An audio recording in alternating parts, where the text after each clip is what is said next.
50. In the night, Chinpingon fled deep into the mountains. Not long after, he ran into a bamboo forest where the soil was exceptionally soft. The straw sandals youth began to deliberately increase his footsteps. About half an hour later, when he was about to run out of the bamboo forest, the youth suddenly climbed onto a bamboo on his left and swung to another nearby bamboo. He was more like an ape than the mountain-moving ape of Xingyang Mountain. After repeating this several times, he finally landed lightly on the ground. He squatted down and wiped his footprints with his hand. When he turned around and saw that he was about 5 to 6 feet away from the first bamboo, he continued to run. In less than the time it took for a stick of incense to burn, the faint sound of the stream could be heard. Not only did the youth not stop running, he leaped high into the air and fell into the stream. Soon, the youth stood up. It turned out that he had landed on a huge rock. The youth, who was incomparably familiar with the landscape, tried his best to widen his eyes. Relying on his extraordinary eyesight and outstanding memory, he jumped on the rocks in the stream and fled all the way downstream. If he continued like this, he would be able to reach the green ox's back by the stream, then the covered bridge, and finally Master Ruan's blacksmith shop. However, the youth did not get too close to the back of the green ox. After the stream left the mountain, he suddenly shrank to the narrowest part of the girl's waist and went ashore on the right side. Soon, he heard the girl softly shout, "Chinpingon, over here." Chinpingon quickly squatted down and panted. He reached out to wipe the sweat on his forehead. The girl in black whispered, "Can you really trick the old ape to go up the mountain?" The youth said bitterly, "I tried my best." It was Ningyao, who had also taken a detour from the town's Fulu street. She asked, "Are you hurt?" The straw sandals youth shook his head and said, "It's just a minor injury." The girl had mixed feelings and said angrily, "You're lucky that the old ape didn't kill you for playing like this."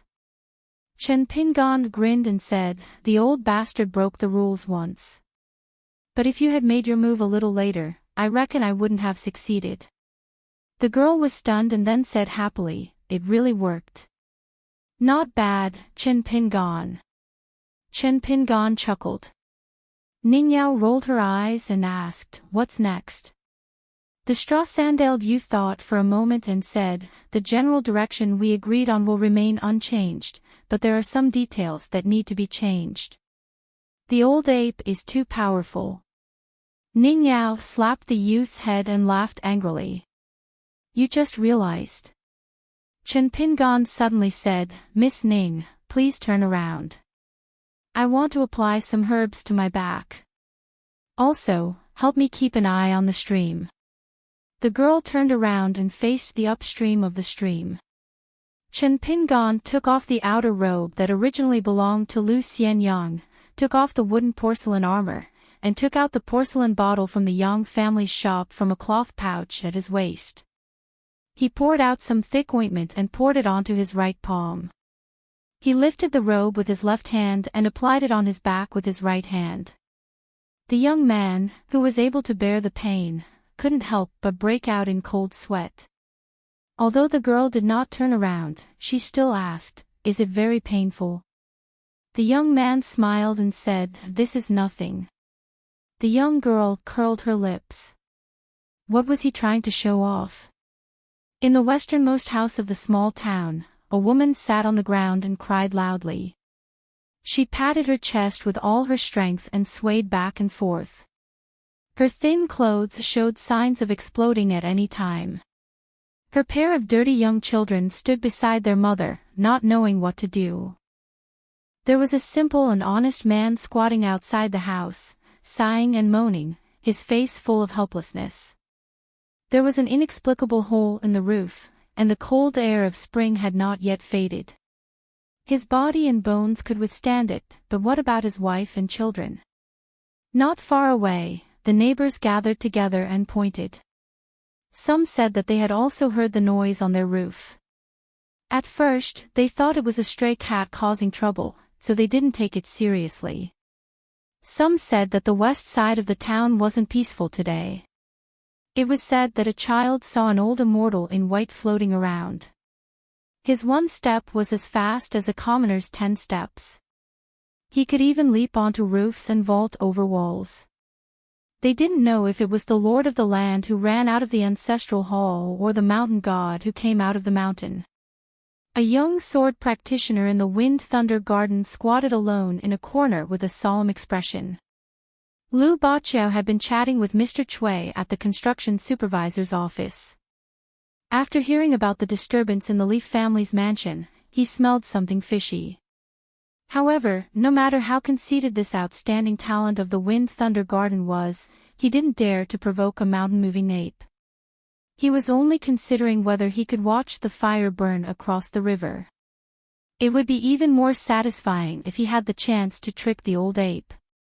As a result, Lu Baqiao made his way to the eaves of a library in a large mansion.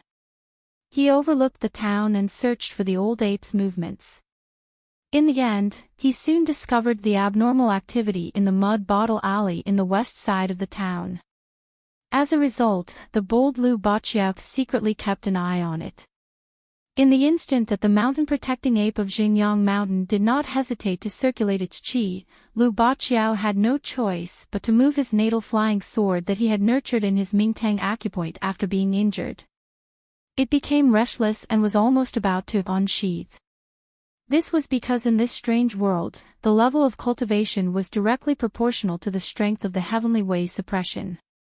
According to Lu Baqiao's estimates, the mountain-protecting ape did not have it easy. Even if it could forcefully circulate its qi and use its tough physique or supreme ability to suppress the boiling of its qi caused by the heavenly way, the number of times it could cheat was definitely not too many. Otherwise, it would have to bear the great risk of a flood bursting through the dam. It was not impossible that its years of cultivation would be destroyed in a single day. Taking a step back, every time it took action as an immortal outside of this world, it was already a loss. In fact, it was equivalent to shortening the lifespan of a mortal. However, when Lu Baqiao saw the 2 large pits where the old ape had landed after collapsing the roof, the genius of the sword from the Wind Thunder Garden began to rejoice that he had not acted rashly. Otherwise, he would have drawn trouble to himself. Given the density of the old ape's fresh qi back then, if it had not discovered the activity in the Leaf family's mansion on Fulu Street and had to confirm the safety of the little girl on Xingyang Mountain, it might not have been completely certain that it could kill the cunning youth with straw sandals. However, if it were to kill Lu Baqiao, it would definitely be able to kill him. Of course, the old ape was not blind, nor was it an idiot. When his natal flying sword was about to be drawn, the mountain-guarding ape must have sensed his presence. However, Lu Baqiao had wandered around the gates of hell. Despite his lingering fear, he was not particularly fearful of the old ape's existence. Regardless of the disparity in strength between the Wind Thunder Garden and Xingyang Mountain, it would be fine if they did not attack. Once one side chose to attack, it would be a situation where one side would fight to the death.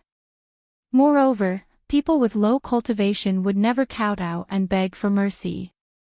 This was a fact that countless lives had been sacrificed in the 2 sacred lands of the sword from the eastern bottle continent over the past 500 years. Moreover, it was not as if Lu Baqiao did not have a backup plan in the small town. Lu Baqiao slowly stood up. He did not go straight back to the yamen. Instead, he walked towards the small, run-down residence on the far west side. He stood outside the low, yellow mud wall and called out loudly. When the man and his wife both turned their heads to look at him, he casually threw out a golden copper coin to the weeping woman. He smiled and said, "Big sister, I beg you to stop howling. I'm so scared even from so far away." The woman took the golden copper coin and lowered her head to glance at its design. It was similar to a copper coin, but the color was different. She was a little dazed and asked softly, "Gold?" Lu Baqiao laughed and said, "No. But it's much more valuable than gold." The woman was stunned at first, then she flew into a rage and threw the golden copper coin at the young man. She stood up and scolded with her hands on her hips, "Get lost. I might believe it if it's gold, but it's more valuable than gold. Do you think I haven't seen the world? I'm also someone who hasn't seen silver with my own hands. You little bastard who hasn't even grown hair yet. You don't even care about the little loach in your pants.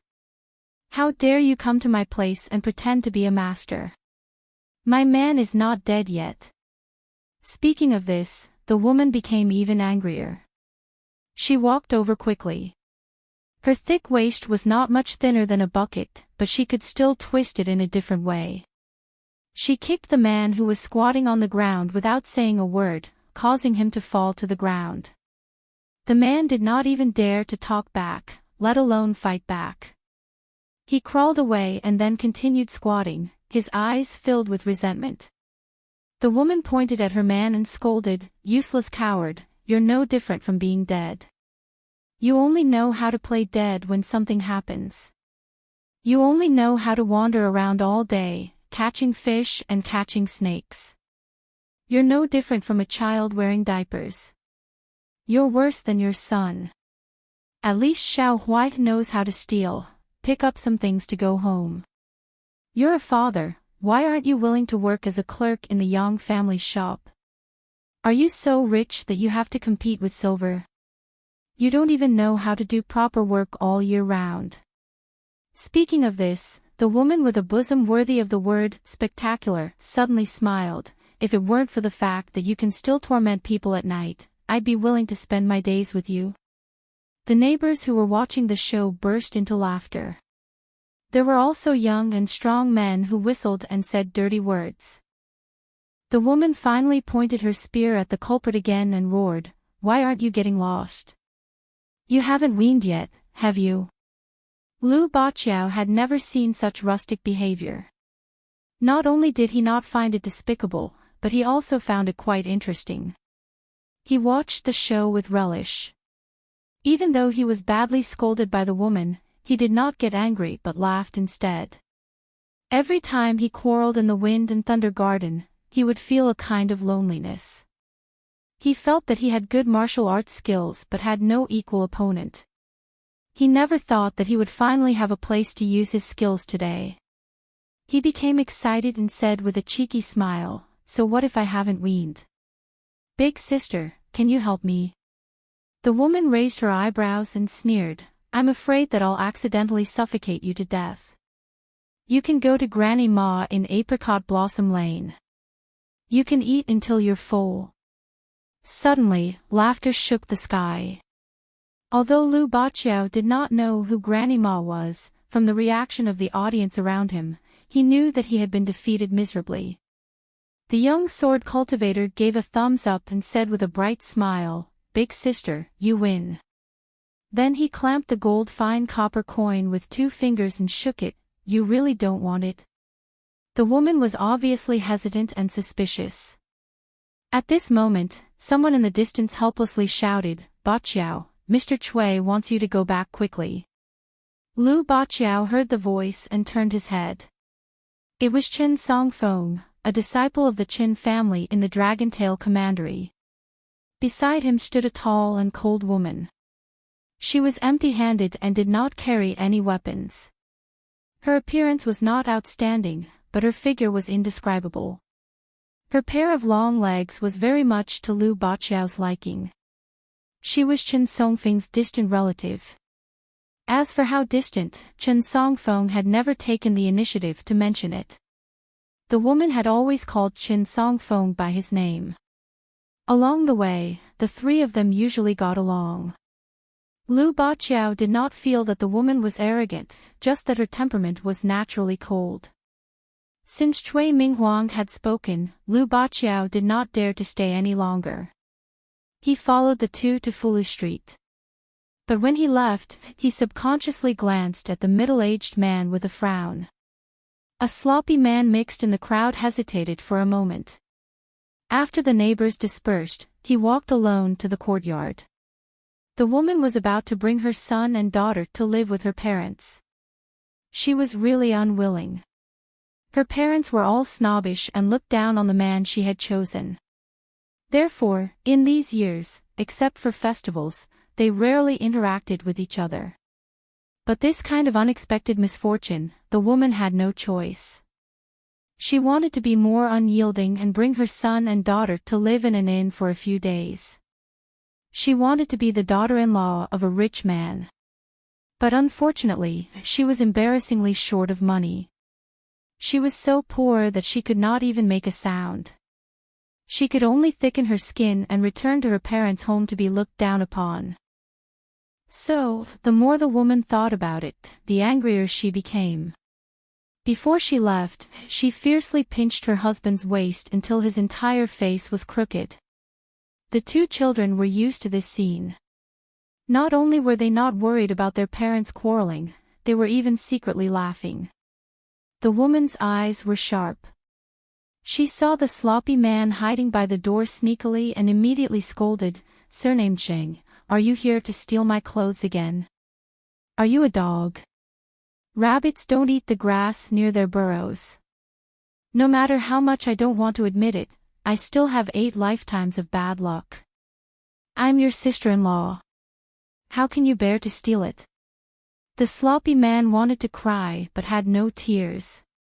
He even had the heart to die. "Sister-in-law, I swear to heaven and earth. I just forgot to buy candy for your family Xiao Huai," so he deliberately said that. "Sister-in-law, how can you really believe it?" The little boy had an innocent face. Of course, the woman trusted her child more. She raised her hand and was about to slap the man. The latter quickly shrank his neck and ran to the side. He shouted to the man squatting on the ground, "Senior brother, why don't you persuade sister-in-law?" The man said in a low muffled voice, "I don't dare to persuade her." The sloppy man sighed. This world can't let honest people survive. The woman held the children in each hand and walked to the courtyard door. Suddenly, she turned her head and threw a coquettish look. She smiled and said, "Surnamed Zheng, bring more money next time. Sister-in-law will sell it to you. I'll only charge you 50 copper coins each. How about it?" The sloppy man's eyes lit up. He said timidly, "Isn't it a little expensive? The new clothes from the shop in Apricot Blossom Lane, the fabric is the best, but it's only this price." The woman changed her face faster than flipping a book. She scolded, "You really dare to have such bad thoughts? Go to hell, you deserve to be a bachelor for life. Your life is worthless. If you die at the East Gate one day, no one will collect your corpse." After the woman and the children left, the sloppy man jumped back lightly and sat on the wall of the courtyard. He said angrily, "Senior brother, I don't want to criticize you, but you're really blind. That's why you chose such a shrewish woman as your wife." It turned out that this sloppy man was the gatekeeper of the east gate of the town. His surname was Xing, and he was a bachelor. The honest man who was still squatting on the ground in the courtyard jumped out. "I'm happy." The gatekeeper of the town who was in charge of collecting money from outsiders was silent for a moment. He said, "Master asked you to bear with it for the time being. Don't fight with others." The gatekeeper looked up and glanced at the pitiful roof. He suddenly laughed. "Master also said that if you really can't bear it, you can find your wife to vent your anger. Anyway, sister-in-law isn't afraid of you tormenting her. She likes this kind of attitude." The man who couldn't even beat a fart with 10 sticks raised his head and looked at the sloppy man on the low wall. The latter quickly changed his words. Okay. I, Qing Dafeng, said it. Master didn't say such things." The honest man stood up. He had a short stature and bronze skin. The muscles on his arms were bulging, causing his sleeves to be stretched. He was also a little hunchbacked. He said to the gatekeeper in a bad mood, "If master is willing to say more than 10 words to you, I'll take your surname." The gatekeeper repeated his master's words in his heart. He then counted with his fingers. It really wasn't more than 10 words. The sloppy man first cursed. Then, he was very discouraged and sad. He actually revealed his true feelings for the first time, so he looked especially pitiful. The hunchbacked man asked, "Is there anything else?" The gatekeeper nodded. "Master asked you to deal with that person." The hunchbacked man frowned. He habitually squatted down and faced the house. He said in a muffled voice, "Why should I?" The gatekeeper, Xing Dafeng, rolled his eyes. "It's master's orders. It's up to you." The man thought for a moment. "You can leave. Next time, if I see you stealing sister-in-law's things, I'll break your 3 legs. The sloppy man, Xing Dafeng, was furious. "Li Er. Explain it to me. Who stole your wife's clothes? How could you believe such nonsense? Is your brain flooded with water?" The man turned his head and looked at his angry junior brother. His face darkened and he remained silent. Xing Dafeng was like a resentful girl who had been wronged. He said in grief and indignation, "I won't dare to do it again. Is that okay?" The gatekeeper stood up and tapped the ground with the tip of his foot. Like a locust tree leaf, he floated into the street. When he was far away, he dared to curse, "Li Er, I'm going to find sister-in-law to buy her underwear." The sloppy man ran faster than a dog as he said those harsh words. However, the honest man had no intention of getting up. He spat out a word. "Coward." The 3 of them returned to the yamen. The Confucian gentleman from Lakeview Academy, Cui Minghuang, had been waiting in the main hall for a long time. When he saw the unfamiliar woman, Cui Minghuang stood up and nodded in greeting. The woman nodded back. Her expression was still cold. In Lu Baqiao's private words, it was as if the whole world owed her a lot of money. After the 3 of them sat down, Cui Minghuang smiled at Lu Baqiao. "It's good that you didn't make a move. Otherwise, you would have caused a big mess. You didn't see it. Just now, our supervising officer's song and that Xingyang Mountain's mountain guardian ape clashed 3 times on Fulu Street. It caused quite a commotion. To be honest, no matter what kind of rare opportunity you encounter, I advise you not to make a move. Don't think that you can take advantage of it." Lu Baqiao asked curiously, "Don't tell me that old bastard defeated Song Jianqiang with 3 punches. Song Jianqiang is so useless. Didn't they say that he's already at the threshold of the 10th realm? He's only half a step away from that realm." Cui Minghuang said helplessly, "In any case, we're staying at Officer Song's place. Can't you be a little more polite?" Chen Songfeng sighed. "It's Officer Song who has the upper hand. Even if it had nothing to do with the vassal of Dolly, as long as one was a cultivator, it was impossible not to be fascinated by such a feat after hearing about it. A pure martial artist who only used his physical body to fight a mountain-moving ape to the end. Most importantly, this person even had the upper hand." The woman sat at the side with her eyes closed.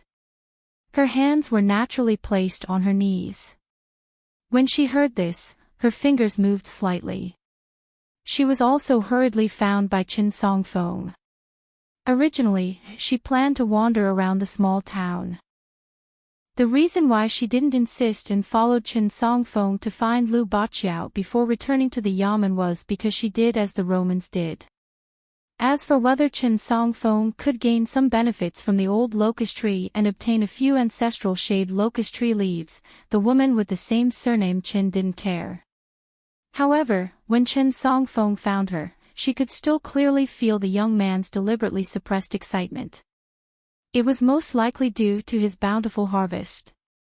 The number of locust tree leaves that fell exceeded the expectations of Dragon Tail County's Qin clan's patriarch.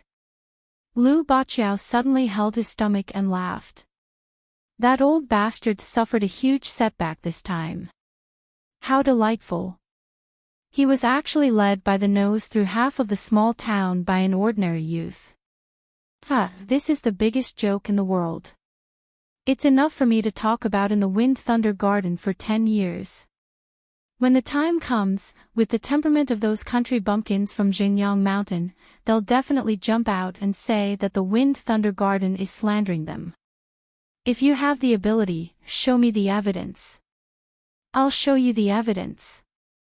If it weren't for the small town's prohibition of spells and the price of breaking the rules is too high, I'd copy this scene into the voice and appearance mirror even if I die. Cui Minghuang's expression suddenly changed slightly. He shouted at Lu Baqiao, Baqiao. The woman opened her eyes almost at the same time. Lu Baqiao was just about to ask what was going on, but he suddenly shut his mouth. Soon, a white-robed man slowly walked in. After crossing the threshold, he smiled at Lu Baqiao and asked, "What's so funny?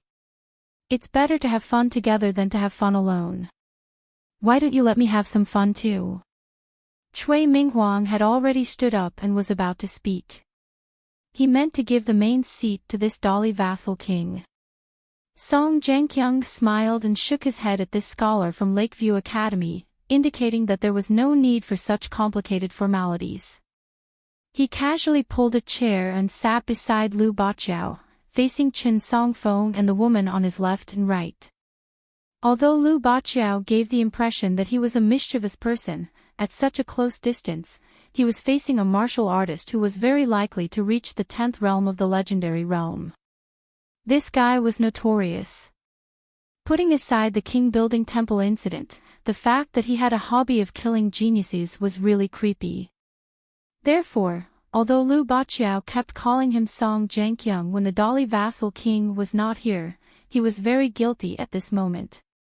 Fortunately, the young sword practitioner did not care much about his face. He smiled apologetically and said, "Great Master Song, I was just talking about the battle between you and the old bastard of Xinjiang Mountain. It was really shocking. Your Highness, your fist was like a dragon. If you had not shown mercy, that mountain guardian ape would have died on the spot on Fulu Street. Lord Song's martial arts and martial virtues are really beyond my reach." Song Zhengqiang smiled and did not speak. Lu Baqiao's forehead and back were soaked in cold sweat. Finally, he could not say a word and resentfully shut his mouth completely. Song Zhengqiang suddenly turned to look at the woman opposite him. His eyes were playful and full of interest. He asked, "Are you also a disciple of the Qin family of Dragon-tail Commandery?" The woman shook her head and said slowly, "No." Song Zhengqiang said, "Oh," thoughtfully. The atmosphere was awkward. Until Song Jisin appeared at the door. Seeing that there were no chairs in the house, the young man casually stood on the threshold and looked at the people in the house. Song Zhengqiang did not take it to heart. He smiled at Lu Baqiao and said, "Actually, you're one of the benefactors of the young man's survival." The mountain-moving ape had not assumed that the young man's provocation was instigated by someone.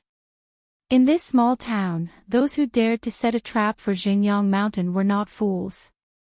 They were all people who were good at planning and then acting. Therefore, the old ape thought that the oriole behind the mantis stalking the cicada, unaware of the oriole behind the mantis stalking the cicada, must have a high status and powerful skills. That was why the old ape, who did not want to reveal any flaws, was in such a sorry state in Mud Bottle Alley. Therefore, the old ape only loosened his hands and punched the young man in straw sandals in the back after making sure that there were no assassins lurking around the house on the west side of the town. Lu Baqiao laughed dryly and said, "Although that's the truth, I don't want to be your benefactor." Song Zhengqiang dismissed it with a smile. The woman turned and glanced at the handsome young man sitting on the threshold. The young man smiled at her. The woman turned back with an expressionless face. The young man curled his lips and began to admire her long legs openly. She was about 25 or 26 years old. She was not bad-looking, but the young man thought that she was quite tasteful. The woman turned back with a cold gaze and said in a hoarse voice, "Do you want to die?" Song Ji-sin pointed at himself with an extremely superficial and innocent expression. He looked like he deserved a beating. "Me?" The young man then pointed at Song Jang-kyung, the king of Dali. "You'll have to ask him first." The woman was about to stand up. Song Jang-kyung immediately narrowed his eyes. In the main hall, a majestic pressure slammed down on everyone's heads like a storm. There was nowhere to hide. Everyone's skin felt like it was being pricked by needles. Only Song Ji-sin, who was at the door, did not feel anything. Chen Song-fong spoke with difficulty, but his tone was not weak. "Your Highness, this lady is not from Eastern Bottle Continent, so I hope your Highness will be careful."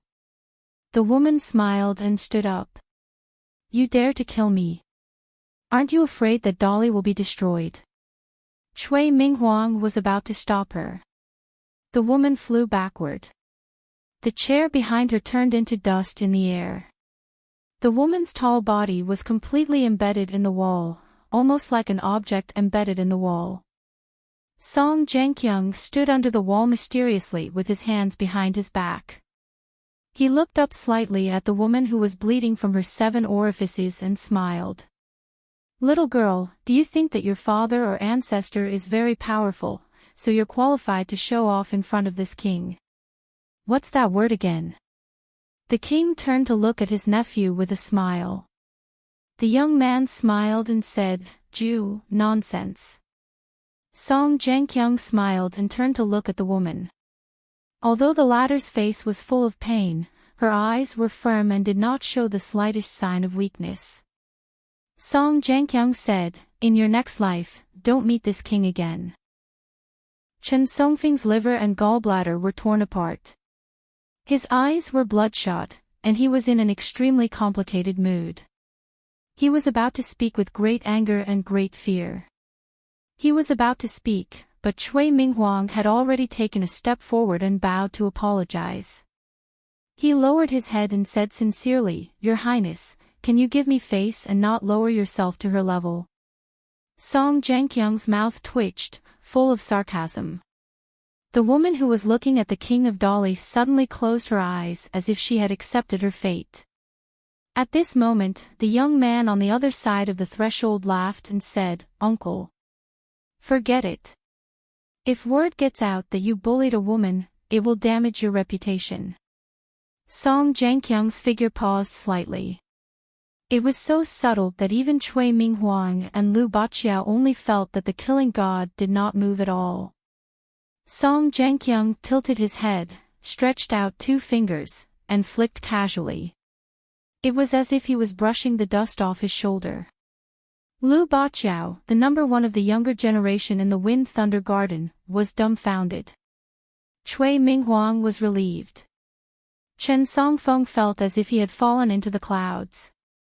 Song Jang-kyung smiled at Lu Baqiao and said, "Boy, not bad. I think highly of you." The woman opened her eyes and pulled herself out of the wall. After landing, her figure swayed and she said to the back of the man, "Chen will remember today's lesson." Song Jang-kyung ignored her and said to Lu Baqiao, "After leaving the town, go to the capital of Dali and find me. I have something for you. It depends on whether you can carry it or not." Lu Baqiao blurted out, "Talisman sword." Cultivators all knew that the talisman sword was one of the main magic artifacts of Taoism. But if a sword could be directly crowned with the name Talisman Sword and known by the world, one could imagine how amazing this sword would be. Song Jang-kyung and Song Ji-sin walked out of the courtyard. The man smiled and said, "Have you vented the anger in your chest?" Song Ji-sin nodded and said, "More or less. Regarding the incident with Chin Pingan, this guy even tricked his own nephew." Of course, Song Ji-sin was full of resentment. Song Ji-sin suddenly frowned and asked, "That woman seems to have a strong background." Uncle, aren't you afraid that if you beat the young one, you'll provoke the big one, and if you beat the big one, you'll provoke the old fart? If the county records are not lying, then I know how powerful those old bastards are. When the time comes, will Dolly really be fine? The man calmed the young man with one sentence. You've underestimated Song Jianqiang. In the main hall, Cui Minghuang sat back in his seat without showing any emotion. Lu Baqiao slumped against the back of the chair and said with lingering fear, "Oh my, is the difference between the 7th and 8th realms so big?" There was a 7th and 8th realms martial artist in the Wind Thunder Garden, and they all had a good relationship with Lu Baqiao. Cui Minghuang shook his head and said, "In Go, even 9th realms are divided into strong and weak. Besides, Song Jianqiang is the strongest 9th realm player." Then, Cui Minghuang looked at the woman called Qin Duan and asked with concern, "Miss Qin, are you all right?" The woman was also a ruthless person. Although her face was pale, she still smiled calmly and said, "I'm fine." Chen Songfeng seemed to be even more terrified than the distant relative of this person. Cui Minghuang sighed inwardly. It would be difficult for the Dragon-Tail County's Qin clan to stand out in the upcoming chaos. Lu Baqiao clicked his tongue and said, "You can bounce my flying sword back to my acupuncture point with a flick of your finger without hurting my spirit at all. That's unbelievable." Cui Minghuang joked, "Now you know that there's always someone better than you, right?" Lu Baqiao laughed evilly and said, "Someone better than you? Mr. Cui, you're not a gentleman at all." Cui Minghuang didn't know whether to laugh or cry. He couldn't be bothered to pay attention to this idiot. Lu Baqiao thought for a moment and comforted the woman with the strange name. He didn't want her to take things too hard and go looking for trouble with Song Jianqiang. If that happened, everyone in the room would have to bear the consequences. Big Sister Qin, although I'm saying this to boost other people's morale and diminish my own, it's not shameful to lower your head and take a step back when you meet Song Jianqiang. Chen Songfeng wanted to say something but stopped. However, the woman grunted and said indifferently, "Song Jianqiang is indeed qualified. I'm not unconvinced, I'm just unwilling to accept it." Lu Baqiao said heartlessly, "Actually, it doesn't matter if you're unwilling to accept it. Look at me, I'm so happy right now. When I return to the Wind and Thunder Garden, I'll have another 10 years to brag about. I actually fought Dolly Song Jianqiang. Even if it was only one move, I, Lu Baqiao, came out unscathed in the end. Of course, if I can really get that Dolly's talisman sword, I'll brag about it for 100 years. The woman's thoughts turned elsewhere. She couldn't help but think of the young man sitting on the doorstep. The young man who could stop Song Jianqiang from killing people with just one sentence. After the old shopkeeper of the Yang family's shop returned to the town, he went straight to the courtyard behind his shop. It was neither big nor small, just big enough for the 3 workers in the shop to live in. The shopkeeper pushed open the door to the main room in the backyard and saw an old man sitting on a chair, fiddling with his old tobacco pipe. After the shopkeeper closed the door, he called Old Man Yang. The old man quickly put down the old bamboo pipe and poured a cup of tea. He smiled and asked, "Shopkeeper, is there someone in a hurry to use medicine? Do you need me to go up the mountain in the dark?" The old shopkeeper looked at the old man who looked to be about the same age as him and shook his head. He picked up the teacup and sighed, "Today, I've seen a patient for Master Wan. It's a young man surnamed Liu. He was beaten half to death by a foreigner. I'm feeling uneasy, so I thought I'd come to your shop to sit and relax." Old Man Yang, whose face was full of wrinkles like the bark of an old locust tree, smiled and said, "Shopkeeper, just sit down. We're not outsiders." The shopkeeper suddenly remembered something. "By the way, Old Man Yang, you helped a child many years ago. The poor child in Mud Bottle Alley who helped his mother get medicine at a young age. Is his name Chen Pingon?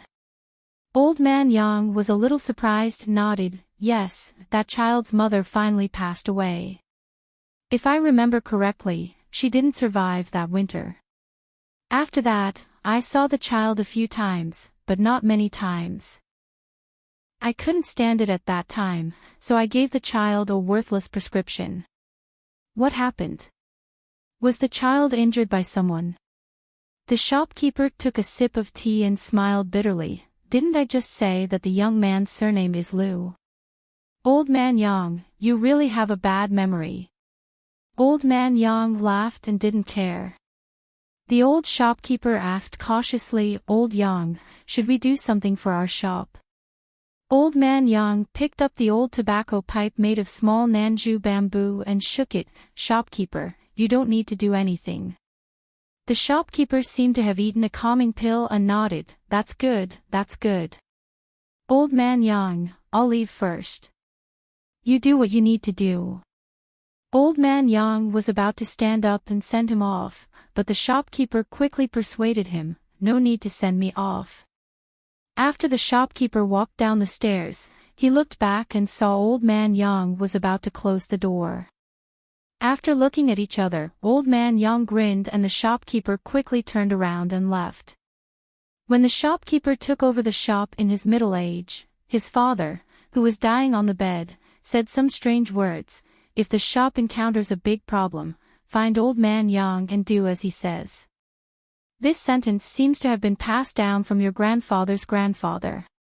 In the future, when you pass down the shop to the next generation, don't forget to say this. You must not forget.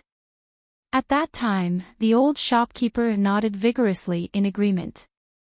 Only then did the old man swallow his last breath and pass away peacefully with his eyes closed. The night gradually deepened. Old man Yang lit an oil lamp. As he smoked, the old man thought of some things that happened in the past. They were all trivial matters that no one would care about.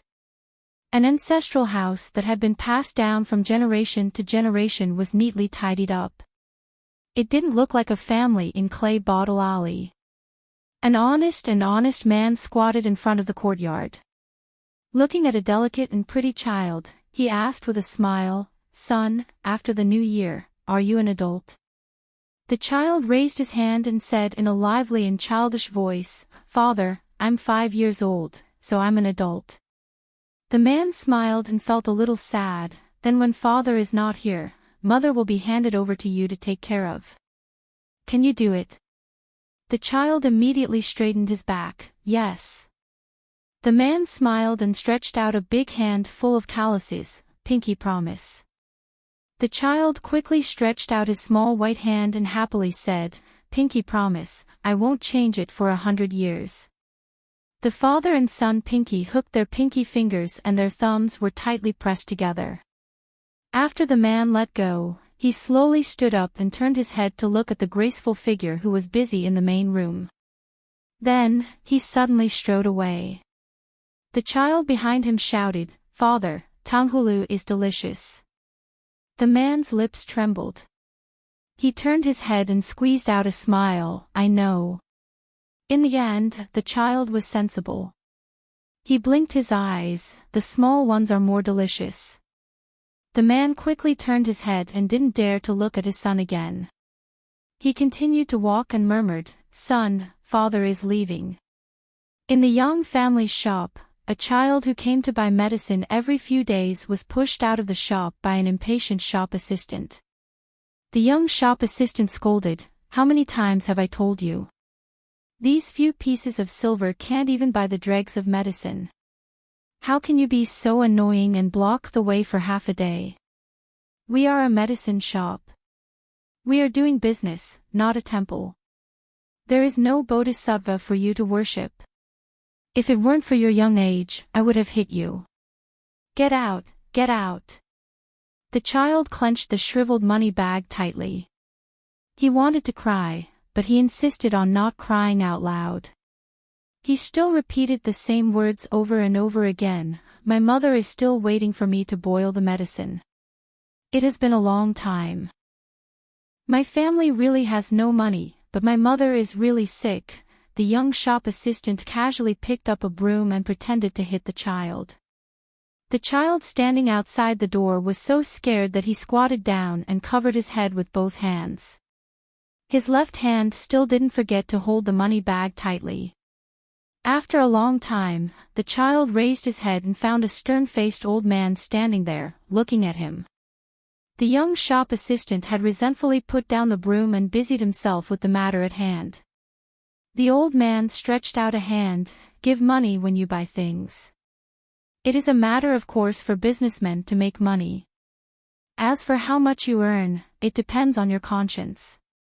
But there is absolutely no reason to lose money. So give me the money bag. I will accept those few pieces of silver. Today, I will give you the medicine needed for your mother's treatment on credit. But you have to pay back the money later.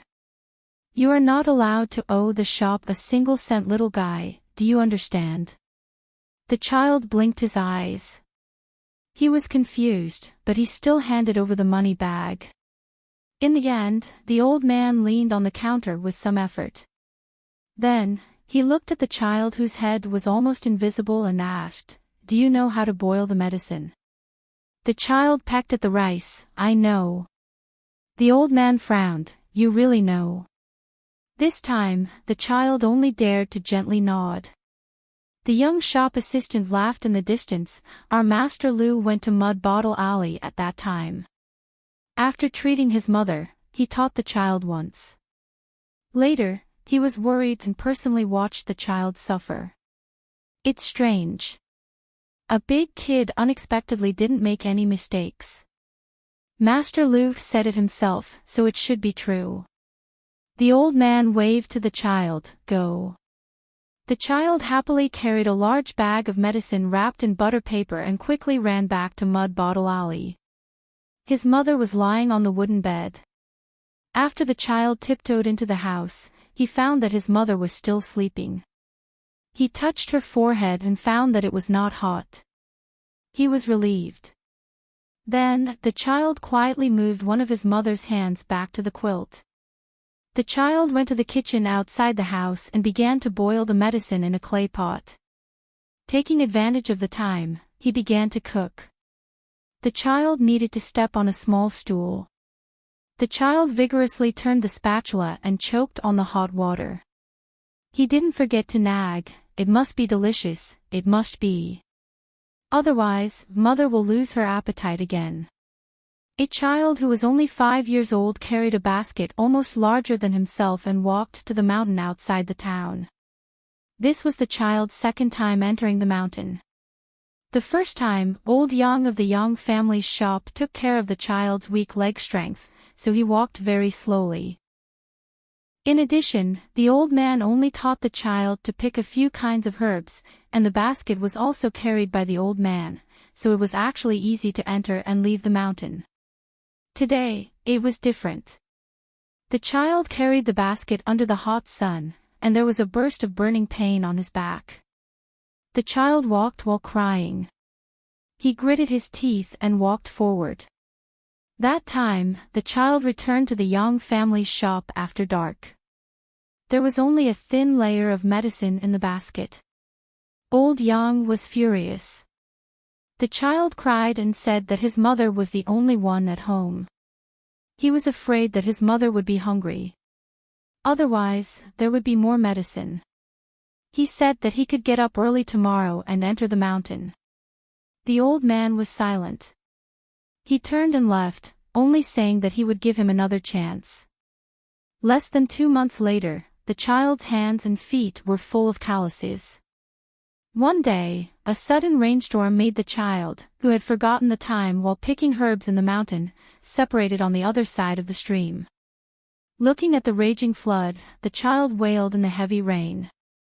In the end, the child couldn't bear it anymore and planned to jump into the stream. At that time, old Yang suddenly appeared on the other side, stepped across the stream, and carried the child back. The raindrops the size of soybeans fell on the child, but he was smiling happily on the way down the mountain. After leaving the mountain, the old man said, "Little Ping Hen, help me make a pipe, and I'll teach you how to climb the mountain without getting tired." The child reached out to wipe the rain and grinned, "Okay." The child jumped back to Clay Bottle Lane. Today, he picked a very rare and precious herb, so the young family's shop gave his mother more medicine. The child, who hadn't eaten for a day, suddenly felt a sharp pain in his stomach. At that moment, the child knew that he had eaten something wrong on the mountain. The pain started from his stomach, to his hands and feet, and finally to his head. The child first carefully squatted down, took off the basket, and then took a deep breath, trying to suppress the pain. But there was a burst of burning and a burst of cold. In the end, the child could only roll in the alley in pain. From beginning to end, the child didn't dare to cry out. No matter how his head hit the wall of the alley, the child didn't cry out in the end. It was too close to home. The child was afraid that his mother, who was lying in bed, would be worried. During that process, the child, who was unconscious, only felt the beating of his heart, like the sound of a drum, rumbling in his ears. In Apricot Blossom Lane, a child squatted not far from the Tonghalu stall. Every time, he squatted for a while, but the stall owner remembered that dark little face. Finally, one time, the man who sold Tonghalu took off a Tonghalu and smiled, "Here you go, free of charge." The child quickly got up, shook his head, smiled shyly, and ran away. After that, the child's figure was never seen again. That winter, the woman on the sickbed was already as thin as a match. Naturally, her face was withered and ugly. The child, who had just returned from praying at the dilapidated statue, went to Apricot Blossom Lane to fetch water from the iron lock well. He came to the bedside and sat on a small stool. Seeing that his mother was awake, he softly asked, "Mother, are you better?" The woman smiled with difficulty, "Much better. It doesn't hurt at all." The child was overjoyed. "Mother, praying to the bodhisattvas is useful." The woman nodded and shakily stretched out a hand. The child quickly held his mother's hand. The woman turned her body to the side in extreme pain and stared at her child's face. The woman, who had been tortured by illness, suddenly brimmed with happiness. 51. After he returned to Fulu town, he had a brief sparring session with the Prince of Li, Song Changjing. The old ape of Xingyang Mountain did not stay in the Li residence for too long. He flew out of the town and stopped for a moment at the place where the young man with straw sandals entered the mountain. Then, he returned to the place where he punched and carefully observed the depth of the young man's footprints on the ground. Apart from that, the old ape also saw a series of faint footprints of an adult. It guessed that they were probably left by the young sword cultivator from the Wind Thunder Garden. When it punched the young man from Clay Bottle Alley, the young man was clearly trying to take advantage of the situation. There was an instant of sword chi leaking out. Although it was fleeting and well hidden, the old ape was a veteran of hundreds of battles. It had also cultivated for 1,000 years on Mount Xingyang where sword chi could break bottles. It was all too familiar with sword chi and sword intent. The guardian ape of Mount Xingyang had lived for too long, so it was too knowledgeable. It had seen sword immortals who were adept at nurturing high-tier flying swords. Among them, there were dozens of miniature flying swords that were as tiny as hair. It had also seen life-bound flying swords as large as mountains that could cut rivers in half with a single slash. The old ape pondered for a while before continuing forward. After entering the mountain, it was overgrown with weeds and then a bamboo forest. Most of the ground was covered with dried leaves from last autumn and winter. However, since it was the closest to the town, the bamboo forest did not appear barren and messy. Following the imperceptible footprints, the old ape discovered that it was about to leave the bamboo forest. The old ape did not walk out of the bamboo forest directly. Instead, it looked around and did not see the young man's footprints. It looked up and saw no obvious footprints on the bamboos around it. However, the old ape still did not pursue the young man up the mountain. Instead, it rose from the ground and stepped on the top of a thick bamboo. It slightly increased its strength and leaned its body toward the mountain. The bamboo bent and was about to collapse when the old ape suddenly dispersed its aura. Its burly body was as light as a feather. Without the heavy burden, the bamboo immediately rebounded and straightened.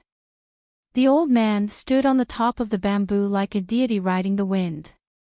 His body swayed slightly with the bamboo. After looking around and looking down, the old ape finally discovered some clues. The corners of its mouth twitched and it looked to its left. After listening carefully, it vaguely heard the sound of flowing water. The old macaque sneered. "You're as cunning as ever."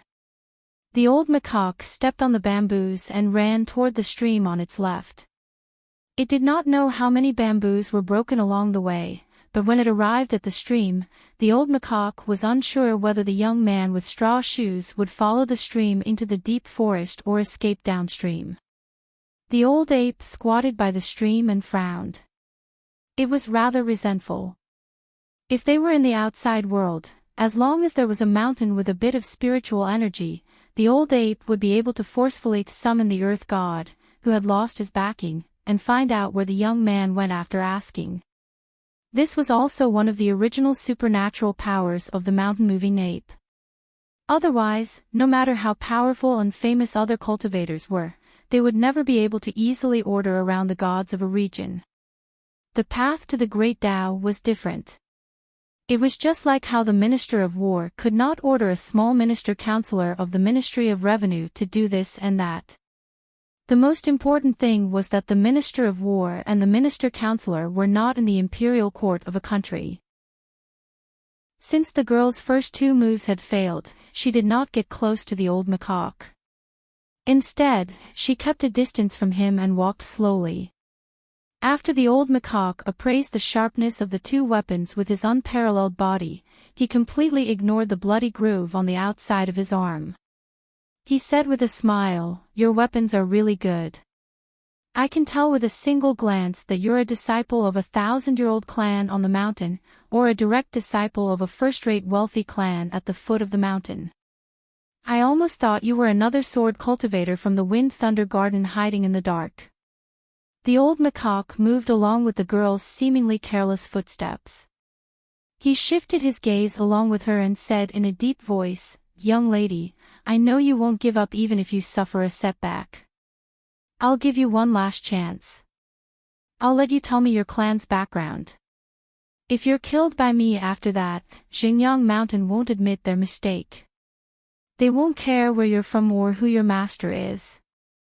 Ning Yao turned a deaf ear to that. She was still searching for the old macaque's real weakness. After all, she was not the vassal king of Dali who had touched the threshold of the 10th realm. She could not take on a mountain-moving ape head-on. The old macaque, who thought he had already given in too much, sneered. "Since you don't know what's good for you, I'll let you be." 52. The old macaque arrived in front of the young lady in a single step, then it raised its arm and punched her head. The young lady blocked the attack with her green saber and pointed it at the old macaque's wrist. She then stabbed her long sword at the old macaque's heart. Unexpectedly, the old macaque grabbed the saber's blade nimbly with its long arm. At the same time, its other hand clenched the sword's tip in accordance with its nature. It was obvious that the old macaque's aggressive attempt to kill the young lady was fake, and his real intention was to lure the young lady into drawing her sword. The mountain-moving ape, who came from the sacred land of swordsmanship in the Eastern Treasure Bottle continent, could tell that the sword was unusual at first glance. The old macaque did not hesitate to change its chi for the second time. Even though the tip of the sword had penetrated the old macaque's chest and was only an inch away from piercing his heart, the old macaque still felt that it was too late. Seeing that the situation was bad, Ning Yao decisively let go of the sword's hilt and pulled out her saber with all her might. The blade slid past the old macaque's palm, producing a piercing metallic sound. After pulling out her saber, the young lady leaned back and quickly retreated without stopping. As expected, the old macaque turned sideways and swung the sword's tip backward. The long sword was thrown dozens of meters away. It then kicked the young lady. The young lady raised her right hand that was holding the sword, but it was kicked by the old macaque. A loud bang was heard, and the young lady was sent about 20 to 20 meters away. She fell hard on the ground and rolled a few times before she used the tip of her saber to support herself. The tip of her saber pierced a foot into the road to stop her sliding body. Fortunately, the soil on the stream was soft, and the stones on the ground were round and not sharp. As such, the young lady's back was not badly mutilated. Without giving the young lady a chance to catch her breath, the old macaque's giant figure fell from the sky. This time, the young lady did not even pull out her saber. She kept retreating. The old macaque did not chase after the young lady. After landing, it stood on the spot and lifted one of its feet to step on the saber's hilt that was stuck in the road. When the young lady looked up while kneeling on one knee, the old macaque stepped harder on the ground, causing the saber's hilt to be flat with the ground. Wisps of purplish gold aura flowed slowly on the old macaque's face, which looked particularly dazzling in the dark night. It sneered, "You practice saber and sword, but you're neither a donkey nor a horse. This is your pitiful end." The girl stood up and swallowed a mouthful of blood. "Is that all you've got?" The old macaque shook its head and smiled. "I was only giving you another chance just now." Taking a deep breath, Ningyao replied, "In my hometown, a battle of life and death doesn't matter who the parents are. As long as you have the ability to kill me fair and square, I'll admit that I'm not as skilled as you. When my parents find out the reason in the future, they'll at most look for trouble with you in the eastern Aquarius continent. They'll definitely not implicate Jingyang Mountain. Therefore, you can rest assured and fight to your heart's content." It was the first time the old ape had heard the young girl being so talkative. She was very different from the young girl in the curtained hat who was serious in speech and manner. Therefore, when the old ape felt a chill on the back of its neck, it quickly turned its head. A streak of white light brushed past its neck, leaving a shallow wound on the tip of the sword. If he did not turn around, even if he could not pierce through the old ape's neck in one breath, he would still be severely injured. By then, he would really fail miserably. For a martial arts grandmaster who focused on tempering the body, what she pursued was immortality even if heaven and earth collapsed. If she was overtaken by a weapon, she would be reduced to an unorthodox path. The reason the old ape could not capture the girl along the way, apart from the disturbance caused by the flying sword, was that the girl had learned a variety of things. She was a sword cultivator, a martial artist, and a chi refinement cultivator. Her aura was pure and long. The old ape really could not figure out which sect in the Eastern Treasure Bottle continent could train such a strange junior. Therefore, it became more careful when it attacked to test her background. In any case, as long as it did not get close to the town, the old ape would not have any worries no matter how chaotic it was over there. The girl, who was fleeing everywhere, turned paler. "You're an arrow at the end of its flight." The old ape grinned hideously. "Let's not talk about whether you can survive until you get back to the town. Even if you're lucky enough to succeed, do you really think I can't kill you?" The old ape leaped over the girl's head and landed on her path. It turned around to block the girl's path to the north and smashed the flying sword more than 300 meters away with a punch. However, the clingy flying sword arrived in the blink of an eye and stabbed at the old ape's head again. When the old ape tried to find a chance to grab the flying sword tightly and imprison it in its palm, it retreated slyly as if it had foresight and did not want to fight. The flying sword came and went like the wind, which was impossible to guard against. No matter how tough the old ape's skin was, it was still in a rather sorry state. The girl was unwilling to fight the old ape in a straight line, so she slanted and ran northeast. The old ape moved horizontally as well, which intimidated the girl the whole time. The old macaque slapped away the flying sword that was flying toward it from the side as if it was swatting a fly. The flying sword finally pulled itself out of the mud like a woman twisting her waist. It hovered in the air while the tip of the sword quivered violently like a furious wild cat. Very soon, it charged at the old macaque aggressively again. The old ape was impatient, and it could not help but ask, "How can this flying sword ignore the rules here? What's your relationship with Qi Jingchen or Wangu?" Ning Yao's forehead was almost hit by the old ape's palm. While his body leaned back, he reached out to grab the handle of his flying sword. Then, he was forcefully pulled out of the range of the old ape's palm. He slid backward as if his arm was being dragged by someone. After being pulled away by the flying sword, the girl did not take the opportunity to retreat into the town for some reason. Instead, she stopped and stood up straight. She tilted her head and spat out blood. The flying sword hovered next to the girl and buzzed. It was a puzzled child, who was chattering endlessly with an elder. The girl pressed her left shoulder with her right hand. The old ape suddenly slowed down and laughed out loud.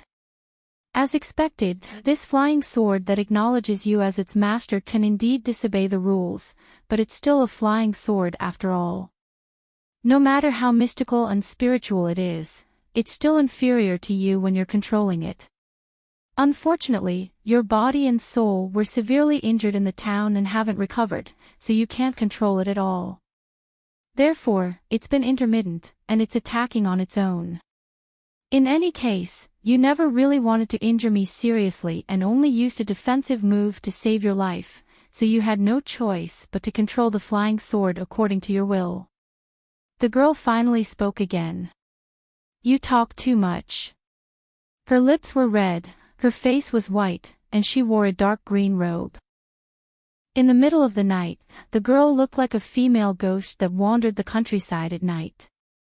The old ape walked forward step by step and clicked its tongue. "You have a good sword, but your body's weak. You're weak, but you're strong. How pitiful. You and that young man from the alley tried everything to make me change my breath so that this world would retaliate. Young lady, why don't you take a guess now? Once I finish my third breath, will I incur the wrath of heaven and earth when I change my next breath? Will I be able to withstand the seawater pouring in?" The girl suddenly smiled playfully. She tapped the tip of her foot and leaped backward. She was only 3 meters high and 1.5 meters away. The old ape, which initially wanted to chase after her, was baffled. It continued to walk forward slowly as it was afraid that it was a trick, and it decided to wait and see. Subsequently, the girl, who was in the air, tapped the tip of her foot again. This time, she exerted more force on the tip of her foot and twisted her ankle, so she did not jump backward straight. Instead, she jumped to the right. It turned out that before the girl could fall, the flying sword had already reached the girl's feet, which were at the highest point in the air. Therefore, the girl accurately borrowed the force every time to continue to dodge backward and higher. Even the experienced old ape was stunned because the scene in front of it was strange and comical. The girl was like a little elk jumping on a lattice. She jumped continuously with a lithe and agile aura, and she soon disappeared into the night sky. Perhaps she was worried that the old ape would launch a sneak attack halfway, so she jumped without any order. She jumped from left to right, high to low, front to back. The old ape twitched its mouth and remarked with a complicated look, "What an antelope hanging its horn." Despite that, the old ape did not watch the girl escape. It tapped the tip of its foot and casually picked up a pebble, then held it in its hand and hurled it into the air. The pebbles were quickly picked up by the old ape, then they were hurled at the girl with the momentum of wind and thunder. Although most of the pebbles missed, 7 to 8 of them still posed a great threat to the girl, so she had no choice but to drive her flying sword to crush them. In the night sky, a series of booming sounds resounded, like the blossoming of spring thunder. The old ape had a gloomy look in its eyes. That girl either lost her mind or had a one-track mind. She could obviously control the flying sword in one breath and fly to a high altitude where the flying stones were weak. Yet, she maintained her altitude like a light horse at the edge of a battlefield to lure the enemy archers to exhaust their arrows and power. Unknowingly, she was already close to the west of the town. The old ape roughly estimated the girl's remaining aura. It did not have much left, so it picked up 2 fist-sized pebbles. Instead, it will affect my running speed, so I just took it off. Fortunately, I did so, or else I wouldn't know how to take you away from there. I can't carry you, or hug you. Just thinking about it gives me a headache. Ning Yao sighed and made up her mind. Chen Pingon, put me down first and then carry me to the place you mentioned. Chen Pingon naturally had no objections and did as she said without hesitation. He carried the young girl on his back and continued running. He asked, "Miss Ning, where's your saber? Why is there only a scabbard?" The young girl hugged the young man's neck and said unhappily, "It's buried in the ground." Chen Pingon did not ask any more questions and ran to a secluded place outside the town. The surroundings of the desolate mountain range were filled with numerous tombs that no one had paid respects to since a long time ago. The tombs were overgrown with weeds, and it was luxuriant to the point it was like a vegetable garden. The cries of night owls rose and fell from time to time, and it was truly terrifying. Fortunately, Chen Pingon had a feeling for this place that his peers did not have, so he did not feel uncomfortable. About half an hour later, Chen Pingon carried the young girl and passed through countless broken and collapsed statues, circling around to the back of a huge statue. The clay statue had fallen to the ground, and for some reason, its head was nowhere to be seen. Its body was more than 20 feet long, and it could be imagined that this statue had once sat upright in the ancestral hall, and how majestic and awe-inspiring it was. Chen Pingon squatted down and tried to put Ning Yao down first. However, after waiting for a while, there was no movement from her. Chen Pingon was so frightened that he thought Miss Ning had died on the way. Just as Chen Pingon was dumbfounded on the spot, as if he had been struck by lightning, unable to say a word, the girl who had been sleeping soundly on the way finally woke up. She subconsciously wiped the corner of her mouth with the back of her hand and asked in a daze, "We've arrived?" The young man squatting on the ground could not understand at this moment. In any case, tears almost flowed out of his eyes. The young man hurriedly took a deep breath and restrained his strange emotions. His hands gently released the girl's legs, and he turned his head with a smile. "This is a temporary hut that I built last autumn. In the past, I often brought Guken here to play. He complained that he wanted to play around, so I used a chopper to chop some branches to build a frame, and then covered it with leaves and grass. It's quite sturdy. Last winter, there were 2 big snowfalls, but it didn't collapse." Ning Yao stood up straight and looked back. The flying sword did not return in a sorry state. This was a good sign. At least, it meant that the old ape did not find the direction of their hiding place. Chen Pingon asked Ning Yao to wait for a while and took the lead to enter the temporary hut made of wood and grass. He tidied it up a little before opening the door to welcome the guests. Ning Yao sat in the small hut that was not too narrow and cramped. She felt relieved. Chen Pingon did not close the rough wooden door. Instead, he sat at the door with his back to the young girl. Ning Yao asked, "Why didn't you close the door?" Chen Pingon shook his head. If the old ape found this place, there would be no difference. Ning Yao, who was sitting cross-legged, nodded. "That's true." After a moment of silence, Ning Yao asked, "Don't you have anything to ask?" Chen Pingon asked, "Did the old ape use 3 breaths?" Ning Yao grunted. But I'll tell you a bad stream. The old ape can break the rules again at least. It's more than enough to deal with the two of us who are injured. Chen Pingon asked again, Miss Ning, how much do you think the old ape paid for this? The hut was filled with the fragrance of the green grass. Although the ground was a little damp, the young girl felt that she could not ask for more. Ning Yao thought about it carefully. And said, the elder macaque attacked a total of 3 times. The first time was from Mud Bottle Alley to the westernmost part of the town. The elder macaque was more reserved and mainly wanted to test if you had any backing. After all, he was afraid that someone was plotting behind the scenes and was afraid that someone would target the young master of Xinjiang Mountain whom he had escorted here. Therefore, his lifespan was only shortened to about 3 to 5 years. After that, he confronted me by the stream for about 20 years. The third time was estimated to be at least 50 years. Chen Pingon's eyes were shining. He bent down and pulled out a blade of grass. After brushing off the soil, he chewed it and said happily, let's call it 180 years. I've made a fortune. Even if we don't consider the trap of the woman surnamed Kai in Yunxia Mountain, an ordinary person can only live for 60 years. I've earned 2 more lifetimes. Besides, the old ape's lifespan was almost 200 years. I think he would die of anger when he thought of this. Ning Yao frowned and said, Chen Pingon, do you think your life is worthless? Chen Pingon said without hesitation, compared to the old ape who has lived for thousands of years, I'm just a common person who used to be a kiln worker in a small town.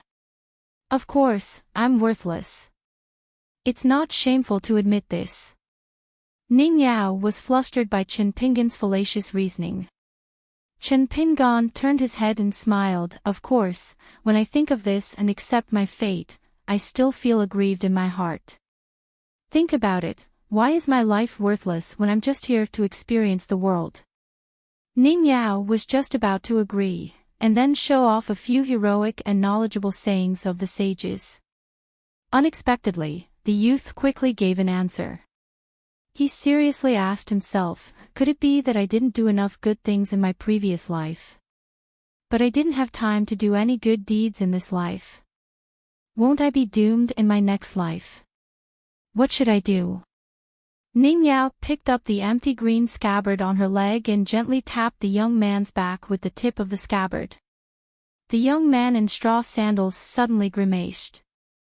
He turned his head and looked angry but didn't dare to say anything. Ning Yao glared at him and said, this life hasn't come to an end yet. Why are you thinking about your next life? Chen Pingon quickly stretched out a finger and motioned for Ning Yao to keep her voice down. The young girl quickly shut up. Chen Pingon moved his butt away, trying to stay away from the young girl on the scabbard. Ning Yao wanted to say something but hesitated. In the end, she decided to tell the young man the truth. She said in a hoarse voice, Chen Pingon, have you ever thought about how long this mountain guardian ape of Xinjiang Mountain could have lived even though its lifespan has been shortened by 180 years? The young man looked at the distant sky with his back to the young girl and just shook his head. How could the young man know such a mysterious thing? He probably couldn't figure out the answer even if he cracked his head. Some things were like the bluestone streets of Fulu Street and Peach Leaf Alley. If the young man hadn't delivered the letter, he wouldn't have known that the roads in the world weren't all muddy roads. Ning Yao sighed and said, this kind of ferocious beast remnant species born from heaven and earth's anomalies are far from humans' acupoints. Although it's extremely difficult to cultivate, the advantage is that the loss of essence, qi, and spirit is slower, resulting in an extremely long lifespan of at least 500 years and up to 5,000 years. The mountain guardian ape is active and doesn't like to be quiet. If it doesn't cultivate, its lifespan won't be too long. Naturally, it's inferior to the tortoise and flood dragon. However, the mountain guardian ape was once an overlord and its lifespan is still around 2,000 years. Moreover, this mountain guardian ape has obviously cultivated Tao techniques and supernatural powers. Once it reaches the upper 5 realms, with its physique of the 9th realm, it's not impossible for it to live for 3,000 or 4,000 years, let alone 2,000 years. Ning Yao looked at the thin figure and said, "So don't think you've lived enough." Chen Pingan didn't say a word. Ning Yao felt a little sad. The two of them didn't say anything. The girl who revealed heaven's secret gradually felt a little guilty. She racked her brains to come up with the right words to comfort that guy. However, just as Ning Yao's head was about to explode from thinking, she heard the soft snoring of the straw sandal youth. Ning Yao was instantly dumbfounded. In the depths of Apricot Blossom Alley, there was a large house that was tidied up from inside to outside. Even the path in front of the house was much cleaner than other people's houses.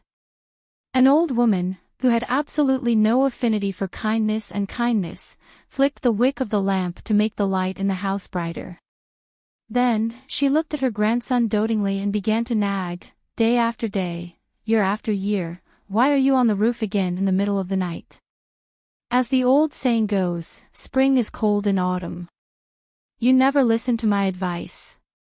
You're still growing. If you really get sick from the cold, how am I supposed to live?" The simple-minded youth grinned. After the old woman sat down, she sighed and began to recite her family's difficult scriptures. "My good grandson, you don't know. During the day today, that ingrate smelled some meat and suddenly came to our house with big and small bags of gifts. You weren't at home at that time, so you didn't see his face. This youth had been like this since he was young. He could eat any kind of loss and endure any kind of bullying. But when he was stubborn, even his grandmother couldn't persuade him and wouldn't listen."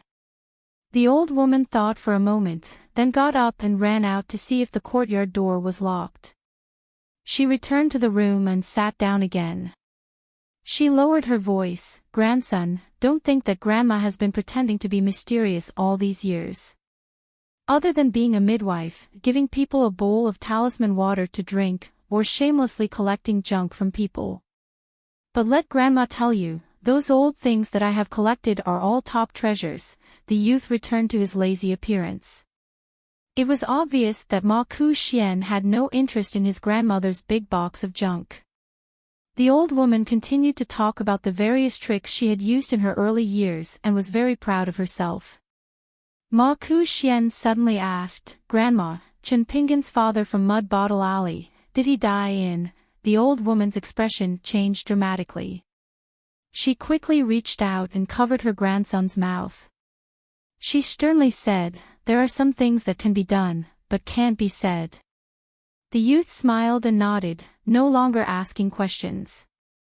After that, the old woman no longer had the mood to show off her past glory. She was sick and had a heavy heart. From time to time, she would look at the night scenery outside the window. Ma Ku Xian smiled and asked, "Grandma, you have been a witch in our town for so many years.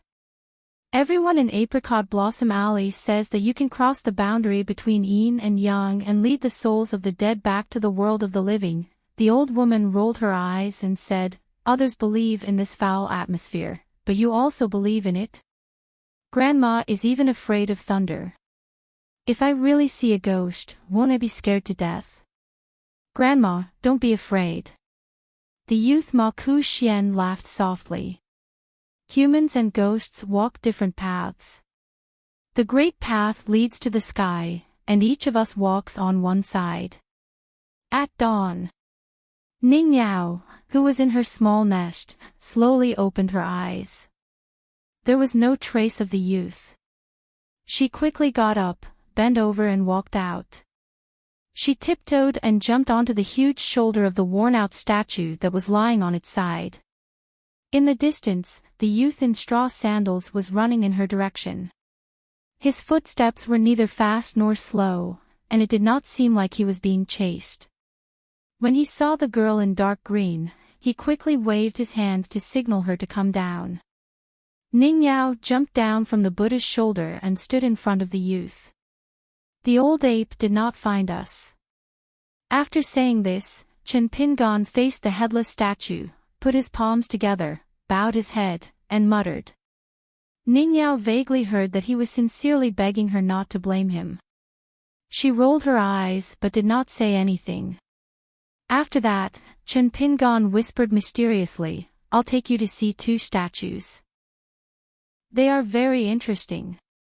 Ning Yao asked, "Are the gods and bodhisattvas willing to come out and see you? Doesn't that mean that they are sincere?" Chen Pingon said resentfully, "Miss Ning, what are you saying?" Ning Yao raised her eyebrows. Chen Pingon continued at lightning speed, "You sound like you have read books." Ning Yao suddenly changed into a different person. She coughed a few times and said in her heart, "Restrain, restrain, restrain." The youth led the way in front, and the girl silently followed behind. Ning Yao subconsciously stretched out a finger and rubbed the space between her eyebrows. Her life was hanging by a thread. The girl hesitated for a long time. She took a deep breath and said 2 words weakly, "Thank you." The youth had always been observant and alert, so he naturally heard the girl's sudden words of gratitude. However, deep in his heart, he felt that she did not need to thank him. On the contrary, he should be thanking her. However, Chen Pingon did not know how to say it, so he simply ignored it. Chen Pingon suddenly stopped and stared blankly to the south.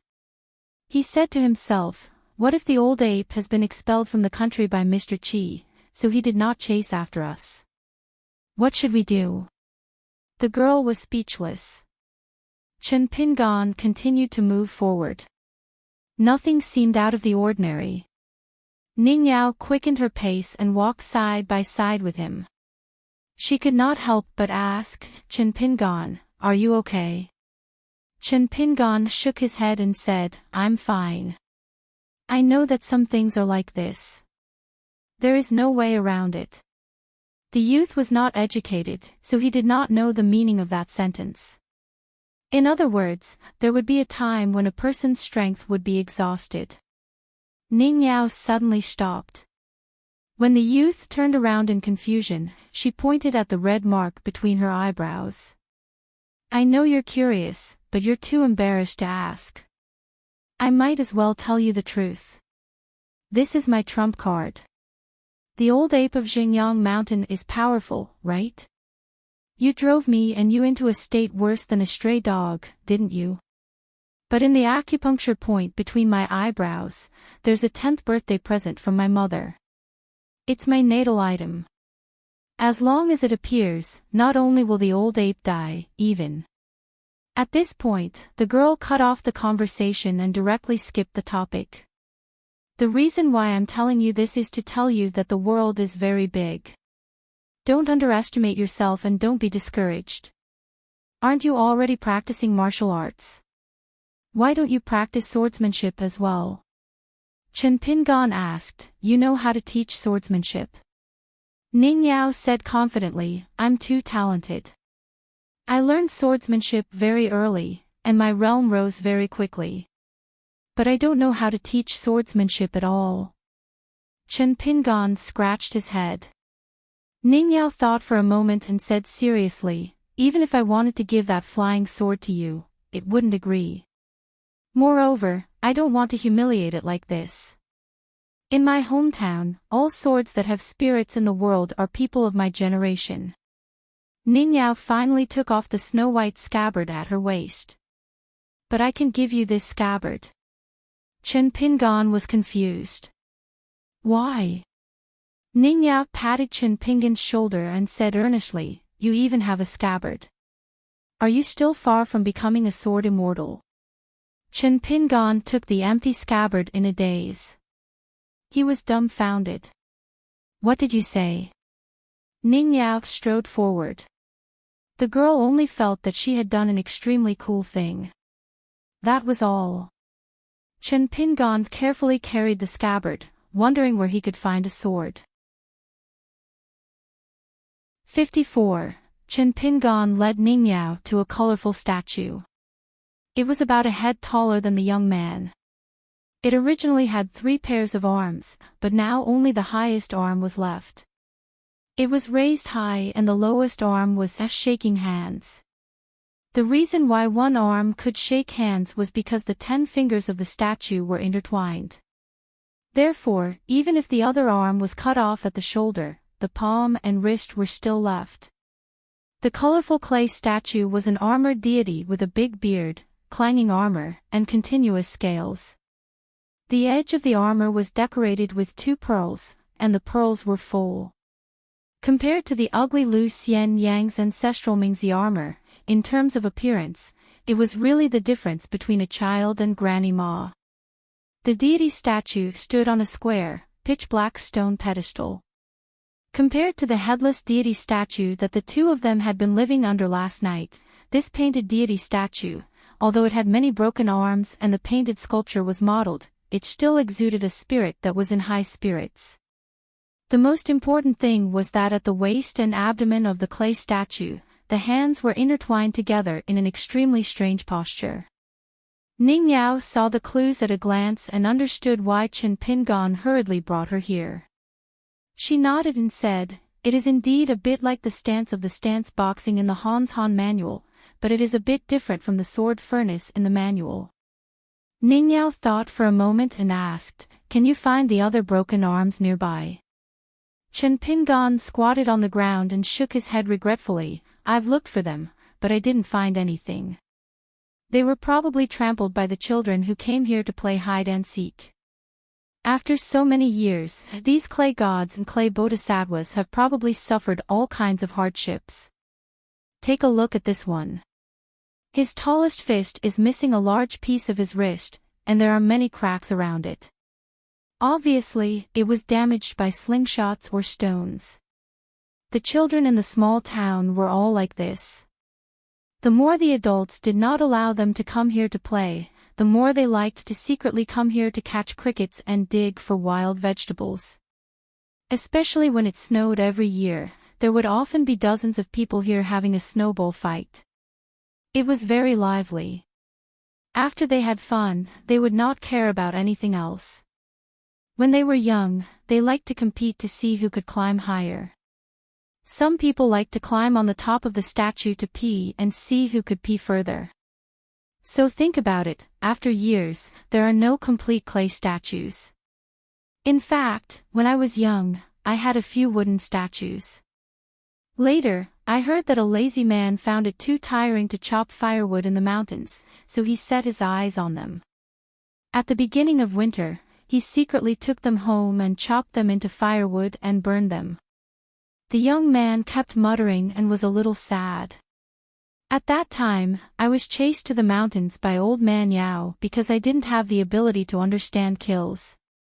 If I knew in town that someone did this, I would definitely persuade him. If it really didn't work, I would agree to help him chop firewood. Although the clay gods and clay bodhisattvas never show their spirits, they are still bodhisattvas and gods. In the end, they were chopped into firewood. How could such a wicked thing be done? Ningyao and Chen Pingan's focus at this moment were completely different. Ningyao pinched her chin with one hand and supported her elbow with the other. Her eyes were overflowing with color as she slowly said, "If I didn't guess wrongly, the sword furnace in your family's fist manual was born from this. However, it's not the pair of hands you see now, but the pair of arms in the middle of this Taoist spiritual official statue. It's the sword furnace formed from the hands that disappeared." Although I don't know why the person who wrote the fist manual only chose one hand and didn't choose the hand gesture we see now, I can be sure of one thing. The sword furnace, or the spiritual official's finger sword gesture, might be different in size. Chen Pingan was confused, but he didn't forget to refute and remind her, the fist manual is Gu Kan's. I'm keeping it for him. Ningyao didn't bicker with Chen Pingan. She pointed at the Taoist spiritual official's sword furnace and explained, "Do you see that?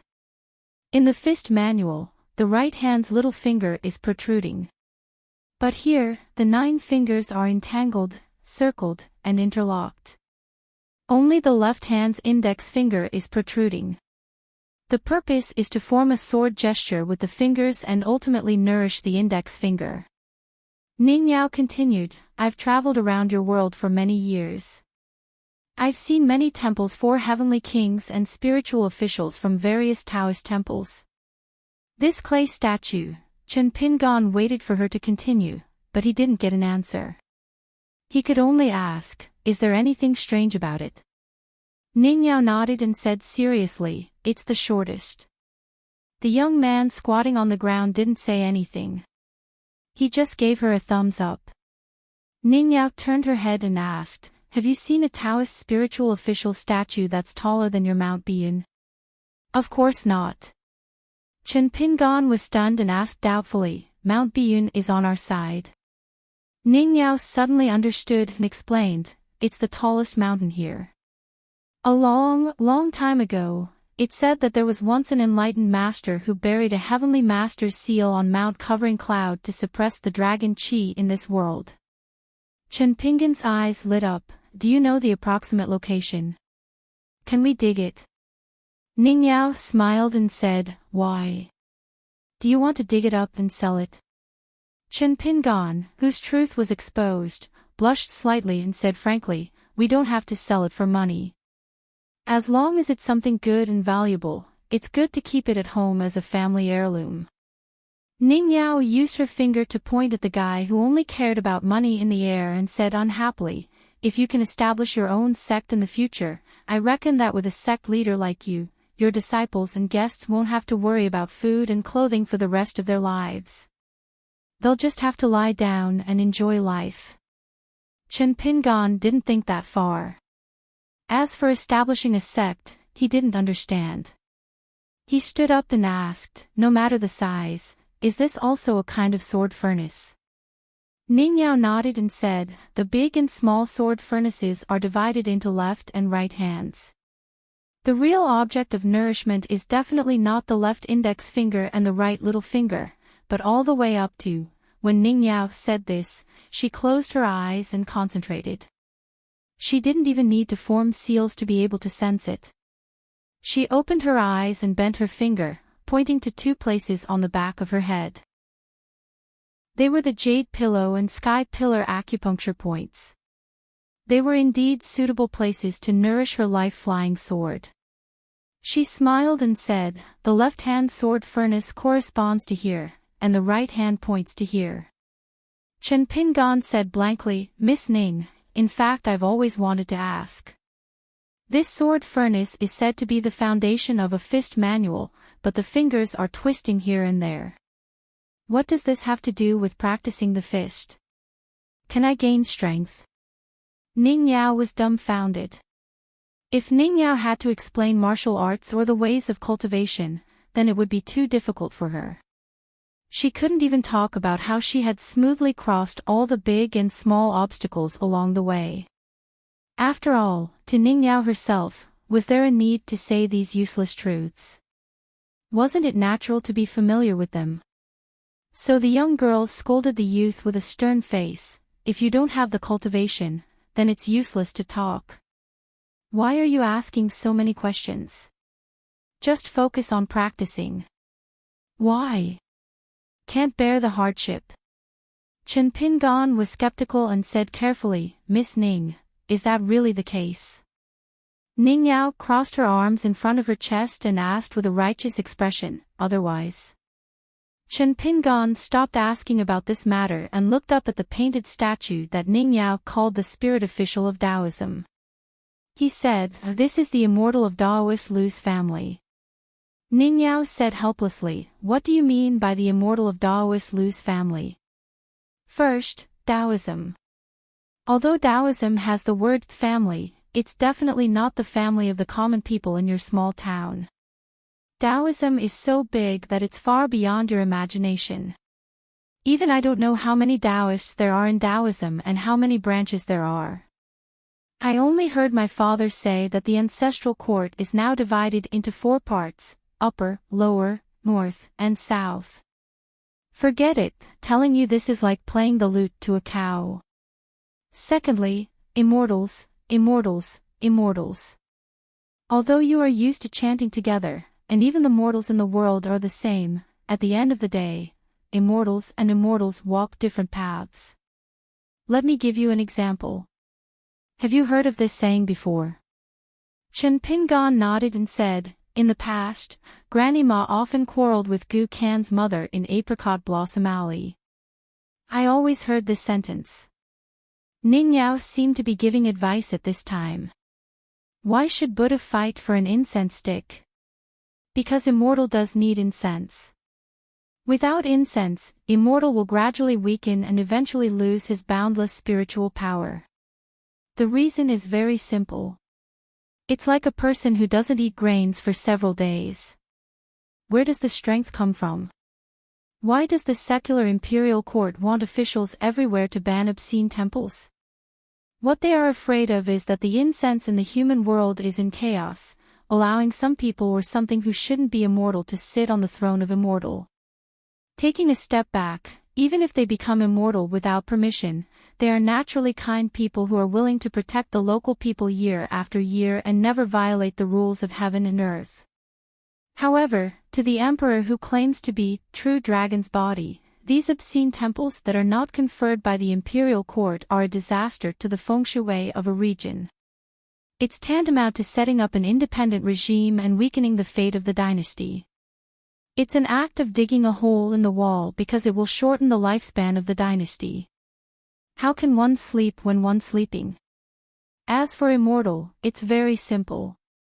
Most of the foreigners you see are considered immortal. Even the old ape of Xingyang Mountain is considered half an immortal.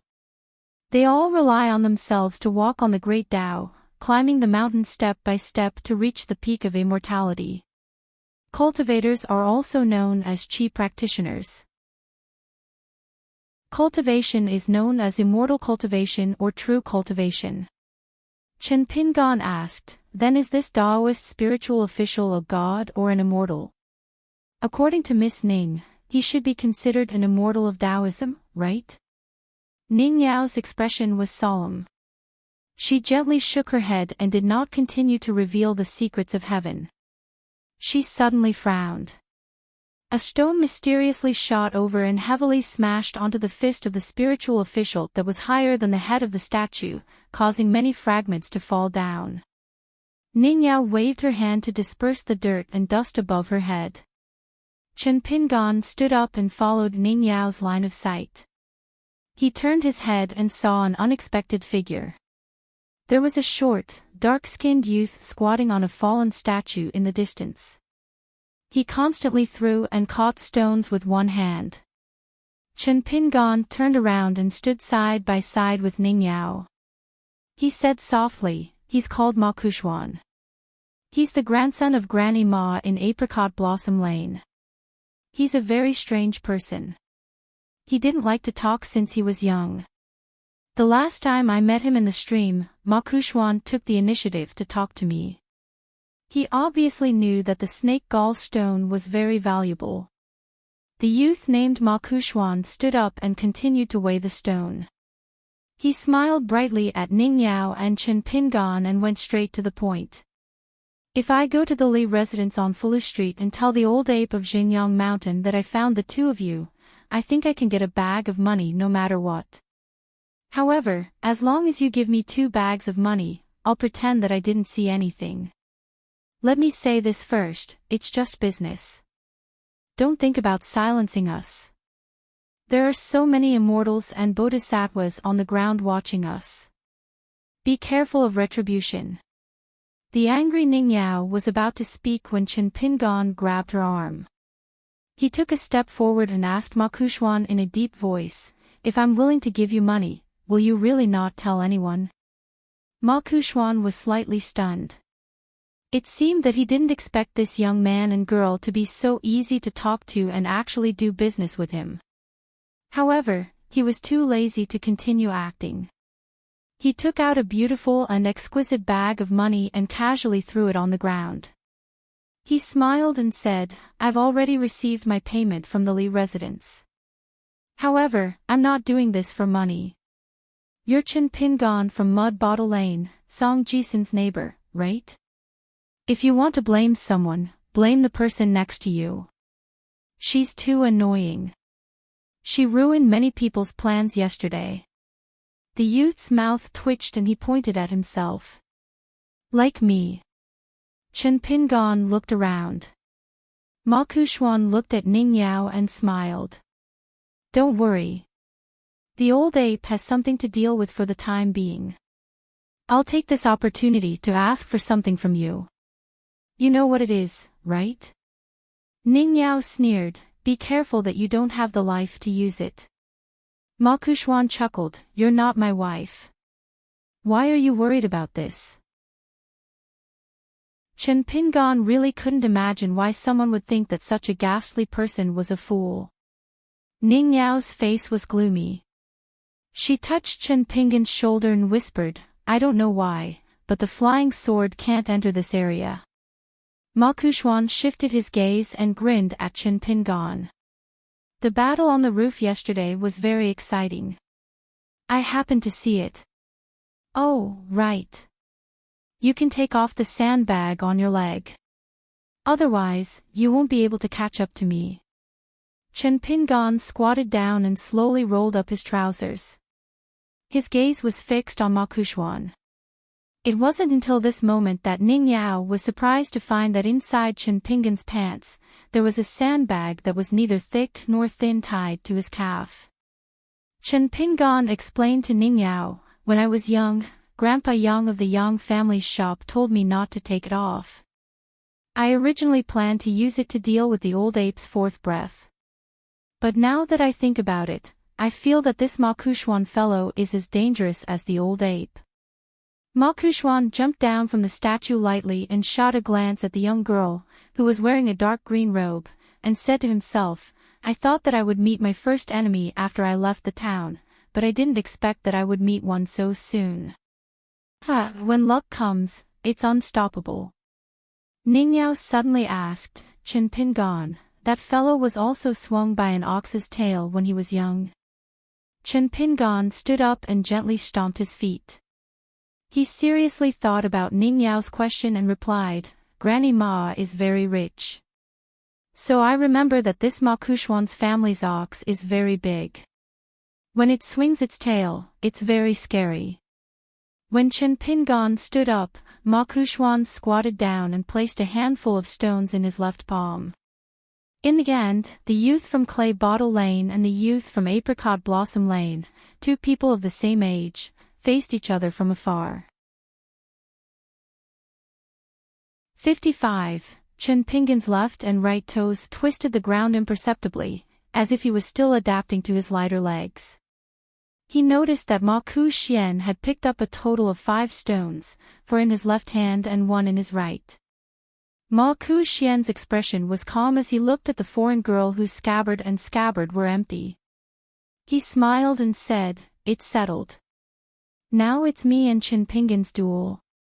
According to the stories my grandmother told me when I was young, when 2 generals were fighting in front of the battlefield, the one who called for help was not a hero. If one could kill the enemy, the morale of the army would be greatly boosted, and the battle would be won. Ning Yao looked at Ma Kuxian and felt annoyed. She had never seen such a person who deserved a beating. Song Jisun from Mud Bottle Alley was also very shrewd, and also liked to drop his bag of books. He always acted like a little teacher, but at least he looked like a scholar. The short and thin youth in front of her had skin no whiter than Chen Pingon's, and his eyes were especially big. His entire person gave people a very strange feeling, especially with this kind of awkward sour language. It was as if an old woman had put half a kilogram of powder on her old tree bark, pretending to be shy. It was really tragic. Chen Pingon did not say any harsh words to his peers from Apricot Blossom Alley. He bent slightly, suddenly exerted his strength, and rushed forward like a galloping horse. So fast. Looking at Chen Pingon's back as he sprinted away, and in the blink of an eye, the distance between them had increased by more than 20 feet. Even the experienced and knowledgeable Ning Yao couldn't help but sigh with emotion. This wasn't to say that Chen Pingan could run faster than foxes and hares among his peers in the world. Naturally, this wasn't the case. Instead, in this world, this cage, Chen Pingan could rely on decades of hard work to train his body to such an extent. This was what Ning Yao admired the most. Ning Yao thought for a moment. Could it be that being able to endure hardships was also a kind of talent? The distance between the two youths was instantly reduced by half. Chen Pingan could even clearly see a series of subtle changes in Ma Kuxian's expression. After a moment of surprise, it turned to fear, and he quickly regained his composure.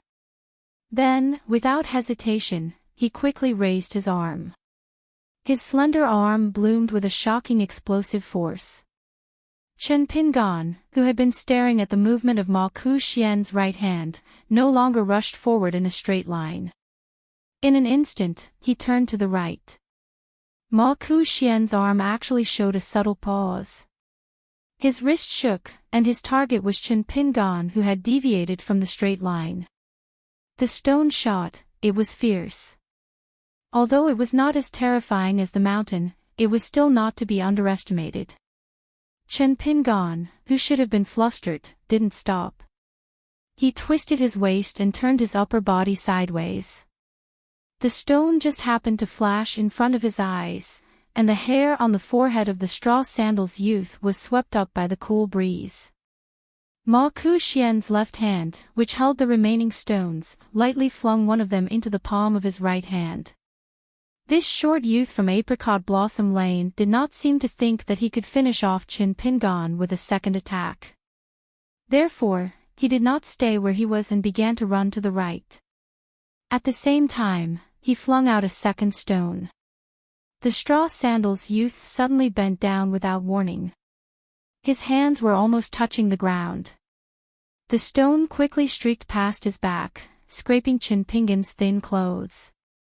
Fortunately, it was only a scratch. Although it looked frightening, the wound was not deep. At this moment, the distance between the two had been reduced by half. Although Ma Kuxian also realized that he should increase the distance, Chen Pingan's charge was too fast. In contrast, Ma Kuxian's hurried change of position was like an old bull pulling a broken cart. Therefore, when Chen Pingan's dark face came closer, the straw sandals youth's resolute and bright eyes were particularly dazzling. On the contrary, Ma Kuxian's expression clearly showed a hint of hesitation. Should he give up on throwing stones and decisively retreat? Or should he stake everything on one throw and decide the victor on the third stone? Ma Kuxian's hesitation was in stark contrast to Chen Pingan's indomitable spirit. At this moment, the straw sandals youth did not look like the kind person from Clay Bottle Lane at all.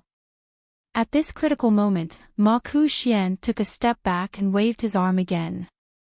It was clear that Ma Kuxian believed in the stone in his hand.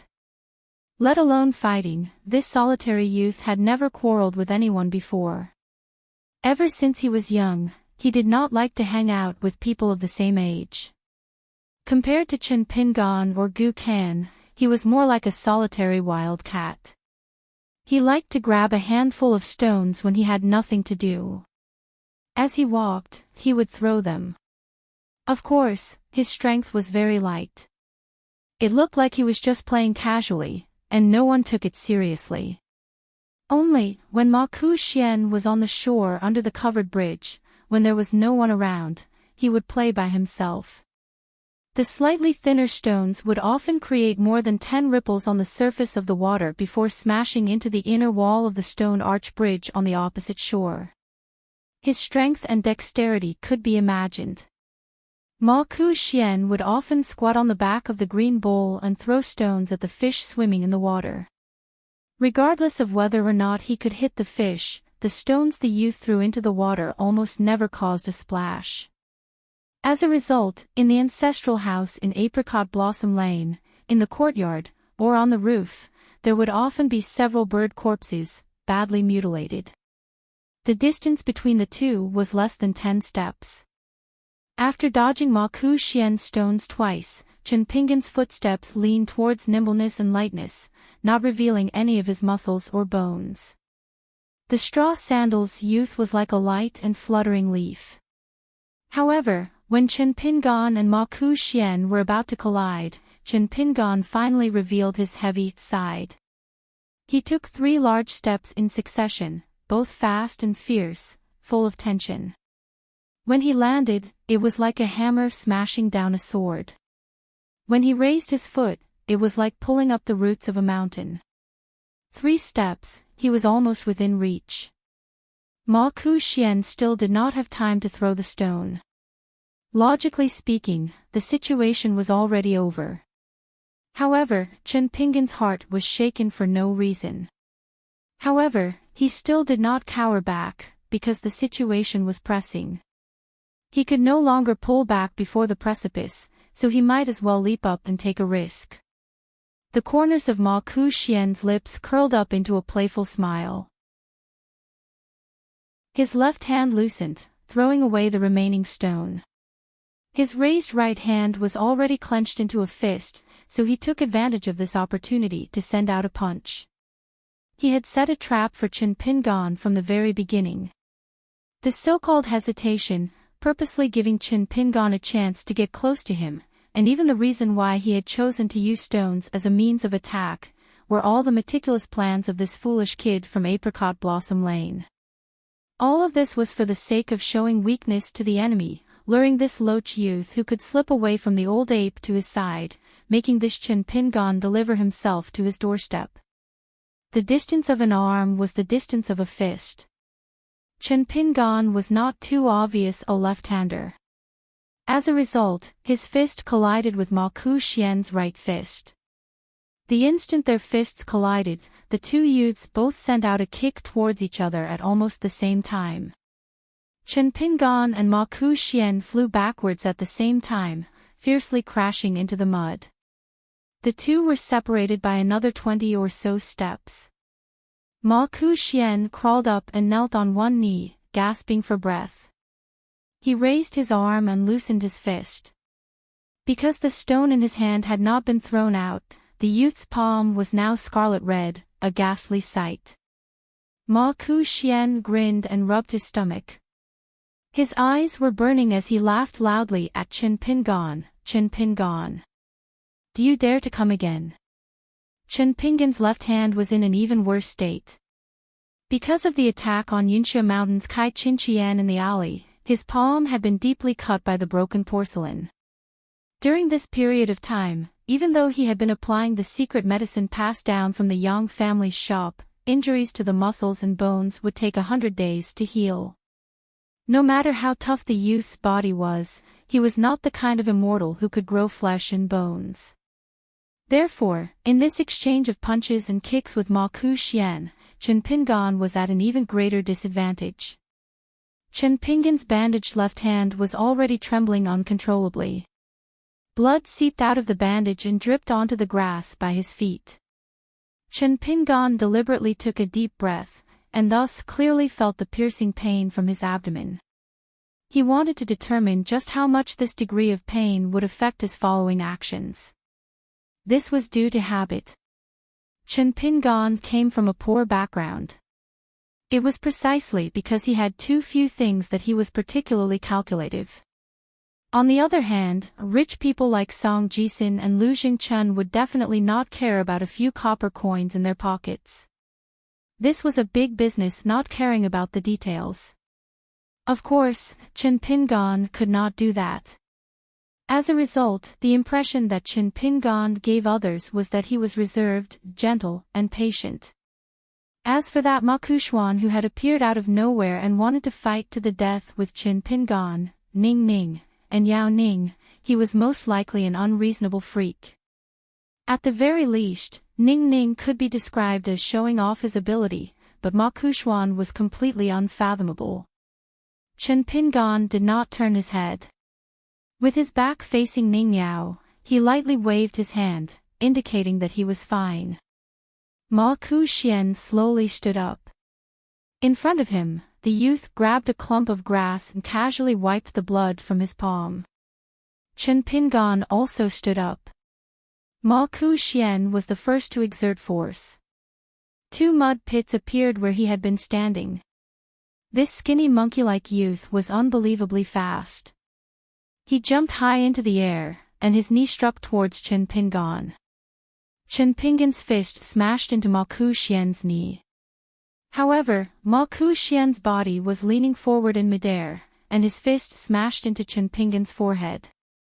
Ma Ku-xian's originally curled up legs instantly stretched out, and he heavily stomped down on Chen Pingan's chest. He turned his body with great difficulty, and even if it was just a tiny bit, he still had to make sure that his vitals were away from the tip of the knife. Right at this moment, a slender figure appeared between the 2 youths. It was a middle-aged man with a long sword on his back and a tiger tally at his waist. He did not seem to make a move, but Ma Ku-xian seemed to have flipped the world around him. Not only did his feet land on the ground, he even stood up straight beside the man. Then, the man with the sword turned his head to look at the youth holding the knife who had taken a step back. His eyes were filled with undisguised praise and admiration. He chuckled softly and said, "The 2 of you fought well this time." Chen Pingan took another step back as blood seeped out of the corner of his mouth. The man smiled and suggested, "I saved Ma Ku-xian, so I owe you a favor. After I get out, I'll persuade the mountain-moving ape of Xingyang Mountain to give up on pursuing the 2 of you. What do you think?" Ning Yao came to Chen Pingan's side. The military cultivator from Marshall Mountain took a deep look at the girl, and then said to Chen Pingan, "You don't have the right to bargain. If you agree, nod. If you don't, then continue to remain silent. If you feel that it's unfair, and if you're lucky enough to escape from the old ape, then after you leave this town, you can find me at Marshall Mountain and ask for justice." Chen Pingan put away the knife Ning Yao had lent him and hid it in his right sleeve. He nodded at the man from Marshall Mountain and said, "If there's a chance, I will." Just as Ma Ku-xian was about to speak, the man said indifferently, "The dead have no right to speak ruthlessly to the living." Ma Ku-xian pursed his lips tightly and lowered his head in silence. The master and disciple of Marshall Mountain gradually disappeared into the distance. Chen Pingan sat on the ground. Ning Yao hurriedly squatted down and asked worriedly, "How are you? Where are your injuries the most serious? Do you have any use for Daoist Lu's prescription?" The youth with a bruised nose and swollen face said bitterly, "It's fine.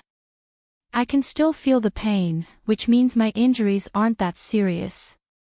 "Oh right, if the old ape comes over now. Let him come." The girl also sat on the ground and raised her eyebrows. "You were there just now. I'll be there later. What's there to be afraid of?" Chen Pingan had no choice but to swallow back the second half of his sentence. Ning Yao suddenly smiled brightly. She stretched out her hands and gave the youth a thumbs up. "Cool." The youth from the shabby alley, who had never thought highly of himself before, tried his best to hold back the smile on his face and deliberately made himself look more relaxed. However, everyone could see that he was happy. The youth from the spring breeze was very proud.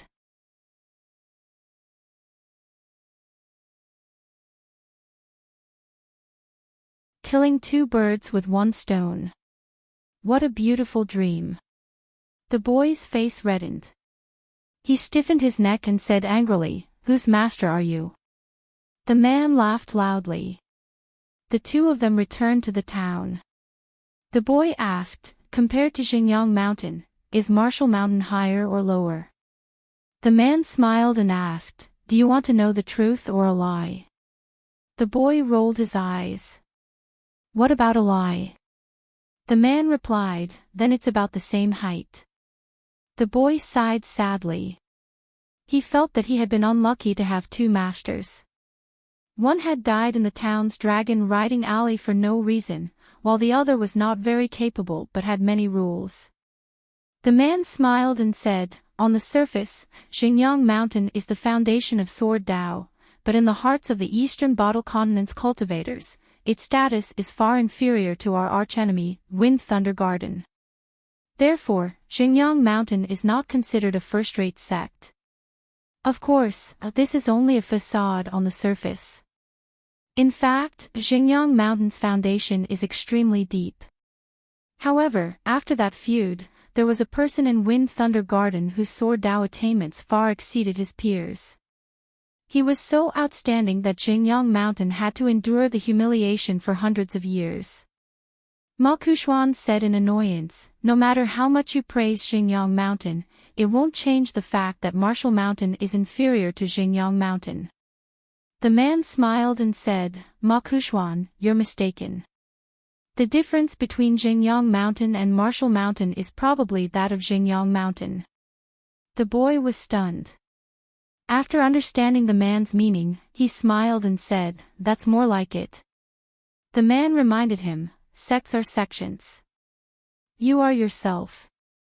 The short boy smiled and said, "You're mistaken too. What I mean is that since Martial Mountain is so high, it'll save me time and effort to find someone to spar with when I master martial arts in the future. I won't be surrounded by a bunch of useless good-for-nothings." The man laughed. Wouldn't such bold words be more convincing if the boy from Clay Bottle Alley said them? The boy said angrily, "Is this how a master should behave? Be careful that I won't avenge you if you get beaten to death in the future." The man reached behind him and patted his scabbard. He smiled and said, "Apart from this sword, I'm all alone. If I die, my Dao will disappear. What's the use of revenge?" The boy was puzzled. "Isn't there still Martial Mountain?" The man kept him in suspense. Martial Mountain is different from the other sects in the Eastern Bottle Continent. You'll understand once you get on the mountain. The tiger tally on the man's waist jumped slightly. The man held it for a moment and said in a deep voice, "Let's return to the town quickly. We military cultivators seek fortune and avoid calamity. It's almost instinctive for us to foresee the future." The boy rolled his eyes and said, "Even if the town turns upside down and the outsiders and the townspeople kill each other, it has nothing to do with me. Let's make a deal. I can promise that I won't treat human lives like grass, but I definitely won't do anything chivalrous or help those in danger." The man's expression was solemn. He grabbed the boy's shoulder and ordered, "Don't speak. Hold your breath." The two's figures flashed, and in the next moment, they were dozens of feet away. This cycle repeated itself, just like the young Ma Kuxuan making a series of water splashes. Besides the wound on his back caused by Ma Kuxuan's stone, Chen Pingan didn't have many external injuries. However, this didn't mean that Chen Pingan was feeling any better. The most troublesome part was his left palm. He had to go into the water to catch fish, which slowed down his recovery. After fighting with Ma Kuxuan, their fists had collided, which made things worse. Unless it's a great sword immortal with great killing power and is willing to give up a divine weapon, only then can you cut out about 2-3 feet long stone strips. It's called the Dragon Beheading Platform by sword cultivators. Of course, every piece is priceless. Chen Pingan fell into deep thought. Ning Yao's eyes suddenly lit up. Isn't there a ready-made whetstone under the feet of the spirit official statue? It's so big that it can be split into 2 pieces. Chen Pingan acted as if his butt was on fire. He quickly advised, "Miss Ning, we can't tear it apart and move it home. That Lord Spirit official is already aggrieved enough. If we snatch away his foothold as well." Ning Yao suddenly stood up and snorted. "Take it away. Am I that kind of person?" Then Chen Pingan followed the girl to the Daoist spirit official statue. Standing in front of the painted clay statue, Ning Yao took a step forward. Her hands were on the scabbard and scabbard respectively. She looked up and shouted, my name is Ning Yao. Today, as long as you give me this 3 feet foothold, then when I become a sword immortal in the future, I will repay you 100 times, 1,000 times. Chen Pingon opened his mouth wide, thinking, is this possible? As expected, the clay statue didn't move. The girl didn't give up and continued, if you don't want to give it, then I, Ning Yao, will borrow it from you. The kind where you return what you borrow. Ning Yao didn't forget to turn her head and wink at Chen Pingon. I'm borrowing, not robbing. Do you understand? Chen Pingon shook his head vigorously and answered honestly, I don't understand. Ning Yao was about to explain the difference between robbing and borrowing to the blockhead Chen Pingon when Chen Pingon suddenly shouted, be careful. At the same time, Chen Pingon moved and pulled Ning Yao behind him. It turned out that the statue of the spiritual official had finally crashed to the ground after thousands of years of exposure to the wind and sun. It fell forward on the ground and shattered completely. There was no sign of a leg here or an arm there. Even the originally lifelike head of the bearded man was shattered. Coming from the earth, going back to the earth. It was as if this trip to the human world was truly over. Moreover, the mystery of this storm was the height of the spirit official statue. The distance between the boy and girl and the statue's stone base was much longer than the former. Logically speaking, even if Chen Pingon and Ning Yao weren't crushed, they should have been heavily smashed.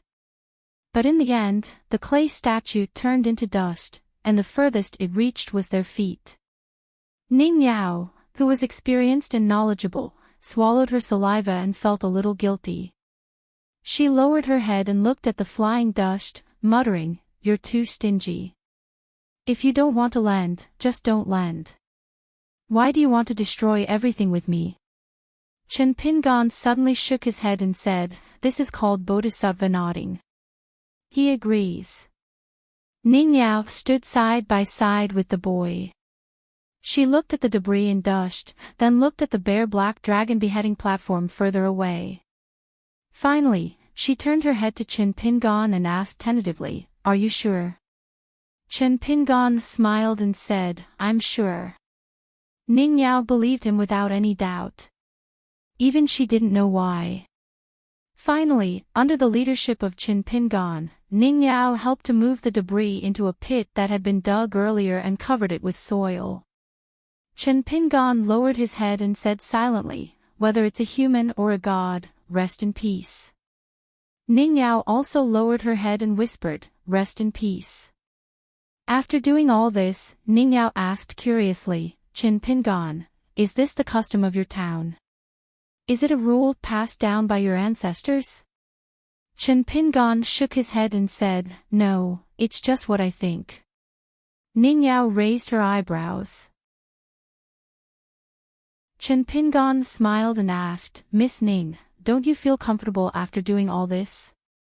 Ning Yao also shook her head. I don't feel anything. Chen Pingon scratched his head and looked at the black stone seat. He asked, it's called the dragon beheading platform. Ning Yao nodded. Martial artists might call it a whetstone or a whetstone.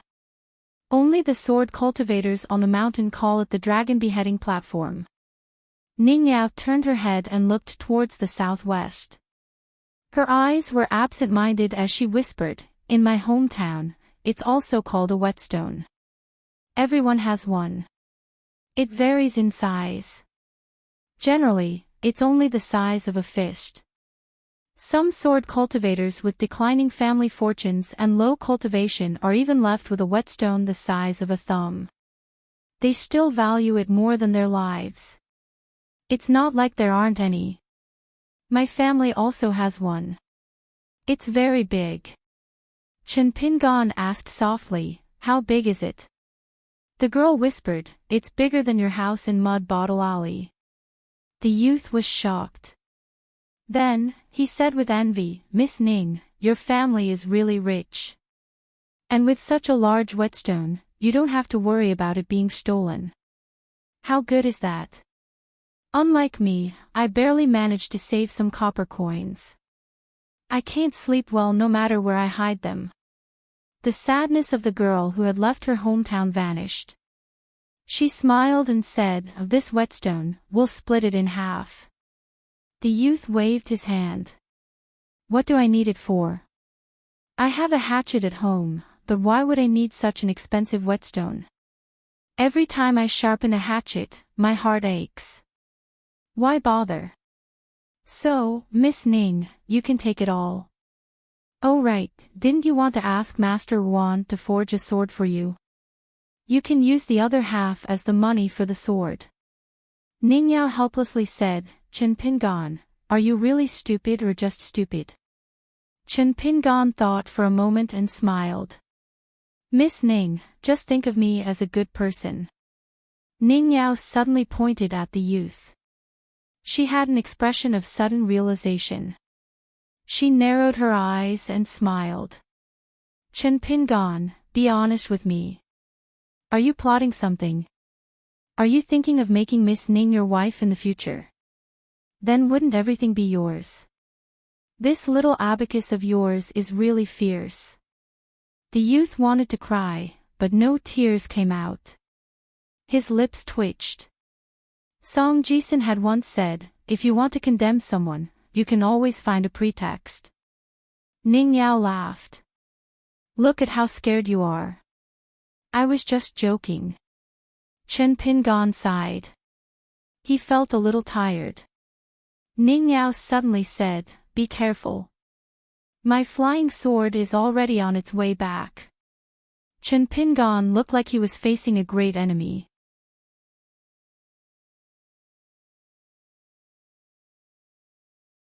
He hit his chest with his fists and said in a thunderous voice, "Descendant of Marshall Mountain, what can I do for you? Spells are forbidden here, and I'm not good at capturing souls. So, please help me patrol the area around this house. If you find this old woman's wandering soul, collect it. Remember, don't harm her foundation." The immortal in golden armor was silent for a moment, then he nodded and said, "Yes, sir." The golden light dissipated, and the immortal general disappeared. Chen Songfeng, a disciple of the Qin family of Dragontail Commandery, was in a spacious room reading files. There was a red lacquered wooden chest by his feet, and more than half of it was filled with yellowed ancient books. The woman picked up a book from the wooden box and stood by the window not far away. She flipped through the pages slowly. Lu Baqiao, the sword cultivator of the Wind and Thunder Garden, sat opposite him and exchanged pleasantries with the old man. The hale and hearty old man smiled and said, "Luckily, it was a coincidence that Li Hong from the Li family's residence personally came to our yamen and asked for a few files of the Qin family in our small town. Moreover, she only wanted the files of the household registration of the last 300 to 400 years. The prince nodded and agreed, so I had Li Hong have people take away the 70 to 80 books on the top of the box. The remaining books on the bottom are even older and just happen to be the old almanac that young Master Chen and your family wanted. Speaking of which, if the yamen didn't require the books to be aired once in summer and once in autumn, they would have long been eaten up by insects." Chen Songfeng, who was standing by the window, didn't even raise her head. She asked indifferently, "I heard that the people with the surname Qin have become servants or maids for the 4 surnames and 10 clans in the Peach Leaf Alley on Foolish Street. Some of the Qin family members have even become the children of these big families. Not only have they kowtowed to people for generations, but they also have to be arrogant when they see the ordinary people of the town." The old manager was a bit embarrassed. This woman kept saying 4 surnames and 10 clans, or big families. She was the eldest grandson of the Qin family in Dragontail Commandery, a family that had been passed down for thousands of years. However, she just sat there like a servant, silently reading the files. And this woman, who also had the surname Qin, was able to do so with a clear conscience. Then her true identity must have been long and noble. The old manager knew it even with his knees. Although the old steward didn't have any maidservants or odd-job workers with the surname Chin, he had always had a good relationship with those big families who were the local tyrants of this small town. He didn't want to provoke a fierce dragon crossing the river because of his inappropriate handling of this matter. Therefore, after carefully considering his words, the old man put down the teacup with ice cracks in his hand and slowly said, "Miss Chin, there's nothing we can do about this." According to what an old senior of our yamen said in the early years, there were two Chin families with different ancestors in this town. One of them moved out of the town a long time ago and didn't have any direct descendants left in the town. However, I vaguely heard that this Chin family left behind a gravekeeper when they moved out of the town. It's been too long, so the family that was responsible for sweeping the graves of that Chin family and burning incense can no longer be verified. As for the other Chin family, it was also one of the big families a long time ago and was ranked very high. Unfortunately, the affairs of the world are unpredictable. After being tossed around inside and outside a few times, they gradually declined. Especially in the recent few hundred years, just like Miss Chin said, each generation is worse than the last. Right now, there are no longer any Chin family members who set up their own families. No, I remember now. There really is a single Chin family member left. He should be the only one out of all the Chin family members in the small town who didn't rely on any of the 4 families or 10 clans. That child's father had exquisite porcelain craftsmanship and was even praised by the previous 2 supervisors. That's why I remember him so clearly. However, he died early, so I don't know how his child is doing now. But speaking of which, let's just talk about what I've seen and heard. The small town generally treats the descendants of the Chin family quite well, especially the Song and Zhao families. The head manager of the manor is also surnamed Chin. Nominally, they are master and servant, but in reality, they are more or less like a family.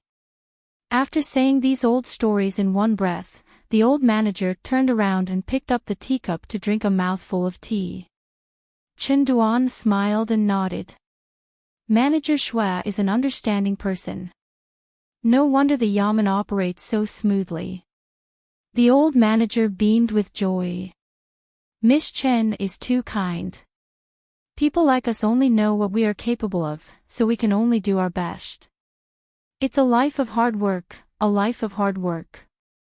Chen Duan dismissed it with a smile and shifted her gaze to Chen Songfeng, who was sitting upright and still. She said coldly, "If you really can't do it, then turn the box upside down and start with the records at the bottom." Didn't you hear what Manager Shua said just now? In the past 1,000 years of this small town, the records are only related to another branch of the Qin clan.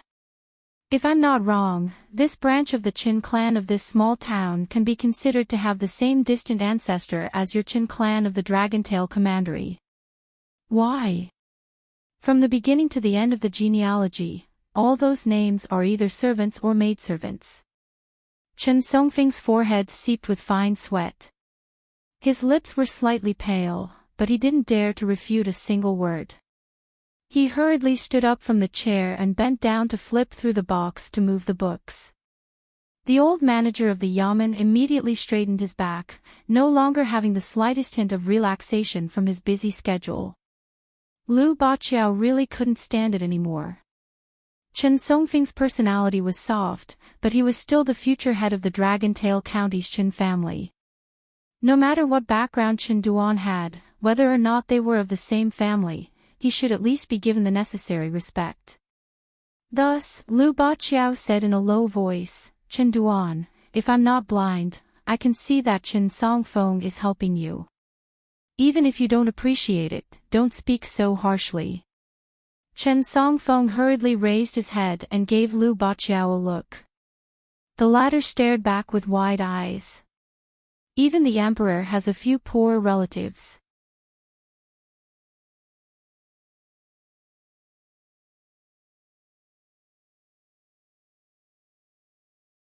"58. At the edge of the wilderness, a flying sword was hovering in the air obediently. Like a well-educated girl who had met the elders who set the family rules, she could only lower her eyes and stand obediently with her hands behind her back. Next to the flying sword stood a middle-aged Confucian scholar who looked travel-worn. His hair on his temples was even whiter. If Xiao Yao and Song Jisin, two potential scholars, were here, they would notice that in just a short period of 10 days, this Confucian scholar's hair had grown a lot more white. The tip of the flying sword was pointed at the silent mountain-moving ape of Xingyang Mountain. Its whole body faintly emitted a violent aura that seemed to be ready to fight to the death. The mountain-moving ape finally couldn't help but ask in a deep voice, "Why can the people of Marshall Mountain go, but I can't? Mr. Qi, aren't you too snobbish?" This kind of face-to-face questioning was extremely rude, but the mountain-moving ape still didn't think it was inappropriate. Although Marshall Mountain was the military holy land of the eastern vase continent, it had always been in a state of disunity and didn't have a strong sense of sections. Cultivators and warriors with great magical powers were more like nominal members of Marshall Mountain. The rules of Marshall Mountain were famous for being big and empty. They couldn't be considered binding, so how could they be united? Qi Jingchen, who looked tired, said to the flying sword first, "Go. Your master is fine now." As if it had been granted amnesty, the flying sword jumped cheerfully, turned around, and flew away. The mountain-moving ape thought that it had guessed the reason, so it became even angrier. That girl is indeed the junior Mr. Qi picked. If Mr. Qi has been interested in the Liu family's sword manual for a long time, you can tell me. As long as it doesn't fall into the hands of the Wind Thunder Garden and is taken by Mr. Qi's anonymous disciple, it doesn't matter. But Mr. Qi, you're so secretive. Why? Do you want to be a bitch? Do you want to establish a chastity memorial arch? You, Qi Jingchen, can take the benefit secretly, but I, Xingyang Mountain, have to bear the bad reputation. If the previous accusation and questioning were said out of anger, then the mountain-moving ape's insulting words were undoubtedly meant to shed all pretense of cordiality. Qi Jingchuan's expression remained the same as he slowly said, "Qi Jingchen, as a disciple of the Confucian school who has been in charge of the feng shui of this place for 60 years, there are some things that I should explain to you. First, I have no relationship with that girl, but I saw that she was very talented." The 4 words Qi Rush and Bull contained a part of the sword Tao of the Aquarius continent. When the girl stood under the plaque, the 4 words automatically resonated with her. Unfortunately, the material of the girl's sword was not enough to support the 4 words, so I took the opportunity to pluck 2 of the words and place them into her sword. My relationship with this young girl ends here. It's not like what you've guessed, an unregistered disciple that I've chosen. Qi Jingchen laughed self-deprecatingly. If I'm willing to be shameless enough to steal from my own people, as the head of the family, how can outsiders notice anything when I put something in my arms? It's just a sword manual for killing in one's dreams. Do I, Qi Jingchen, need to plan for 60 years before taking action? As a top figure of Xingyang Mountain, the mountain-moving ape had seen too many schemes and tricks. It had also experienced the powerful methods of many sanctimonious experts and immortals. How could it easily believe the words of the Confucian? However, compared to its previous heated words, it was much calmer. It only sneered. "Oh. So I'm measuring the heart of a gentleman with the yardstick of a villain." Qi Jingchen glanced at the mountain-moving ape.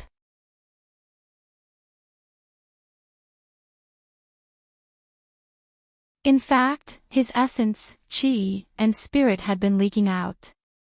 In the end, Lu Xianyang happened to meet with an accident at this time, so he had no choice but to try his best to stimulate his potential. This is the so-called breaking a broken jar and smashing it. Originally, he had half a year of life left, but now he probably only has 10 years left. This meant that the straw-sandal teenager's life was greatly reduced every time he ran from Clay Bottle Alley to the roof of the town, to the stream in the deep mountains, and finally to the wilderness. The young man was well aware of this. Ning Yao asked, Mr. Qi, you just need to tell me how to save Chen Pingan. Qi Jingchen sighed in his heart. This was the mystery of the Taoist heart. The girl had feelings for Chen Pingan. Otherwise, she wouldn't have fought side by side with him to this point. When normal people heard bad news, they would inevitably feel panic, sadness, and sympathy. The speed, length, and depth were just different. But Ning Yao didn't have any of these. She immediately jumped to the result she wanted the most. How could she save him? In the world of cultivation, one's cultivation strength could be seen. Step by step, one only needed to go up. The only difference was that each step had its own size. The cultivation heart was ethereal. There were paths everywhere, as if each path could prove the great way, but also as if each path was an unorthodox path that no one could guide. In the cultivation of the heart, those who had the Taoist heart could reach the sky in a single step. Therefore, the girl could openly look at the straw-sandal teenager with clear eyes and directly ask him if he liked her.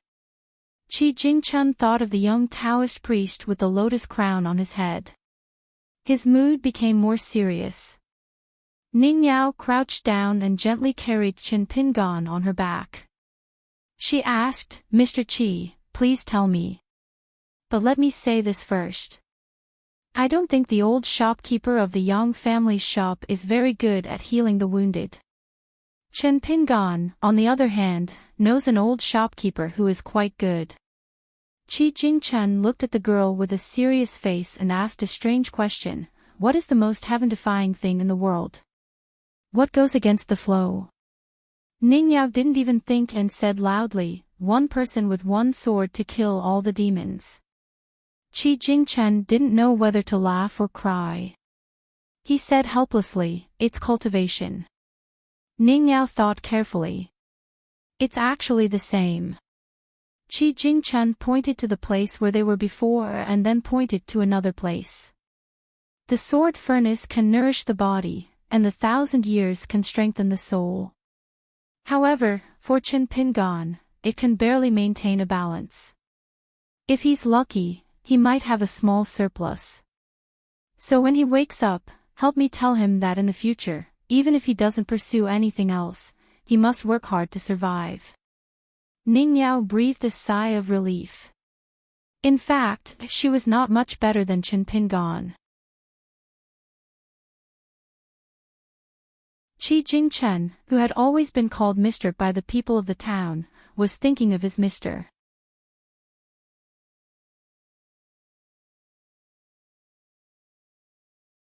The young man said softly, so it was me who killed my grandmother, right? The man with the sword said, according to the secular world's view, yes and no. But according to Ma Kuxuan did not want to listen to him anymore. He stood up and said with a hideous smile, you can't massacre a city or destroy a country. You can't kill innocent people. You can't do these things. You can't do those things. Then, can you take revenge and kill people? Without waiting for the man to answer, Ma Kuxuan continued, if I can't even do these things, then what's the use of being a military cultivator? Why don't I just be a devil who does whatever I want? Why didn't I agree to join that Taoist and Taoist sect? The man hesitated for a moment and said, as long as you can bear all the consequences, it's fine. Just like today. Also, there are some things that I didn't say clearly before. For example, when it comes to killing people, everyone has their own limits. The number of people you can kill and the number of people I can kill are completely different. It's not only because I'm stronger than you, but also because a person's temperament is also very important. If I kill 100 people, all of them are people who should be killed. If you kill 2 or 3 people, there will be people who shouldn't be killed. Ma Kuxuan suddenly sneered and said, why did I ask you whether or not to kill people, and how to kill people? Do I need your help? I almost forgot that I'm not an official disciple of Marshall Mountain yet. The young man looked down at the old woman's face and then turned to the square table in the main hall and shouted, "Go and lead the way." A black cat quickly jumped out from under the square table, and Ma Kushwan followed it out of the room. The man did not care. One had to know that the man's country had fallen into chaos 150 years ago. Mountains and rivers had been destroyed, and 100 years of war had been fought. It was the most tragic state in the eastern Aquarius continent. The last 10 million families had died, and by the time the new dynasty ended, less than 800,000 families had survived. In the end, many young children felt that everyone in the world did not need to be buried after death. The man was one of these children. The man slowly stood up. Compared to telling Ma Kushwan that the murderer had been chased out of town, he wanted to ask Master Wan a question. He wanted to know why Buddhism had been declining in the eastern Aquarius continent for thousands of years, and why only a few small countries would worship it as the imperial tutor. In this small town, it was the weakest force, but the cycle of karma was so obvious. The military sword cultivator followed the young man from a distance. Even though Ma Kushwan was a disciple of Marshall Mountain, the man did not want to interfere with the young man's personal grievances. They lived and died together on the battlefield, and they were responsible for their own deaths on the path of cultivation. Of course, nothing was absolute. For example, when Ma Kushien had almost died at Chen Pingan's hands, the man had saved him for two reasons. One was that he didn't want a genius like Ma Kushien to die prematurely. He wanted Ma Kushien to temper himself on Marshall Mountain. Whether it was in terms of talent or temperament, he wanted Ma Kushien to reach a higher level. He hoped that Ma Kushien could become one of the representatives of the militarists and shine brightly in this chaotic world. The second reason was that Mr. Qi had taken the initiative to say that it was enough to determine the winner between Ma Kushwan and Chen Pingan, but there was no need to fight to the death.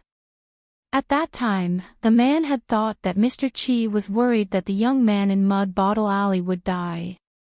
Later, he realized that was not the case.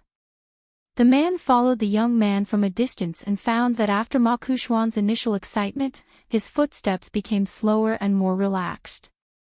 In the end, he looked like an ordinary young man shopping. However, when the black cat jumped from a roof to the young man's shoulder and then to the ground, it turned around and ran away, as if to tell the young man that it had found its target. After that, the young man began to jog, and his temperament changed again. The spring rain was light, but it only made the people on the street walk in a hurry. They were far from having to take shelter under the eaves. A young man and a young woman in luxurious clothes were walking down the street from Dragon Riding Alley. They seemed to have had their own opportunities, and their faces were full of joy. However, a young man had taught them the meaning of fortune and misfortune. The young man began to run 50 steps behind them. When he was 20 steps away, he shouted, "Hey!" When the young man turned around, Ma Kushwan punched him without holding back. A punch to the head. The young man flew out and fell heavily on the street. His body twitched slightly, but he did not show any signs of struggling to get up. After the punch, the young man landed on the ground and stood side by side with the young woman. Ma Kushwan twisted his body and swung his left hand at the woman's neck. The woman, who was half a head taller than him, was hit by the young man's arm and fell to the ground with a bang. The woman's head hit the muddy ground with a loud bang. Ma Kushwan stretched out a foot and stepped on the woman's forehead. He stared at her dizzy face and bent down. He said in an elegant voice, "I know the culprit is not in the town, but it doesn't matter. I can investigate it myself." The beautiful young woman's eyes were bloodshot, and her nose and ears were bleeding. She looked at the young man with a face full of fear. The young man's face was fierce. "I, Ma Kushwan, have ruined your cultivation state. Even if you want to take revenge and chop me to death, I will accept my fate and will not hate you." Even if you don't take revenge, if I am in a good mood, I will let you go and play with you a few more times. In my opinion, this is how the world should be. The woman was probably a proud child of her sect and had never seen such a scene before. She was so scared that she could not even remember what the young man said. She could only beg for mercy. Let me go, please let me go. I didn't kill your grandmother. I don't know anything about it. The young man gradually increased the strength of his foot and slowly pressed the woman's head into the mud. Do you know what I hate the most about you? It's that after committing a sin, you don't care about it at all. You don't feel guilty at all, not even a little bit. The young man's voice was filled with tears, and his eyes were filled with hatred. The woman reached out with difficulty and hugged Ma Kushwan's ankle. Her eyes were filled with pity as she begged, "Let me go. My grandfather is the commander of the Tidal Cavalry, and I am his most beloved granddaughter. I can compensate you. I can agree to anything you want." The young man put on a fake smile and said, "Oh. What a coincidence, I am the grandson of my grandmother, Ma Lanhua." The young man suddenly raised his foot and rubbed the woman's face with the sole of his shoe. Tidal Cavalry, right? Wait, I will slowly play with you. The young man pulled back his foot and looked to the left and right. On the left, there was a man from Marshall Mountain standing in the distance with a sword behind his back. On the right, there was a scholarly young man holding an oil paper umbrella. He stood next to the pitiful woman on the ground and looked at Ma Kushwan. Ma Kushwan's intuition told him that the young man holding the umbrella was waiting for him to kill the woman at his feet. Ma Kushwan suddenly squatted down. The woman tried to escape, but the young man pressed her neck down. When the woman didn't dare to move, the young man let go and patted the woman's face with his palm. He smiled and said, "Remember, my name is Ma Kushwan. I will definitely look for you in the future. Also, you have to thank that guy who is not in the town. Otherwise, our relationship wouldn't be so good." Ma Kushwan finally spat on the woman's face.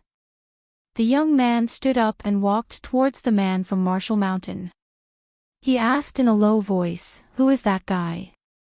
The sword cultivator said indifferently, "He is the future master of Lakeview Academy, one of the 72 academies of Confucianism. His name is Cui Minghuang, and he has an illustrious background. This time, he is here to take back his trump card. He is very shrewd, so you have to be careful in the future. If I'm not mistaken, he already has his eyes on you."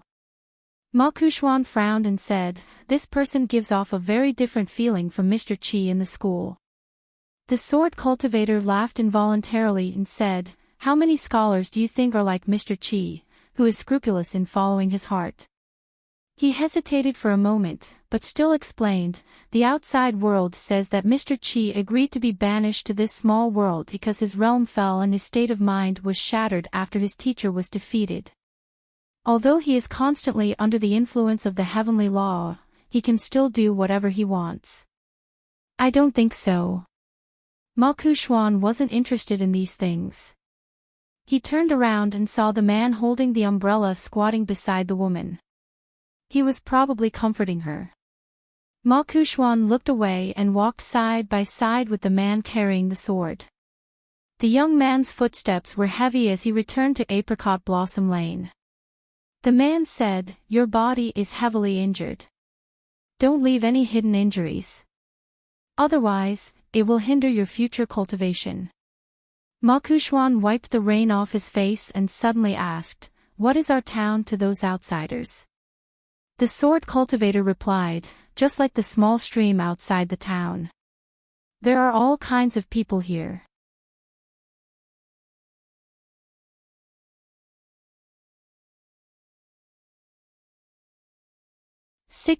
Under the archway of the government office. Chen Dui talked about many strange people and interesting anecdotes. The little girl of Xingyang Mountain listened with great interest and said, "Sister, you know so much. Chen Dui smiled and said, when you grow up, you will know a lot of things. Song Jisun said half-truthfully, when I get along with you, I feel that you are quite a normal person. The girl raised her long eyebrows and asked, do you mean that in front of Song Jiankyung, the vassal of Dolly, I have to be submissive and humble? Song Jisun laughed and pointed at Chen Dui, Miss, if Mr. Chi of our town school heard your way of talking, he will definitely frown. You know, this is called either one or the other. It is very unreasonable. At first, it sounds reasonable, but it can't stand up to scrutiny. What I really mean is, of course, you don't have to flatter Song Jiankyung, and you shouldn't. However, Song Jiankyung is the biggest local in Dolly, and he is also a martial arts great master second to none, right? As an outsider, you should do as the Romans do. Shouldn't you be a little more polite to the owner of a house? Why do you have to put on a face and pretend to be a master? You can pretend if you want to, but after you were beaten half to death by Song Jiankyung, you still dare to talk tough in front of him. I really don't know what to say to you. In the end, Song Jisun pointed at himself and said self-deprecatingly, even a mean person like me knows how to judge the situation. Chen Dui hesitated for a moment and said, like. I am also a martial artist. To be honest, I have always looked down on the martial artists of Eastern Vase continent. Of course, in the end, I was wrong, very wrong. Song Jisun said in surprise, you are quite honest. Chen Dui said indifferently, a martial artist recognizes nothing but the fist. Song Jisun suddenly asked a sharp question, you outsiders who come to the town to look for treasures and opportunities seem to have different reasons from what we think. Is it because your fist is hard? Chen Dui shook his head and said with a smile, I don't need to explain anything at all. In the future, as long as you walk out of the town, you will soon become people like us. When you embark on the road of cultivation one day, you will naturally understand. Otherwise, you won't understand even if I explain it to you. Song Jisun said with emotion, it's so boring to become people like you. The little girl jested, then come to our Xingyang mountain to play. It's very interesting. Song Jisun patted her little head and said casually, okay. Chen Dui. The prince of the Li dynasty was standing by the archway. He said to Song Jisun, go back to Mud Bottle Alley and pack up. Get ready to leave. Song Jisun said with a smile, okay, I'm leaving my hometown. The little girl was reluctant to leave. She asked, leaving my hometown with a well on my back. Song Jisun laughed and got up. Let's go. I'll send you back to the Li family's house first. This is called finishing what you started. Song Jisun held the little girl's hand and walked to the gate of the government office. He turned around and asked, there won't be any assassins on Fulu Street outside, right? Song Jiankyung said with a smile, you'll have to ask your neighbor. Song Jisun curled his lips and turned to look at the sky. Dark clouds gathered and there were signs of rain. His mood suddenly became very bad. After sending Tao Zi back, Song Jisun was surprised to find Song Jiankyung standing under the Chinese scholar tree. He walked quickly and asked curiously, why are you in such a hurry to leave? Song Jiankyung nodded and said, I received a message that there's something outside that needs to be solved personally. So I took the carriage to Mud Bottle Alley and left after packing. Song Jisun looked up and saw 3 carriages parked outside the government office. This should be the first time he took a carriage in his life. Song Jisun bent down and sat in the carriage at the front. Song Jiankyung followed and sat cross-legged. Song Jisun looked around. It was empty except for the straw hassock he was sitting on. It didn't look as luxurious as he had imagined, and it didn't give people the impression that it was a different world. This made Song Jisun a little disappointed. He was looking forward to seeing GQ's surprise when she boarded the carriage. The closely packed horse hooves clattered on the bluestone street. The 3 carriages drove out of Fulu Street one after another. Song Jianqiang lifted the curtain and looked at the small town outside the window. From now on, the Dali dynasty would completely lose control of this small cave in name. But on the other hand, since the founding of the Great Li Empire, it was precisely by relying on the enormous benefits brought by this small cave that it was able to gradually grow from a small independent power in a remote corner to the current largest secular dynasty in the northern part of the Aquarius continent. A small cave with thousands of miles of rivers and mountains.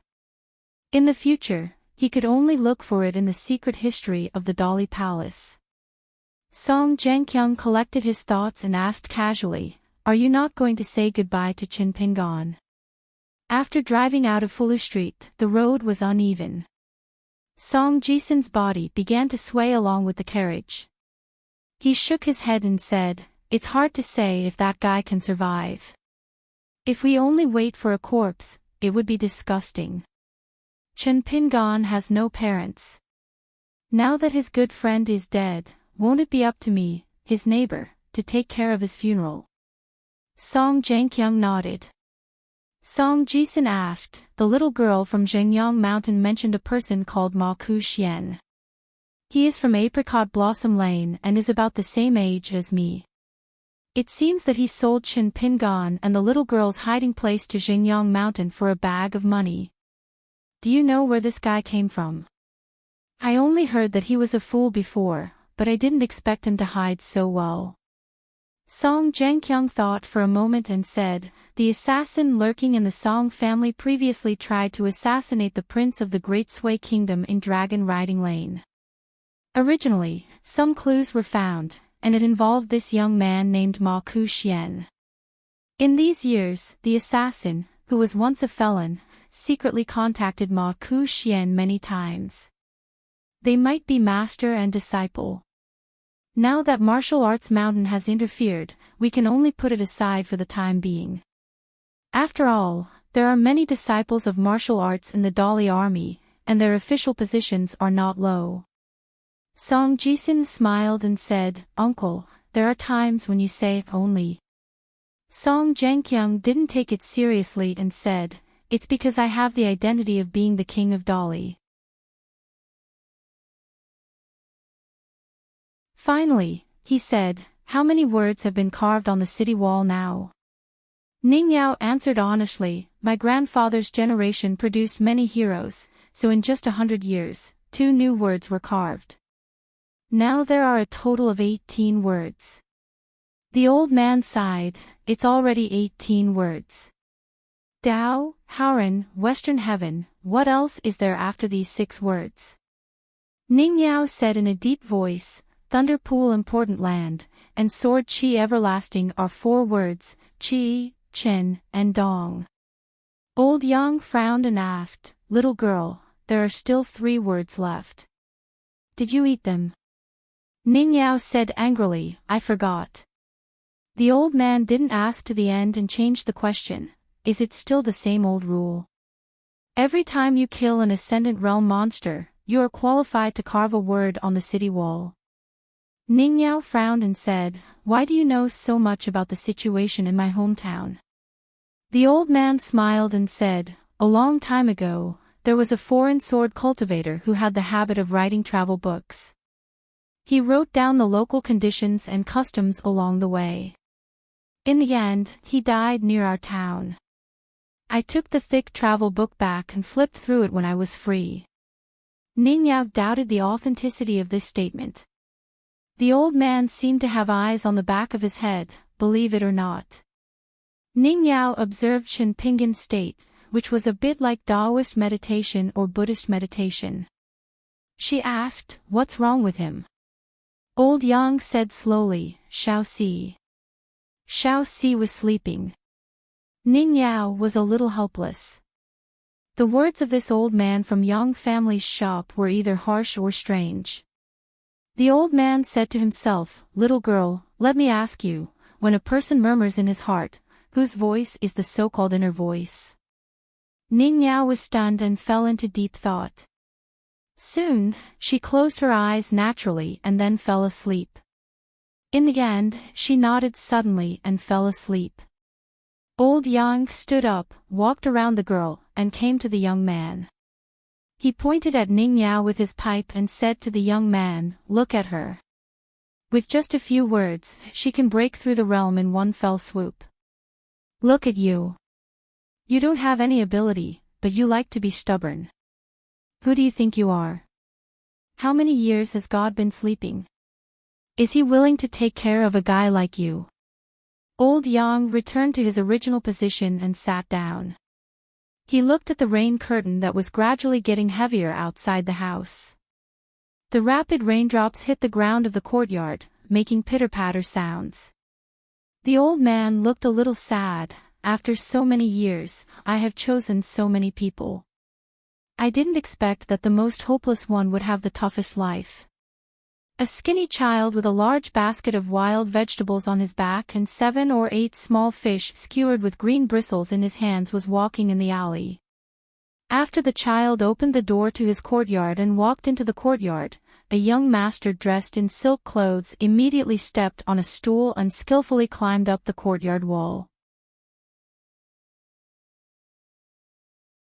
The woman stopped and scolded with one hand on her waist. "What are you doing? Are you guarding against a thief? Old Yang, you are the master of my man. How can you do such immoral things? Li Er is a good shop assistant. Why do you ask him to pack up and get lost? Do you own the Yang family shop?" Ah.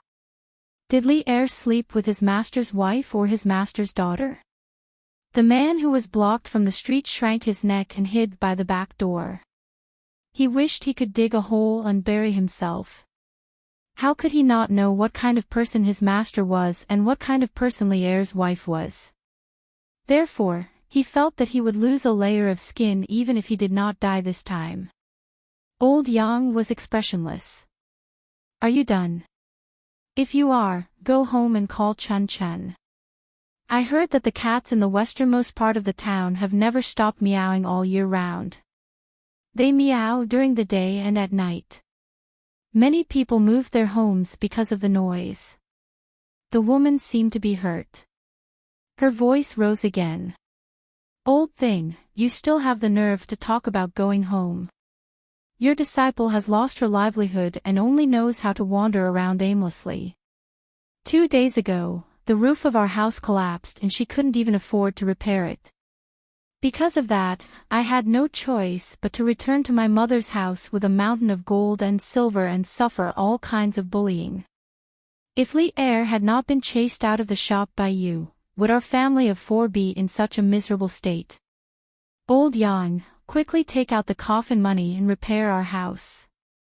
Otherwise, I won't let you off today." The old man looked coldly at the man who was hiding. It was Xing Dafeng. Xing Dafeng said with a long face, "Master, Li Er did as you instructed and went to do that thing. He definitely won't be back anytime soon." The old man's face was gloomy.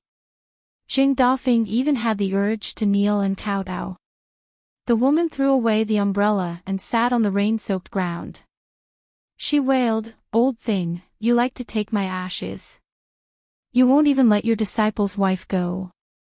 The old man moved a small stool under the eaves and sat down leisurely. He took out some tobacco from the bag at his waist and crushed it into a ball before putting it into his pipe. He started smoking and looked up at the sky, completely ignoring the woman. Xing Dafeng looked at the madam making a scene in the courtyard. It was raining heavily, and the madam had a well-developed figure. Her clothes were thin, and many of the workers in the Yang family's shop came to join in the fun. They were all secretly delighted and feasted their eyes. The woman cried her heart out. However, she suddenly stopped as if someone was strangling her neck. She rubbed her eyes and quickly got up, picked up the umbrella and ran away. The woman shouted as she ran, "There's a ghost." The old man's mouth twitched. The rat's droppings on the incense table. Detestable.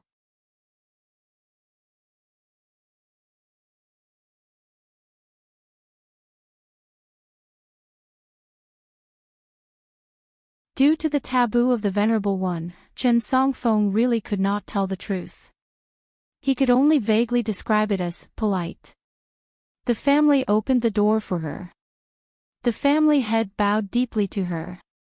Everyone in the family treated her as a guest of honor and let her sit in the main seat at the welcoming banquet. The impact of all this on Chen Songfeng could be imagined. Liu Baqiao was puzzled. Wasn't that young man surnamed Liu almost killed by the old ape with a punch? Chen Songfeng sighed. You said it yourself. He was almost killed. Chen Songfeng got up and went to the window.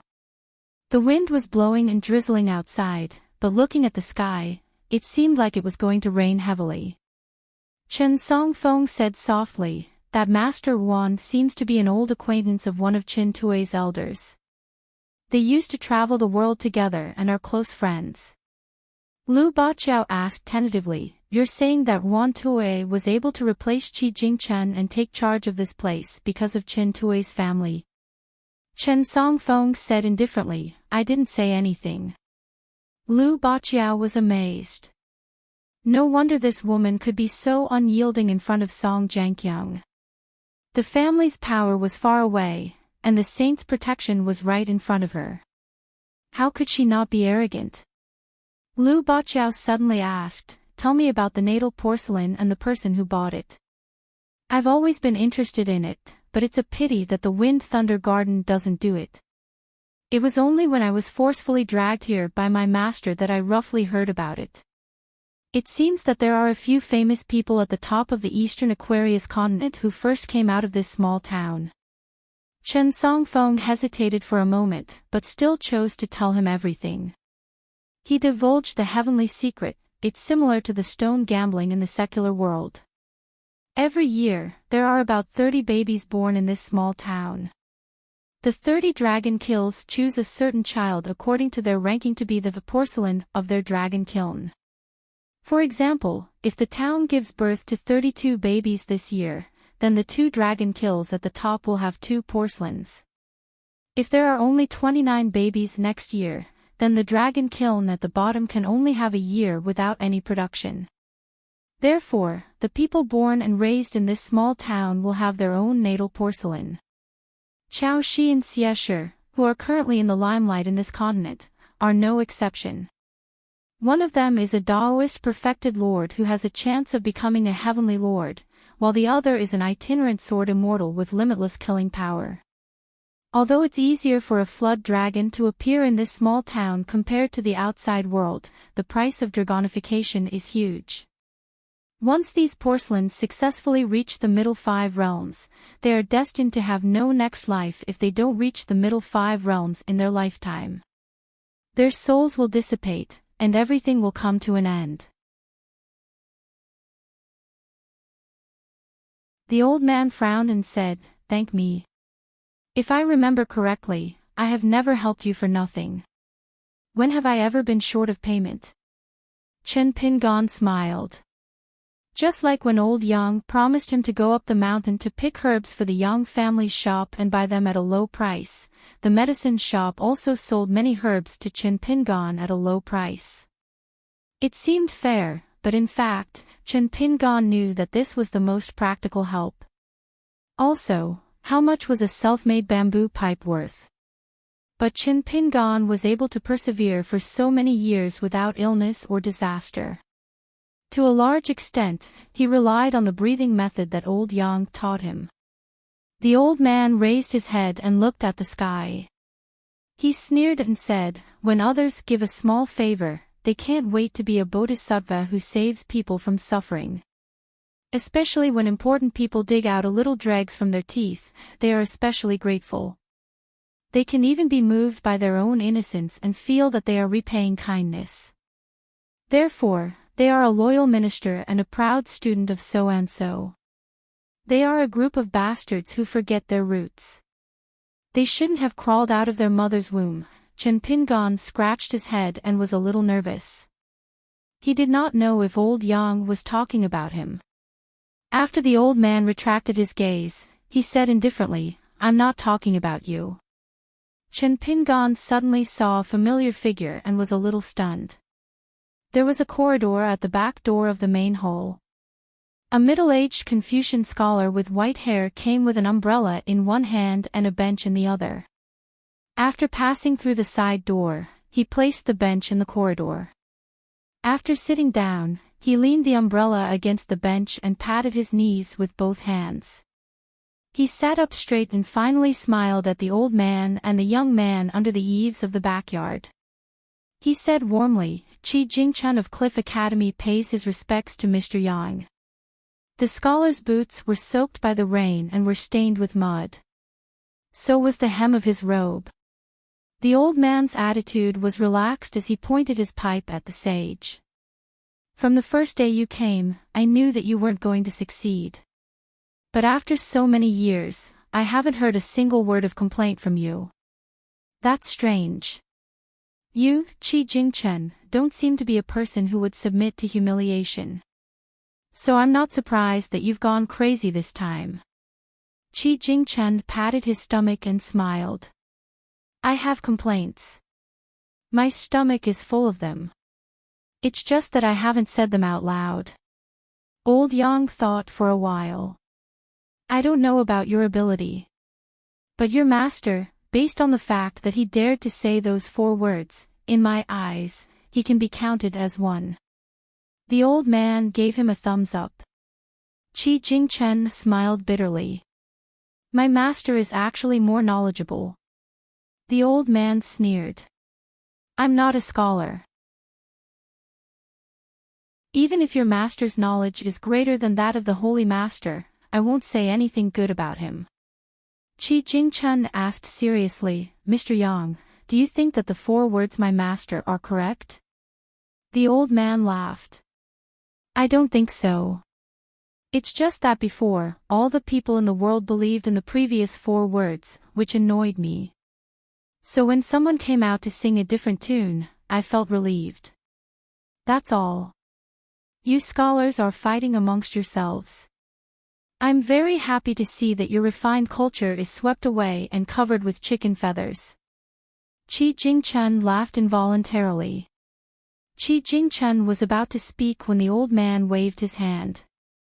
"Don't be so polite. I don't like to hear it. We're not the same kind of people.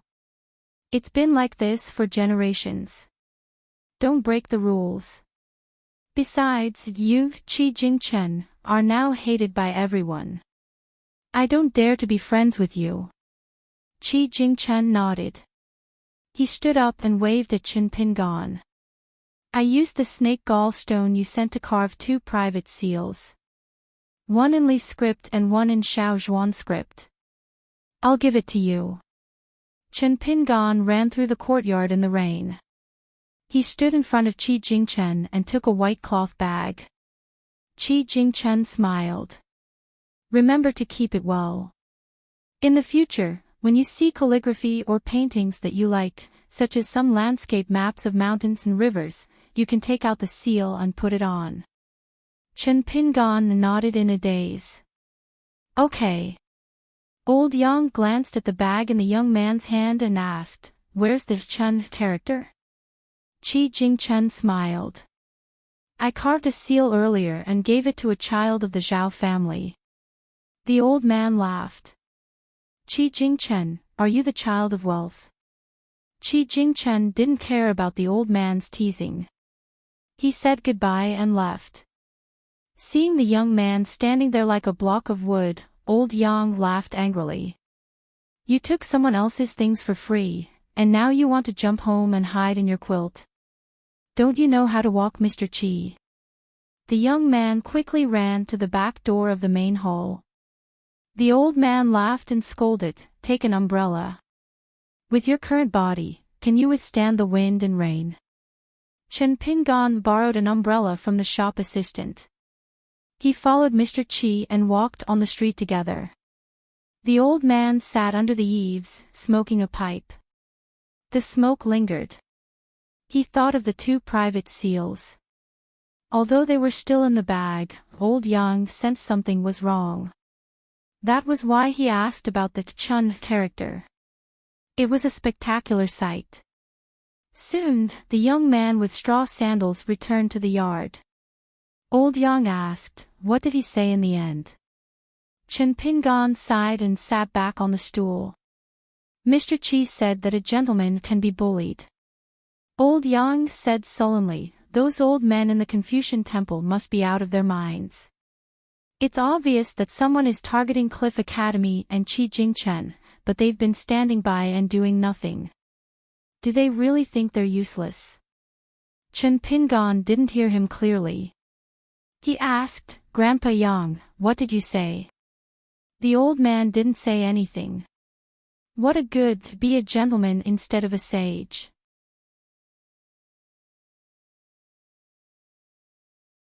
"62. Ning Yao woke up leisurely. She was sleeping soundly.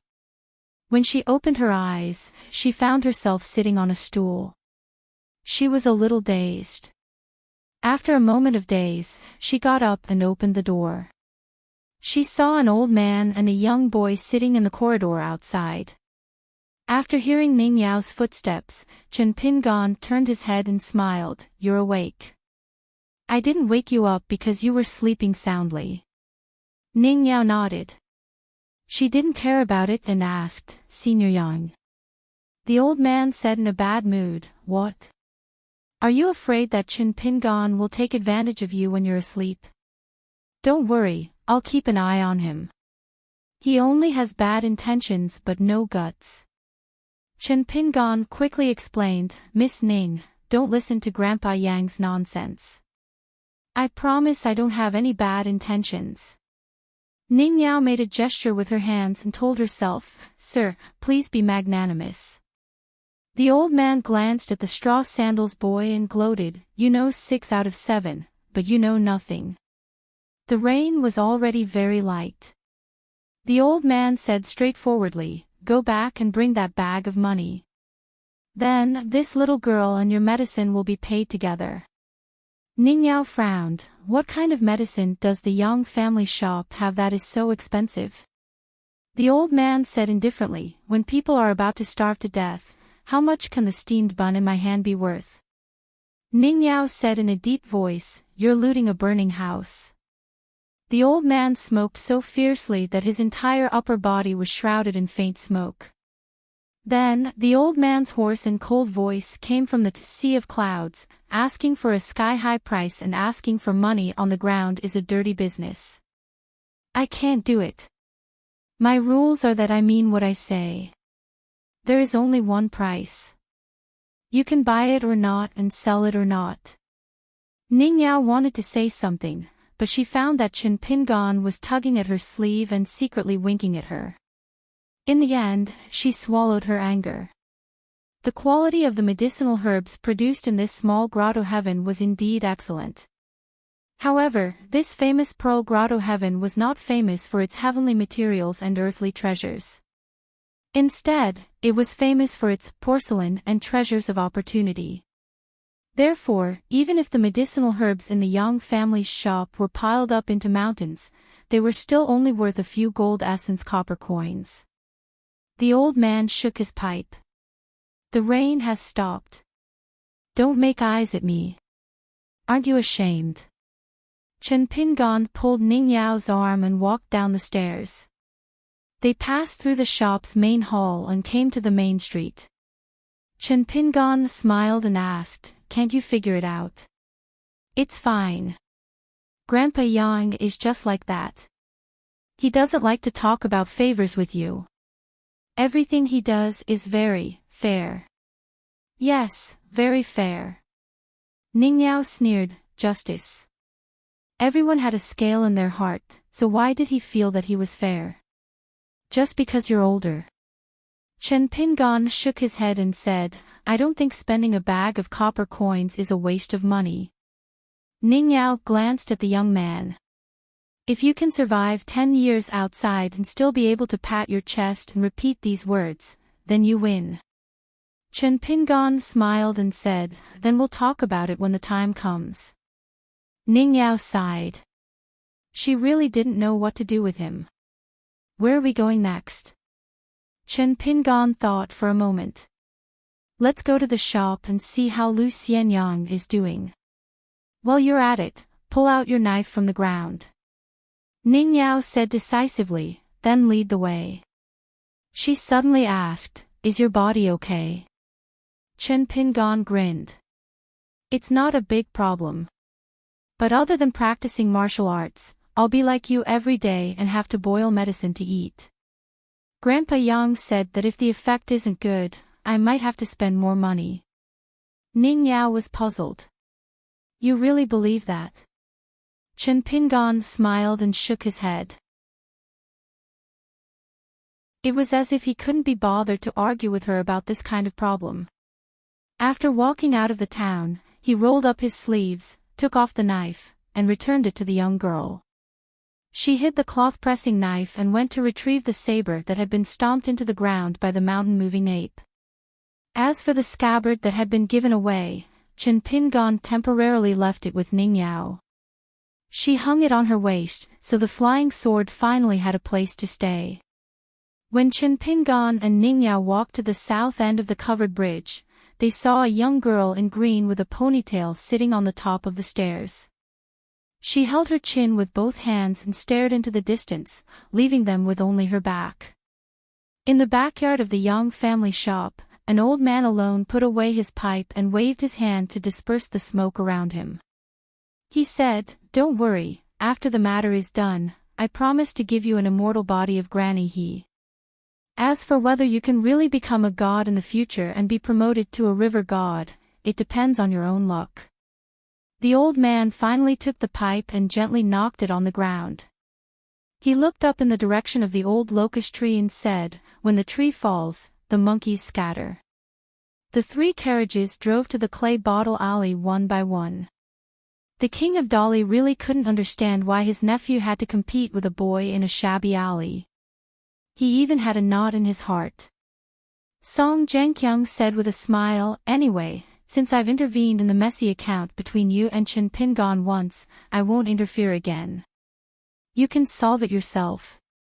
In the end, Song Zhengqiang reminded him, "You can have a personal relationship with Xingyang Mountain, but don't get too involved." Song Jisin was amused. "Personal relationship? Are you talking about that little girl?" "Ha, it's just for fun. There's no friendship." Song Zhengqiang said with a smile, "It's just for fun. You just gave her a sword-cultivating gourd." Song Jisin said no more. The carriage couldn't enter the alley, and Song Zhengqiang didn't want to get out of the carriage. Song Jisin got out of the carriage alone and found that it was raining. It was still drizzling, but it seemed to be getting heavier. He quickly ran into the clay bottle alley and came to his yard. After pushing the door and entering, he saw GQ sitting on the threshold of the main house, in a daze. Song Jisin shouted with a smile, "Let's go, I'll take you to Dali's capital to broaden your horizons." GQ came back to her senses. "Oh. Leaving so soon?"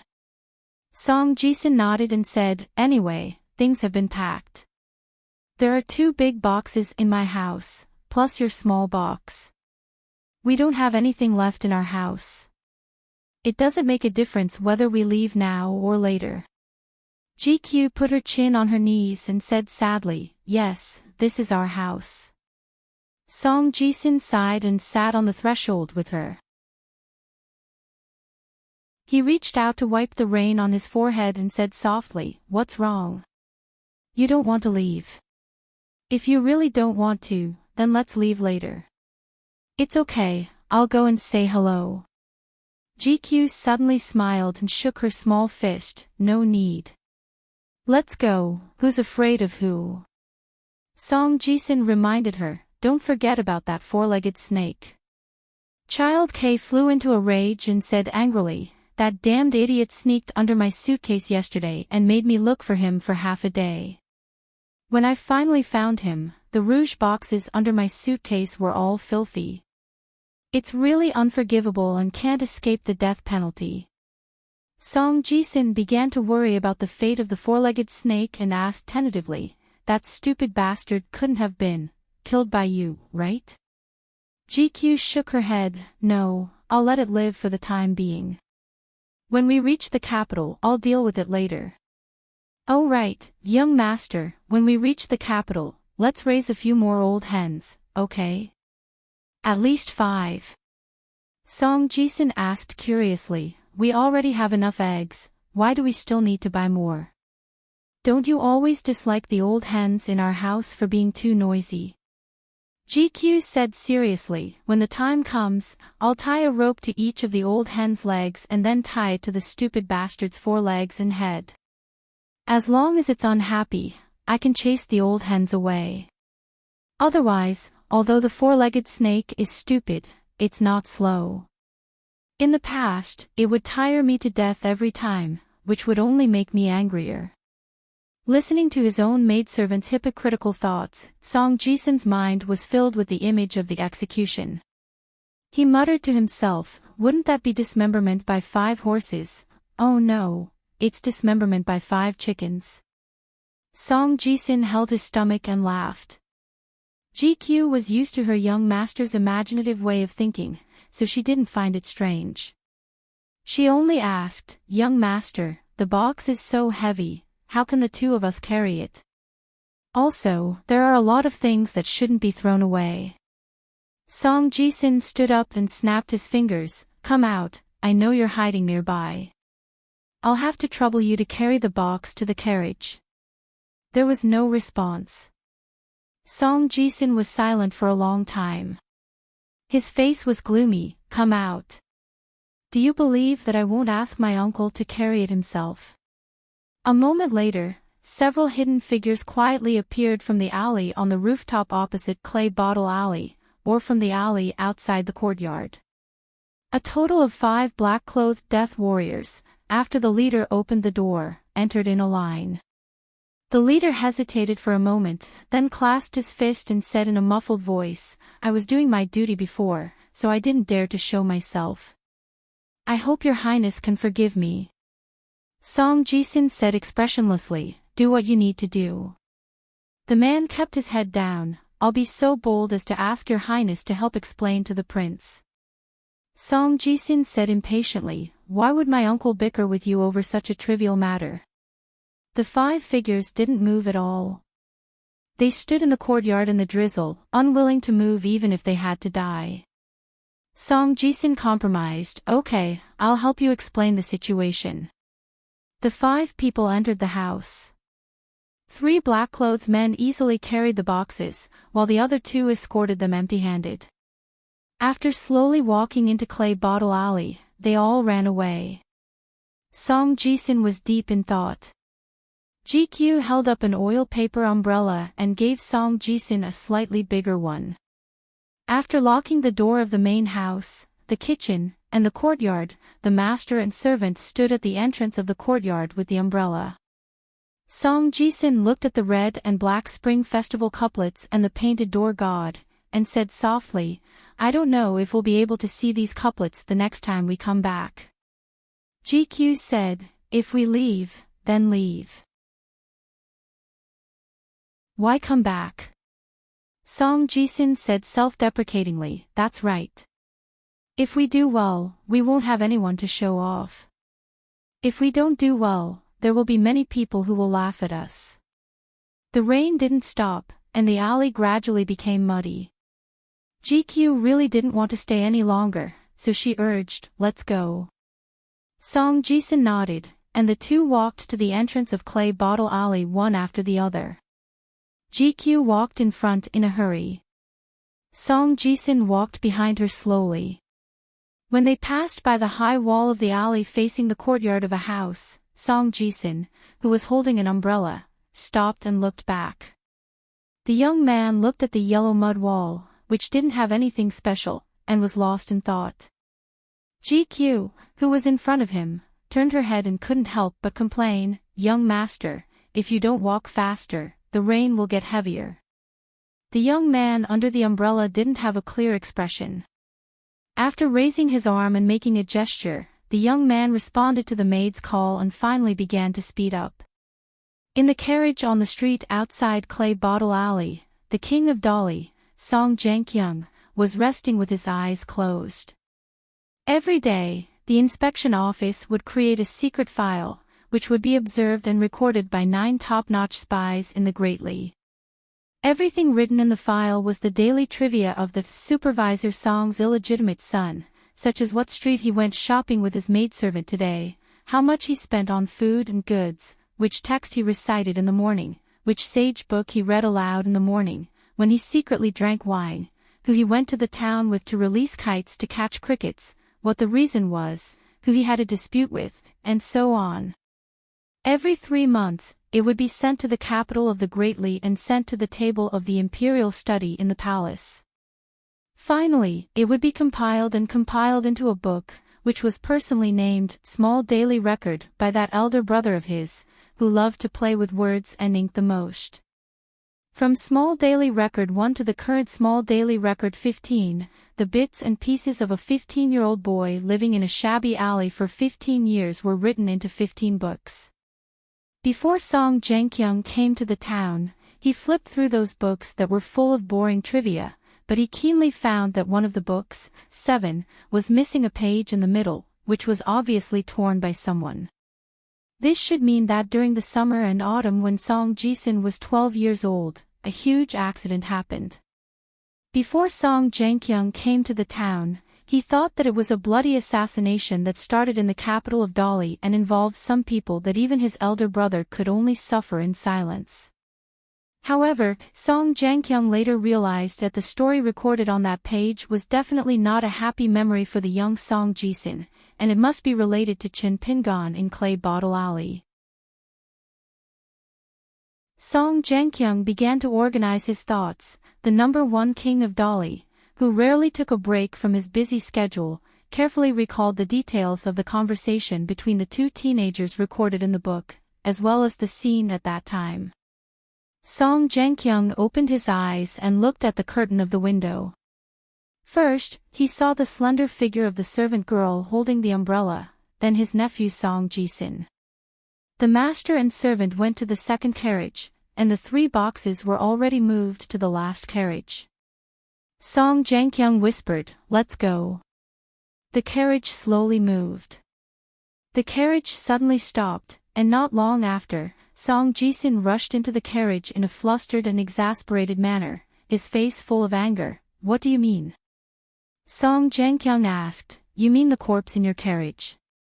Song Jisin's face was livid, and he stared at Song Jianqiang. Song Jianqiang's expression was calm. "Do you know the identity of the corpse?" "Dali has 7 spy agencies, and I control 3 of them, mainly to infiltrate the imperial courts of various countries, spy on important military intelligence, and bribe the civil and military officials of enemy countries. Imperial tutor Xiao who controls 3, mainly to deal with the internal public opinion of the dynasty and the movements of Jianghu, and especially to keep an eye on the movements of the capital. The last one is responsible for dealing with the cultivators on the mountain, directly under someone.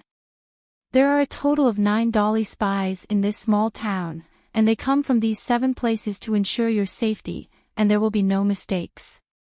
Song Jisin said in a low voice, "What are you trying to say?" Song Jianqiang laughed. "The twists and turns here, who is that person loyal to, and a lot of dirty truths, it's probably very difficult for me to explain clearly to you. In any case, that person deserved to die. However, you need to remember one thing. Right now, outsiders regard you as His Highness Dali, an extraordinary descendant of the heavens. Whether they respect or flatter you on the surface, you can accept it all, but don't forget why they are doing this." Song Jisin sneered. "Oh. Why?" Song Jianqiang smiled. "Do you really think you are that important? Everything is just because I'm by your side. I'm afraid you won't remember this, so I'm taking this opportunity to make you more careful. It's not good to be with a dead person. But it's better than next time, when you need me to be by your corpse." Song Jisin's face flushed red. Song Jianqiang glanced at the teenager and said indifferently, "Get out of the car." Song Jisin instantly swallowed the words on the tip of his tongue. He silently turned around, gritted his teeth, and left hatefully. Song Jianqiang waited until the teenager got out of the car and laughed. With such a little skill, when you go to the capital, you will be targeted by those toothless tigers and foxes. They will want to tear off a few pieces of meat from your body. When the vassal king thought of going to the capital, he actually had a headache. Inside the carriage, the dead man occupied the most space. Song Jisin was very uncomfortable, but the maidservant GQ's face was as usual. He casually asked, "By the way, GQ, did you bring our old house key?" She wondered, "No, I just left it in my room. I don't want to go back." Why are you asking this? Besides, don't you also have a bunch of house keys?" Song Jisin said with a smile, "I also left it in my room." The three carriages drove past the old locust tree, out of the town, and finally on the bumpy muddy road, all the way to the east. When passing through the gate on the east side of the town, the gatekeeper Zheng Dafeng, who was sheltering from the rain in his mud house, squatted at the gate with his hands folded in his sleeves. Looking at the three carriages, the old bachelor yawned. About half an hour later, Song Jianqiang said in a deep voice, "Stop the carriage." Song Jianqiang got out of the carriage. Song Jisin and GQ in the carriage behind raised the curtain. Two heads squeezed together, curiously looking at Song Jianqiang. Song Jianqiang waved his hand, and Song Jisin pulled GQ back. Song Jianqiang walked forward. Not far away, there was an ugly middle-aged man blocking the middle of the road. His straw sandals and trousers were full of mud. Song Jianqiang walked forward and said with a smile, "I really didn't expect that there was someone like you hidden in the town. It seems that our dolly's spies don't eat but eat shit." The king's originally spotless snow-white robe was also covered with mud, and his boots were naturally not spared. Song Jianqiang finally stopped 10 steps away from the man. "Since you didn't fight as soon as you met, why don't you tell me what you want?" The man from the small town, who even had the roof of his house trampled by the mountain-moving apes, was no longer squatting on the ground and sulking in front of the king of Li dynasty. He said in a deep voice, "Song Changjing, as long as you can survive the battle, you'll naturally know the answer." Song Jianqiang frowned. The man understood and said, "Let the carriage pass first." Song Jianqiang smiled and nodded. He didn't turn around, but kept staring at the man, and shouted, "The carriage goes first, just go forward." The man walked to the side of the road and let the three carriages pass unimpeded. Song Jianqiang waited until the carriages completely disappeared from his sight, and then looked at the man patiently waiting. This person's realm was higher than his. But the gap between the two was limited. Song Jianqiang was not afraid. On the contrary, he was full of fighting spirit, and his blood was boiling. He pulled his collar. Although the person in front of him was unknown, he was definitely the best whetstone to sharpen his martial arts. Song Jianqiang's intuition told him that today's life or death, tomorrow's 9 or 10, all depended on this one move.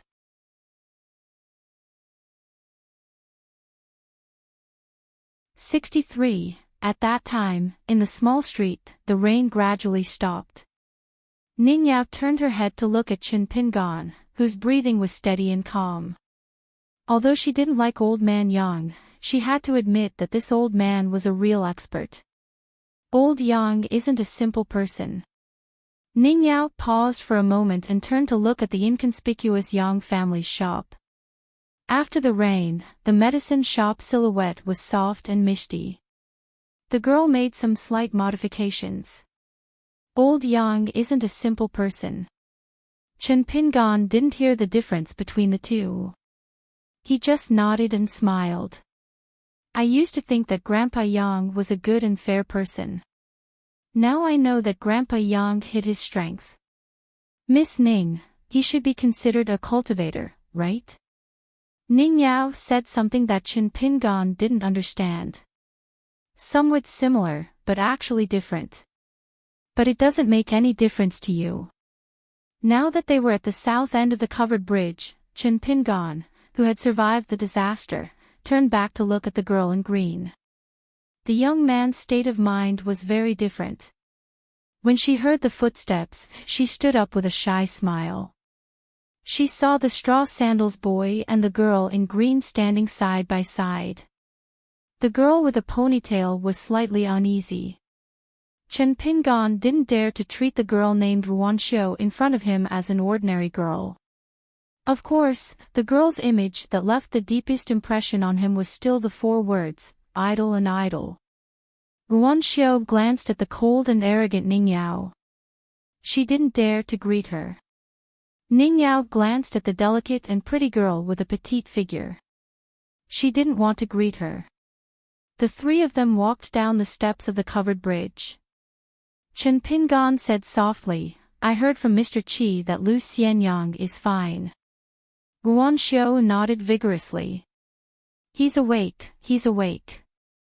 After the shopkeeper of the Yang family's shop saw him, he said that the King of Hell was merciful and spared Lu Xianyang's life.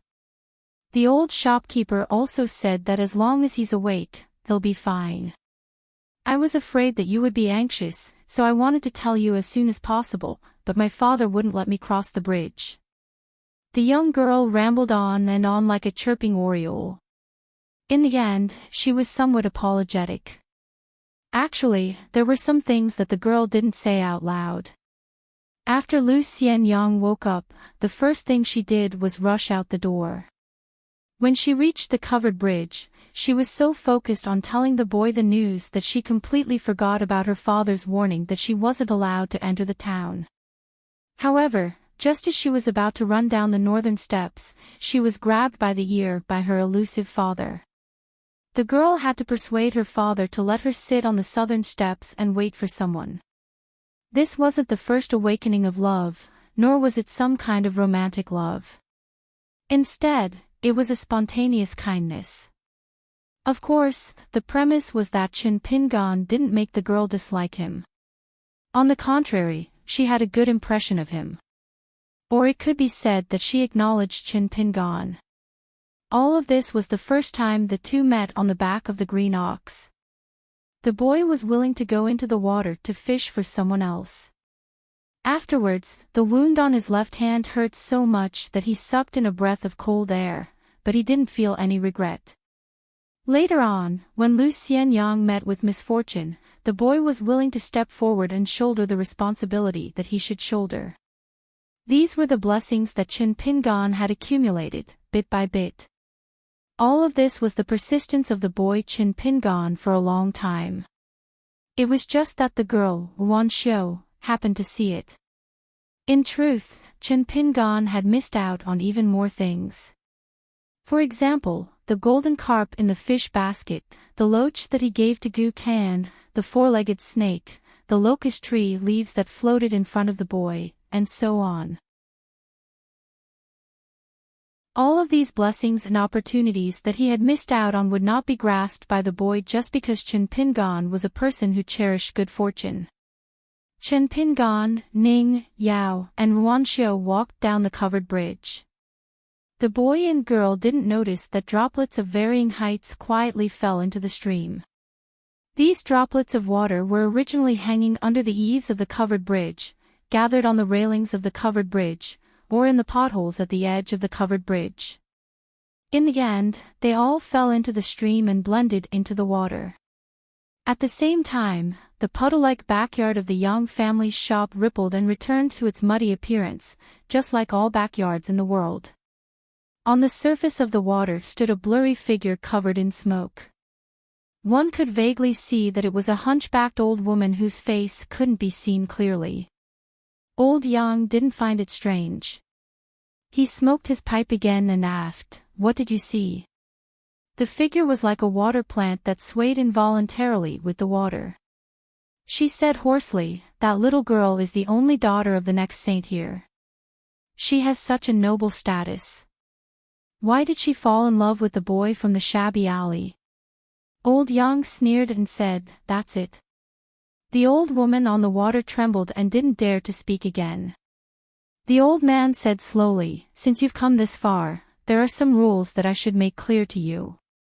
Otherwise, when you die in the future, you won't know what happened and still feel that you've been wronged. The old man seemed to be thinking about something and wasn't in a hurry to speak. After the rain stopped, the water in the yard gradually disappeared. The old woman's figure became more and more blurred. She said pitifully, "Great Immortal, I just want to see my grandson a few more times." Old Yang, whose thoughts were interrupted, was a little impatient. "What you think is your business. I can't be bothered to care about this." Speaking of this, the old man's eyes were a little absent-minded. He said to himself, "You're lucky. If you fell into the hands of the three sects, you might not even have a next life." In Buddhism, there was a saying about subduing the monkey and the horse. Thoughts and vows were two very important matters. The Confucians were a little better, but they did not care so much. They only earnestly taught their disciples and grand-disciples that they must be careful, meaning that they should not say one thing and mean another. Taoism, on the other hand, raises the importance of how you think. They don't hesitate to regard the inner demons as the enemy of cultivation. It's stricter than Buddhism. Therefore, many people take the wrong path and have many so-called unorthodox ways. Because Taoism pursues tranquility and emphasizes on self-examination. However, even the sword cultivator, whose status could be considered high, did not understand this. He only thought that the true immortal had his own rules and considerations that no one knew about. However, the old man in the small courtyard was well aware of this. That young Makushuan was the chosen one. He was not the slightest bit inferior to the maidservant GQ. Wang Zhu. Together, they formed the character Zhu. What was the most precious thing in a true dragon? Zhu. Why did she choose to rely on the Prince of Dali, Song Jisun? The emperors of the world had always liked to consider themselves as true dragons. For one person's luck to be linked to the throne of the dynasty, it was obvious that the two of them had joined forces and complemented each other. But then again, the path of cultivation was long. Luck, talent, foundation, opportunity, and temperament were all indispensable. However, in the end, on the path of cultivation, there was always a step ahead, and there was also a time when a great talent was born late. Thus, there were no absolutes. In this small town, apart from Ma Kushuan and GQ, Song Jisun, Xiao Yao, Gu Kan, Wan Xiu, Lu Xianyang, and those children with their own opportunities and destinies could all be said to be favored by the heavens. Even the unfathomable old Yang did not dare say that anyone's achievements would be greater than anyone else's. Old Yang glanced at the puddles in the courtyard and said, "Go. For now, you only need to keep an eye on the covered bridge." The old woman said fearfully, "Great Immortal, even I can't get close to the covered bridge, especially that deep pool. Every time I go a little closer, it's like I'm being boiled in a pot of oil." Old Yang chuckled. "You don't need to get close. Just keep an eye on the covered bridge. For example, if something flies out from under the covered bridge in the future, you just need to keep an eye on it." The old woman hurriedly obeyed and left. Above the puddles in the courtyard, the old woman's misty figure instantly disappeared. Master. At the back door of the Yang family's shop, Xing Dafeng laughed loudly and hurriedly came to report the good news. The two of them arrived at the back courtyard one after the other. Xing Dafeng, who was in front, walked like a gust of wind. "Senior brother has returned. It's great news."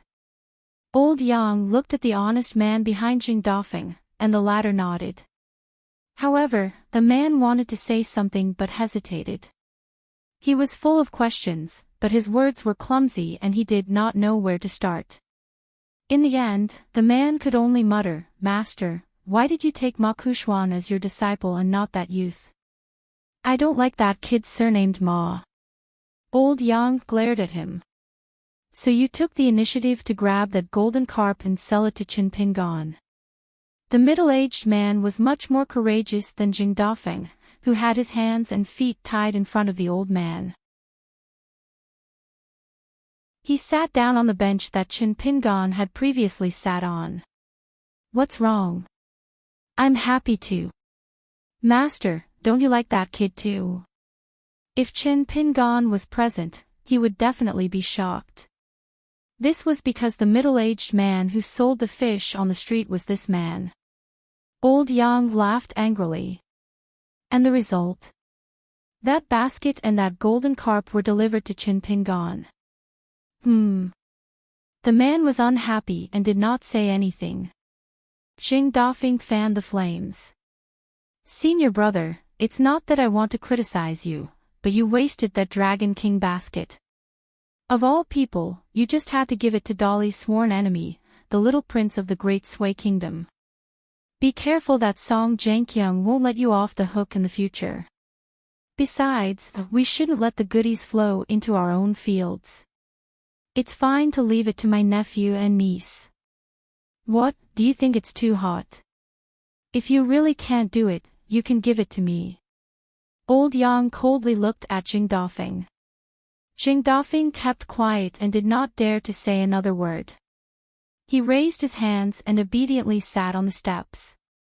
The old man said, "Take Fu Nanhua and go to Old Dragon City together." Jing Dafeng's face was full of surprise. He turned his head and saw the old man's expressionless face. This single man who guarded the town slowly retracted his gaze. He patted his knee and stood up with a bitter smile. He did not say a word and walked down the steps to the back door of the shop. The old man's dignified voice came from behind him. Remember, you can't reveal your identity even if you die. Jing Dafeng's bitter smile deepened. He nodded and did not turn around. He quickened his pace. When he reached the corridor of the back door of the main hall, the man turned around, knelt down and kowtowed 3 times. He said in a low voice, "Master, take care of yourself." From beginning to end, the old man did not say a word. Jing Dafeng left the Yang family's shop sadly. The man sitting on the bench, Li Er, felt indignant for Jing Dafeng, who was his junior brother from the same sect. "Master, you're too," the old man laughed. "Unreasonable." The man nodded. "Although junior brother doesn't do anything serious, he's really good to you. To be honest, I can't compare to him in this aspect." The old man did not comment. "Anyway, he's just a rootless duckweed. He can't even compare to the weeds on the side of the road. It doesn't matter where he dies." The man sighed and said, "Junior apprentice brother must be feeling uncomfortable after leaving the town this time. Generally speaking, if you want to pass on your legacy, you need to have 3 disciples. One of them has to be very useful, able to bring glory to the sect. After the master dies, they have to be able to shoulder the burden and hold down the fort. They have both face and inner strength. Another one can continue the legacy. Although it seems like his abilities are inferior to the former, he has the advantage of being resilient.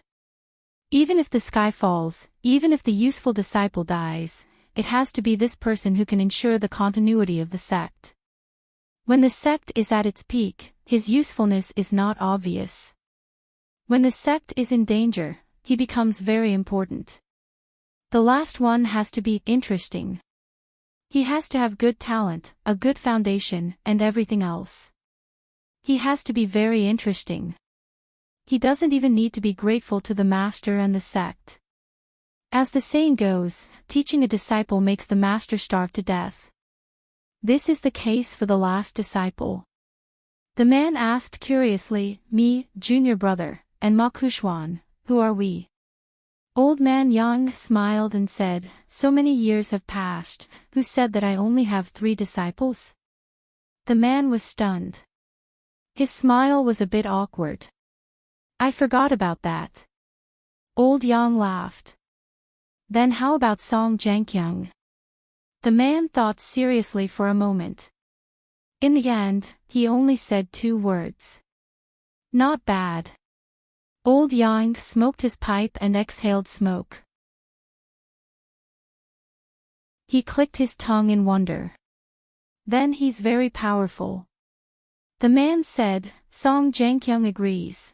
Without waiting for his disciple to finish, Old Yang stomped his foot. The world fell silent. The man laughed. Master, what we've been doing all these years can't be considered hidden. Why do we need to care about this? Old Yang slowly said, You don't even want to pretend. Are you trying to rebel? The man asked back, Are there 2 things? Old Yang looked up at the sky. His gaze pierced through the 3 layers of heaven and earth. The old man was silent. The man's heart was heavy. He asked, Master, are my 2 children really going to that cliff academy?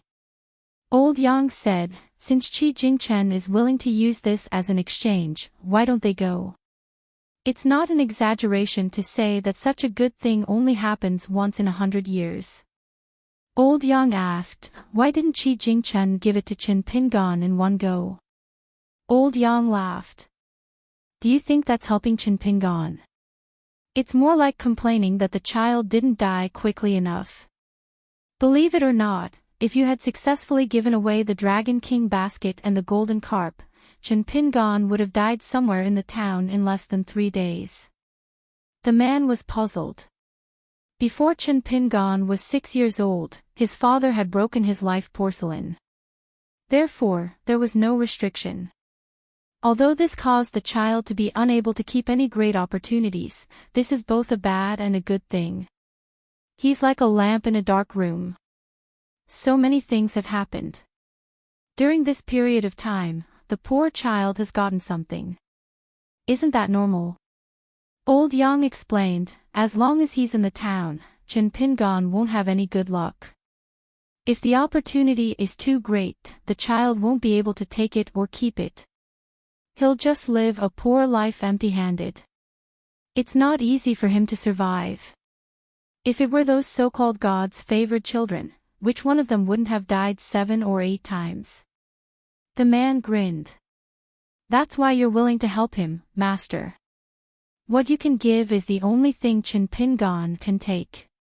Old Yang hesitated for a moment and exhaled a mouthful of thick smoke. Then do you know that the opportunity you tried to give Chen Pingan almost killed him? The prince and eunuchs of the great Sui kingdom, Ning Yao, the felon assassins, that eccentric Taoist. Chen Pingan almost died on this line. The man frowned. Old Yang changed the topic. In the past, the first thing the sages who were in charge of guarding this world would do after taking office was to check on the 4 treasures left behind by their ancestors. The second thing they would do was to come to my place and say hello. But even for these sages, most of them knew the truth but didn't know the reason. There are 2 kinds of people who won't come to my place. The first kind is mostly in the early years. At that time, Buddhism was prosperous in the eastern vast continent, and there were many monks. This group of people didn't dare to come because they were afraid of getting involved in karma. The second kind is like Qi Jingchen. The higher-ups didn't tell him the truth on purpose, hoping that Qi Jingchen and I would get into a conflict and fight. Qi Jingchen came here today because he figured it out himself, or... The old man's face was solemn. The possibility of this is too small, and the consequences are too great. It's unimaginable. I hope it's not, and it shouldn't be. There was another world in this small world. Qi Jingchen was in charge of one area, while Old Yang was like a military town, and there was no sign of him living under someone else's roof. Old Yang said with emotion, Qi Jingchen, a scholarly sage before him said, the sage did his best to see and use rules as the yardstick, and thought that everything was round and straight. What does that mean? Simply put, it means that you, the common people, should be grateful for the great kindness of the sage master. It was he who spent a lot of effort to set up these rules and frameworks for the future generations to walk in and not suffer from disasters. Only then will you have the chance to be reincarnated as a human in your next life. The man scratched his head and said, "Master, why are you telling me this? I don't understand it either." "That's why Jing Dafeng can talk to you." Old man Yang smiled and said, "If you, Li Er, could talk, I wouldn't have asked. One to talk, one to listen, one to ask, and one to answer. It's just right." Old Yang stood up and looked into the distance. If one day, that child can walk out of the small town alive and wander outside for a few decades, he will be surprised that the small town in his hometown is so big. His master stood up, and the man had no choice but to follow. Although he didn't know how to flatter, he still understood the rules. Old Yang said, "You don't have to stay here. Take that shrew of yours and go somewhere. In the eastern Aquarius continent, you have no hope of breaking through in this lifetime. Song Zhangqiang is a narrow-minded person. In the future, if you don't find it disgusting to be suppressed by him, as your master, I will find it disgusting. By the way, son and daughter, if you really can't bear to part with them, you can take one with you. At most, you'll take less of Qi Jingchuan's gift." The man asked, "Master, if my wife insists on taking the 2 children with her, what should I do?" Old Yang said angrily, "Who's the master of your family?" The man said matter-of-factly, "Her." The old man took a deep breath and waved his hand to chase them away. Go away, all 4 of you. Do whatever you want." The man walked down the steps and suddenly turned his head to ask, "Master, what about you?" The old man sat back on the bench and reached for the tobacco in his pocket. He found that it was empty. After retracting his hand, he said calmly, "What else can I do? I'm just waiting for death." The man walked under the eaves and turned his head to laugh. "I don't think Ma Kushuan can take that thing away." The old man's expression was gloomy. He said self-deprecatingly, "If he can't take it away, then no one can." The 4 families and 10 clans of the small town suddenly received the news that all outsiders must leave the small town within 3 days. For the time being, only exits were allowed, but no entry was allowed. Although they were filled with resentment, in the end, no one questioned this decision. Among the eastbound group, the Leaf family's ancestor personally escorted the little ancestor of Xingyang Mountain away. The next day, a series of rumbling sounds came from the west of the small town. It was earth-shattering. It turned out that the mountain-moving ape of Xingyang Mountain had really uprooted a huge mountain. The old ape, who had revealed his true form, was about to carry it on his back. The old ape's shoulder suddenly tilted as if something heavy was pressing on it. The old ape looked up and squinted. There was a tiny figure on the peak of the mountain on his shoulder. Qi Jingchen. The old ape laughed. "Qi Jingchen. Don't be so petty and ruin the big picture." Qi Jingchen said in a deep voice, "Put this cloud mountain back." The old ape raised his shoulder and roared wildly, "What if I don't?" In the next moment, the mountain-moving ape's hands suddenly left the bottom of the mountain and rolled sideways. Its huge body crushed countless trees nearby. In the next moment, the giant ape was stomped into the ground. That person was truly indomitable. Compared to him, the mountain-moving ape was like an ant under someone's foot. Another stomp made the old ape, who was struggling to get up, sink into the ground again. Another stomp. The giant ape lay limp in the huge pit. It was covered in blood and was on the verge of death. That person arched his body as if his head was holding up the sky. He looked down at the mountain-moving ape and sneered. "If it were me 60 years ago, the first thing I would have done after leaving this place would have been to flatten Xingyang Mountain."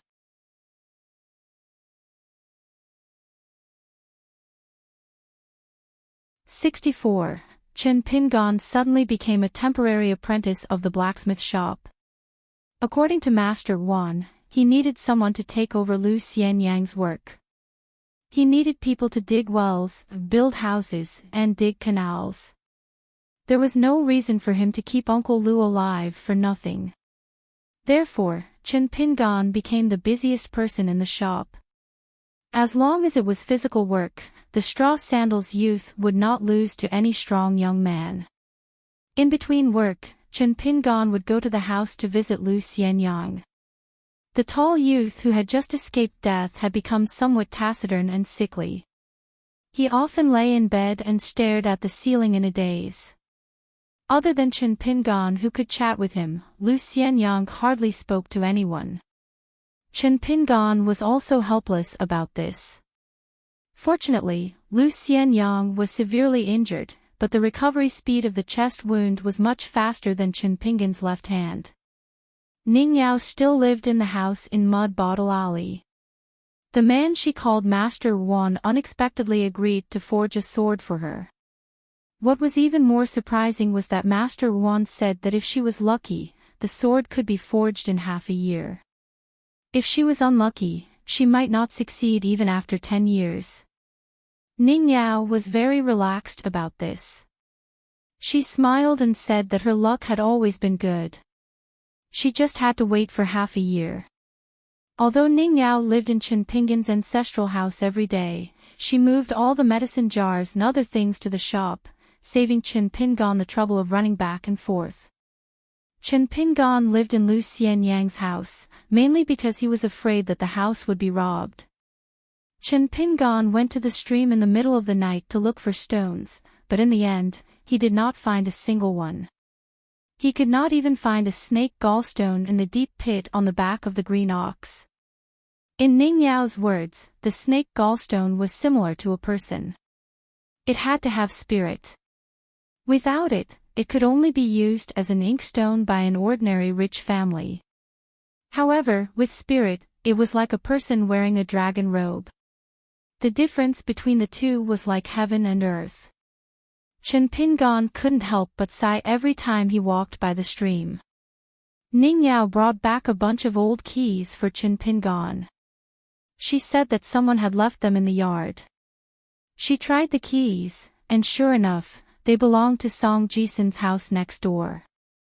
Everything from the yard door to the house door could be opened. Chen Pingon could not guess what Song Jisen wanted to do. Logically speaking, with his extravagant style, he should not have thought of asking him to help clean the house. After all, with Song Jisen's temper, even if the house collapsed, he would not be willing to let outsiders into his territory. Chen Pingon knew Song Jisen better than anyone else. Song Jisen was a very generous person. Whether it was for himself or for the young maidservant, he would spend all 10 copper coins in his pocket. At the same time, Song Jisen was also a very stingy person. As long as he wanted to monopolize something, he would not be willing to give out a single cent. In short, Song Jisen could give something to anyone he wanted. It was nothing. However, if someone took the initiative to ask him for something, he would definitely not be willing. When he was in a good mood, he was willing to add flowers to a brocade. However, regardless of whether he was in a good mood or not, Song Jisen would not provide charcoal in snowy weather. Or could it be that GQ deliberately threw the keys to his house? Chen Pingon felt that the possibility was not high. During this time, when Chen Pingon heard Ning Yao say that she had used the keys to open the door, he was somewhat stunned. He wanted to say something, but stopped. Thus, Ning Yao narrowed her eyes. Her pair of long and narrow eyebrows were particularly imposing. She stared fixedly at Chen Pingon. At that time, Wan Xiao was watching this scene from not too far away. She secretly ate the crushed food that Chen Pingon had helped her buy from the small town. In the end, Ning Yao was the first to turn and leave. That day, she did not let Chen Pingon decoct the medicine. She carried the pot to the open space behind the blacksmith's shop and busied herself for half a day. The young girl's face was covered in smoke and she even cooked a large pot of black charcoal. The young girl in green with a ponytail passed by from afar. As she walked, she ate melon seeds with relish. Ning Yao squatted on the ground and fiercely stared at the pot of medicine. She felt that this was much more difficult than practicing the sword or the saber. The young girl's face was full of indignation.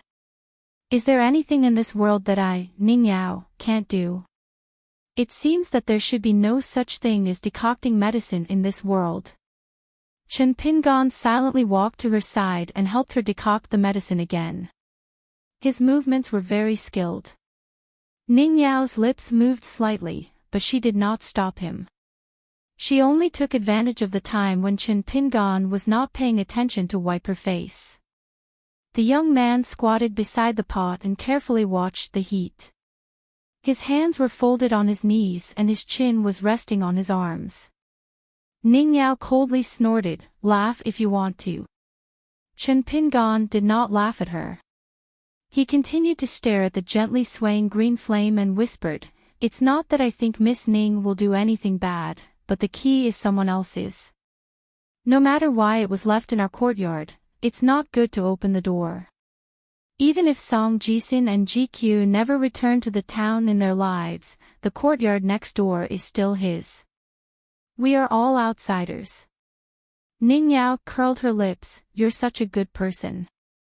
You're so stubborn. You're so fussy." Chen Pingan and Ning Yao turned their heads almost at the same time. They saw a young man with a slender figure and an elegant temperament. At first glance, they could tell that he was a foreigner and a scholar.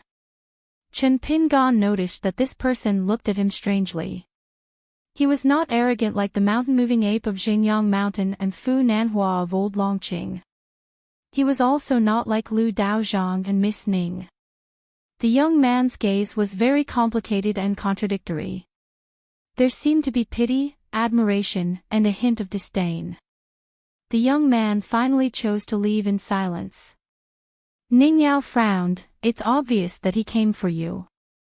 What's going on?" Chen Pingan was also puzzled. He shook his head and said, "I don't understand." After being interrupted by that inexplicable outsider, the little bit of grudge between the young man and the young woman quickly disappeared. However, that person soon returned. Beside him was a young woman with extremely long legs. For some reason, Wan Xiu was also with him. Wan Xiu explained, "They said they don't speak the town dialect, so they asked me to help." Chen Pingan, this sister is the one who saved Lu Xianyang. Like you, her surname is Qin, but she's not from the Eastern Treasure Island.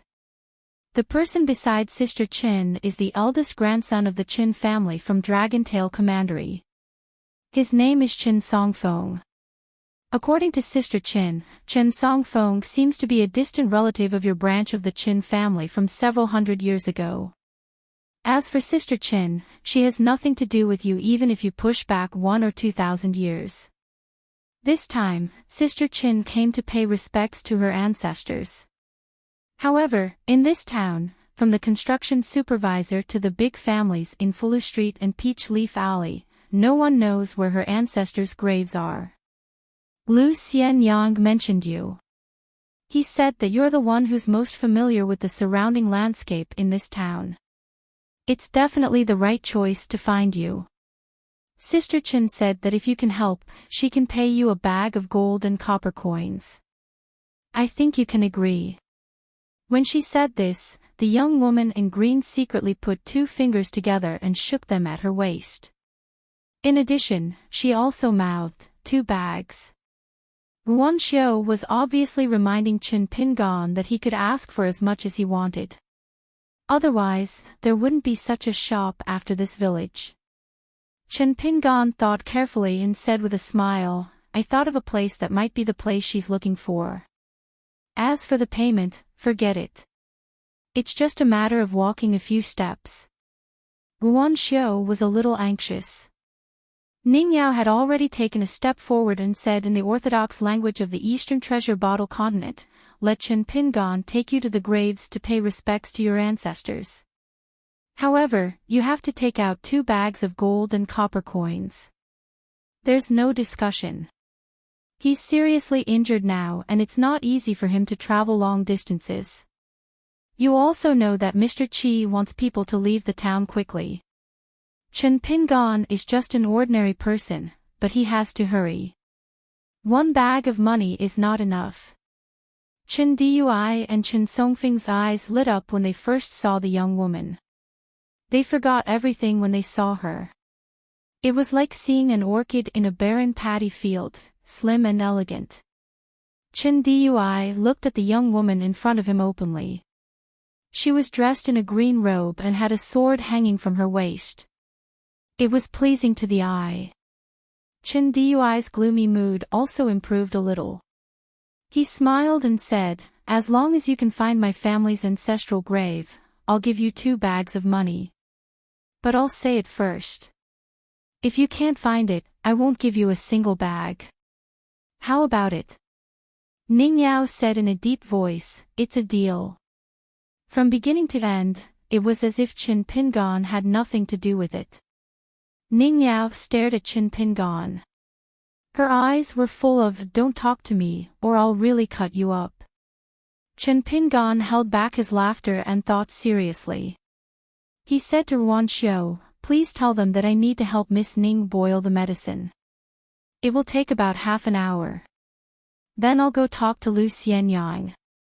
Finally, I need Miss Ruan to help me tell Master Ruan that I'll definitely make up for the things I left behind tomorrow."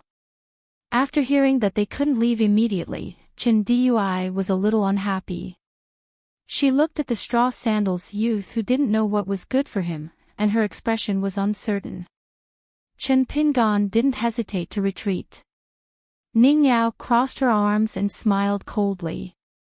Chen Dui held back the unhappiness in her heart. She said to Ruan Xiu, "Xiu, tell him that we'll wait for him at the covered bridge. We'll wait for at most an hour. If we don't see him by then, let this guy bear the consequences." Ruan Xiu nodded indifferently. Chen Dui and Chen Songfeng left together. Ruan Xiu smiled, "I'll go tell my father." After Chen Pingon finished boiling the medicine for Ning Yao, he went to find Lu Xianyang. In the room with a strong smell of medicine, Lu Xianyang, who was lying on the bed, heard the footsteps and turned his head. His face still wasn't rosy, but it was much better than his previous pale face. Lu Xianyang squeezed out a smile and said hoarsely, "The woman called Chen Dui looked for you." Chen Pingon nodded, "I'll bring them into the mountains later." Lu Xianyang thought for a while, "I'll leave with her to a place that's said to be bigger than our eastern bottle continent." Actually, Chen Dui had looked for Lu Xianyang once before. But after that, Lu Xianyang wasn't interested and didn't want to talk to Chen Pingon about what she said. Lu Xianyang's mouth twitched, "Actually, I don't even know what the eastern bottle continent is." Chen Pingon bent over to help him tidy up the bedding and smiled, "Do you think I know?" Lu Xianyang rolled his eyes and asked, "Do you know what I'm most worried about?" Chen Pingon shook his head. Lu Xianyang turned his head and looked at the roof again. "Here, at least you can help me get off the bed. After that, I can grit my teeth and deal with it myself. But after leaving the town, what if I shit and pee on the way? Do you want me to tell them, 'Hey, who's that? Come and give me a hand'?" Chen Pingon sat on the stool and could only scratch his head. Lu Xianyang suddenly smiled, "But then again, I've already died, why would I be afraid of this?" Chen Pingon said, "Life will get better and better. Don't worry, didn't old Yao say that one who survives a great disaster is bound to have good fortune in the future?" Speaking of old Yao, Lu Xianyang was a little sad. Old Yao hasn't said many good words in his life. He said so many discouraging words, bad luck words, and scolding words. Ning Yao stood outside the door and didn't say anything. Chen Pingan covered Lu Xianyang with the blanket again and stood up, saying, I'm going to take them into the mountain. You rest well. Lu Xianyang nodded, remember to be careful. Chen Pingan quietly walked out of the room with Ning Yao walking side by side with him. Chen Pingan asked curiously, you're going up the mountain too? Ning Yao frowned, I don't trust those two surnamed Chen. Chen Pingan nodded, that's true. It's never wrong to be careful. The two walked quickly by the stream. Ning Yao said, most of the outsiders in the town have left. The spring thunder shook and the hibernating insects left in alarm.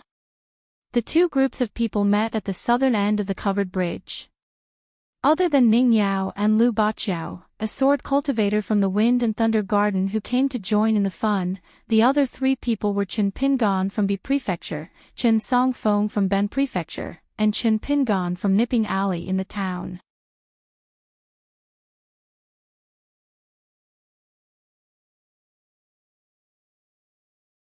In the end, in a dilapidated alley, he casually looked up and found that there was a small bronze mirror embedded in the wall above the door.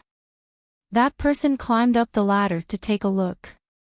Oh my, it was actually the ancestor in the demon-revealing mirror. The cloud and thunder arcs were engraved with 8 small words, the light of the sun and the moon, the world is bright. That brother was so happy that he stood on the ladder and cried loudly. There was also a young lady from the Ocean Tide Cavalry who profited from misfortune and got to know young Master Cui from the Lakeview Academy. The two of them hit it off at first sight. After crossing the corridor, Chen Pingan and Chen Songfeng naturally slowed down and let Chen Pingan lead the way. The group of people walked upstream along the nameless stream. Chen Pingan carried a large basket with yellowish bamboo leaves on his back. Chen Songfeng carried a bamboo box that was still green and lovely. Lu Baqiao was very curious about what was in Chen Pingan's basket and insisted on finding out, so he told Chen Pingan to slow down. As he followed Chen Pingan, he rummaged through the basket and found quite a lot of things in a mess. There were 3 bamboo hats stacked on top of each other, 2 pots, 1 kettle, 1 filled with oil, 2 large and small hatchets, 2 pieces of flint, and a bundle of matches. At the bottom of the basket, there was also a row of bamboo tubes that had been cut in half and then closed together.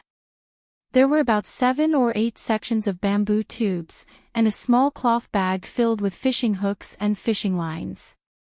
Lu Baqiao asked, Chen Pingan, what are those sections of bamboo tubes for? Chen Pingan answered, there are a total of 8 bamboo tubes. 6 of them have 4 rice balls in each tube. The other 2 have some pickles that won't spoil easily. Lu Baqiao's face was full of pride. His steps were a little light as he said loudly, pickles, I've eaten them before. Chen Pingan glanced at him strangely. Was it that great to have eaten pickles? Unless you could eat an entire bamboo tube of pickles without drinking water or rice, that would be amazing. Lu Baqiao suddenly asked curiously, on this trip into the mountains, we'll at most have 3 meals. Do we need 2 bamboo tubes of pickles? With pickles, I can eat half a bowl of rice with just a little bit of chopsticks. Chen Pingan was thinking about which mountain path was the fastest. He said casually, Miss Ning and I will eat from 1 tube of pickles. You and your 2 friends can eat together. Lu Baqiao was stunned. He laughed softly and said, don't be so polite. I'll eat from 1 tube with you. Ning Yao said resolutely, no. You eat with your friends. Lu Baqiao said angrily, why? Ning Yao raised her chin, indicating that the answer was with Chen Pingan. She meant that she couldn't be bothered to talk to Lu Baqiao. Lu Baqiao shifted his gaze. There was a hint of resentment in his eyes, but there was also a hint of anticipation.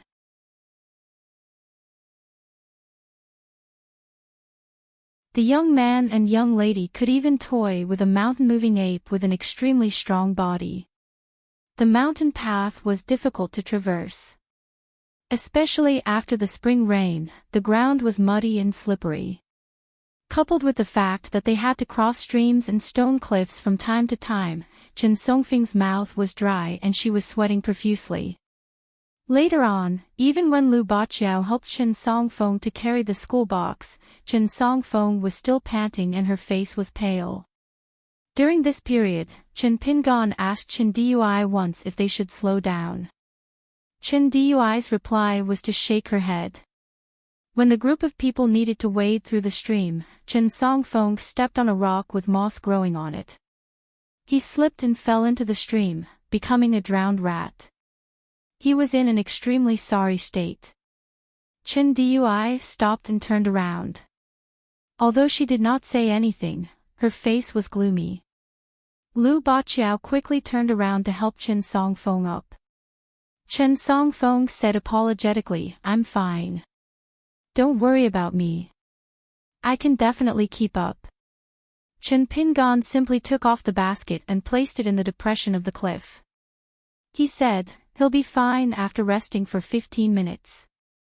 Of course, Ning Yao did not mind. She squatted near Chen Pingan. Bored to death, she placed her palms on the hilt of her saber and sword respectively. She pressed down gently. The ends of the scabbard gently knocked on the green cliff. The sound was in harmony with the sound of the stream. Chen Dui said in a low voice, "Let's continue." Chen Pingan shook his head and said, "Don't use all your strength in one go. Let's rest for a while before continuing. When he gradually gets used to it, he can keep up with us. It's not that he's physically weak, it's just that his breathing is chaotic." Chen Pingan was indeed an expert and it came to climbing mountains and wading through rivers. Unexpectedly, Chen Dui did not listen to Chen Pingan's explanation at all. He directly said to Chen Songfeng, "Just go back to the town." Chen Songfeng's face was full of bitterness. He looked at the unquestionable young woman and turned to Lu Baqiao. He said, "Then I'll have to trouble you to carry the book box." Lu Baqiao was furious. He took the book box and threw it at Chen Dui. "I'm not going to serve you." Chen Dui's face was calm. He took the book box and carried it himself. He said to Chen Pingan, "Let's go." Chen Pingan thought for a moment. He took out 2 bamboo tubes from the basket and gently tossed them to Lu Baqiao. "If you're hungry on the way back, you can fill your stomach." Chen Songfeng softly persuaded Lu Baqiao. The latter held the bamboo tubes and sneered. "I'm not going to endure this. I'll go back with you. When we get to the yamen, we'll have a table of good wine and good food. Isn't it more comfortable than this?" Chen Dui turned and continued walking. After Chen Pingan carried the basket, he was somewhat worried. He looked at Lu Baqiao and asked, "Do you know the way back?" Lu Baqiao smiled. "I remember." Chen Pingan nodded and left with Ning Yao. The figures of the 3 people in front of them gradually disappeared. Chen Songfeng simply sat down on a rock and smiled bitterly. "Why did you do this? It's not a bad thing for you and the Wind Thunder Garden to have some ties with the Qin family in Yingyin. Why did you let your emotions affect your decisions?" Lu Baqiao opened a bamboo tube and revealed a snow-white rice bowl. He happily said, "Chen Pingan is still the most honest. He's worthy of being my good brother." Chen Songfeng knew Lu Baqiao's temper and did not try to persuade him anymore. Chen Songfeng said self-deprecatingly, "He's a useless scholar." Lu Baqiao muttered, "If I'd known, I would have asked Chen Pingan to leave a bamboo tube of pickled vegetables." He grabbed a rice ball and gnawed on it. He said vaguely, "You're wrong.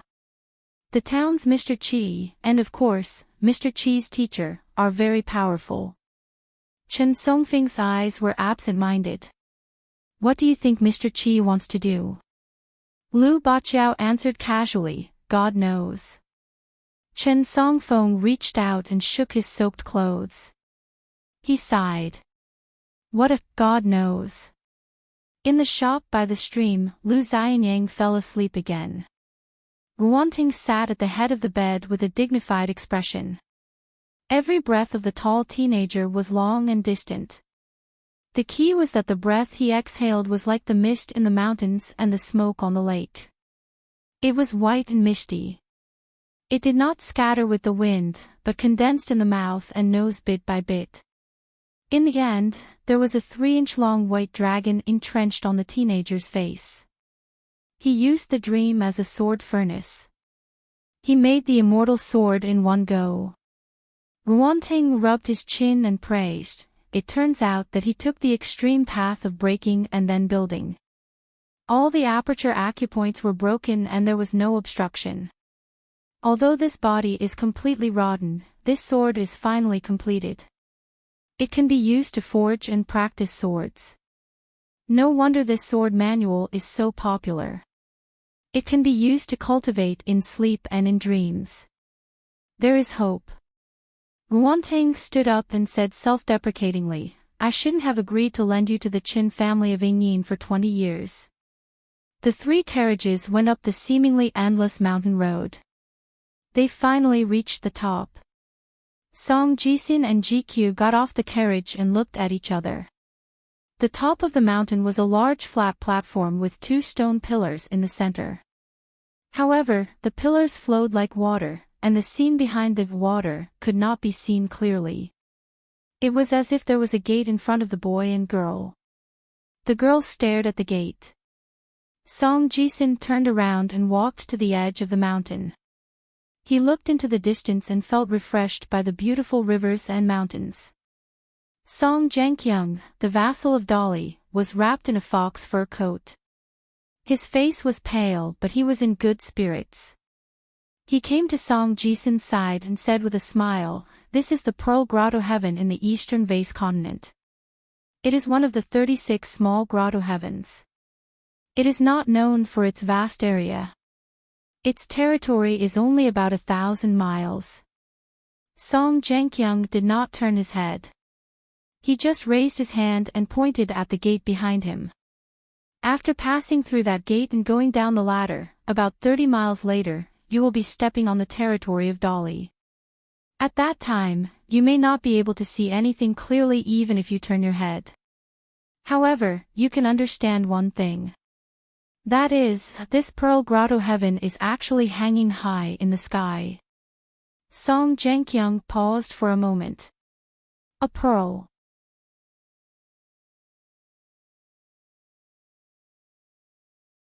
'66. Song Jisin stood at the top of the mountain and had a broad view.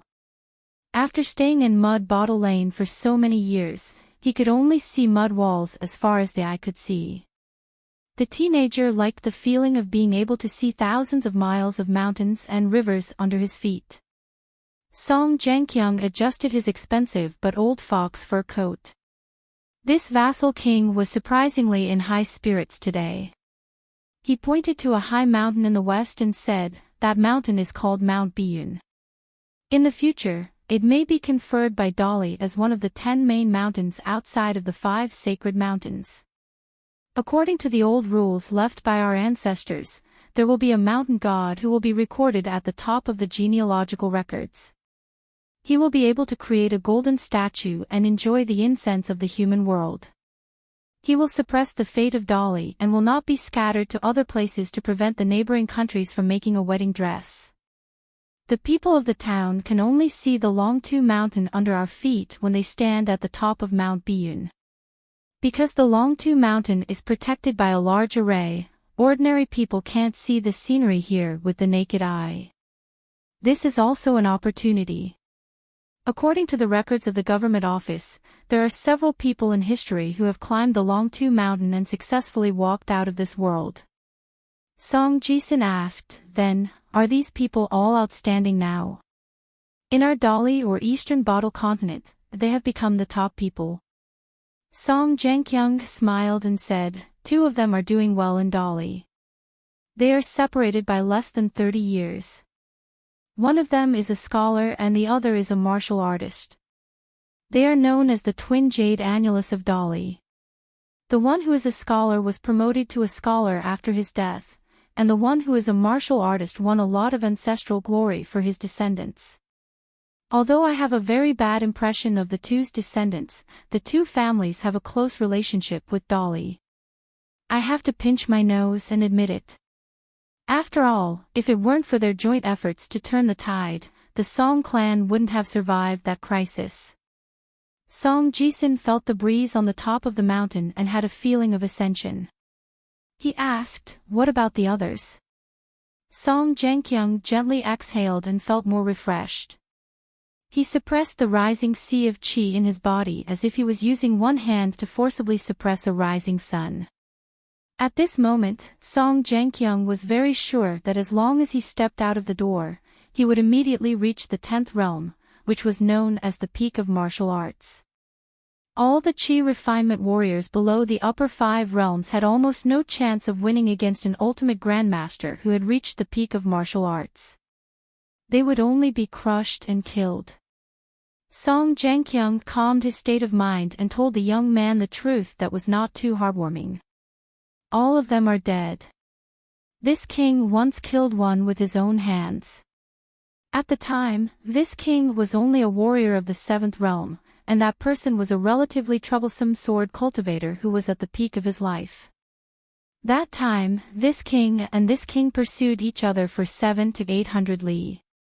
In the end, this king finally caught up to him at a small place called White Fox Pass on the southern border of Great Li.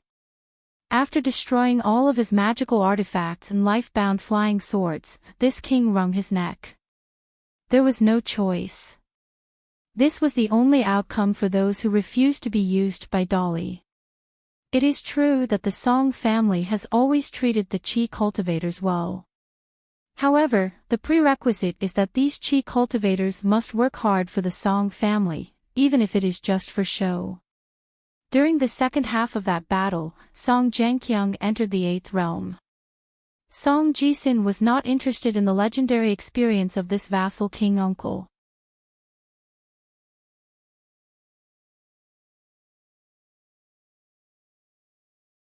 He said slowly, "Qi refinement warriors are a profession that relies on the heavens to make a living. It is very important to have a good life.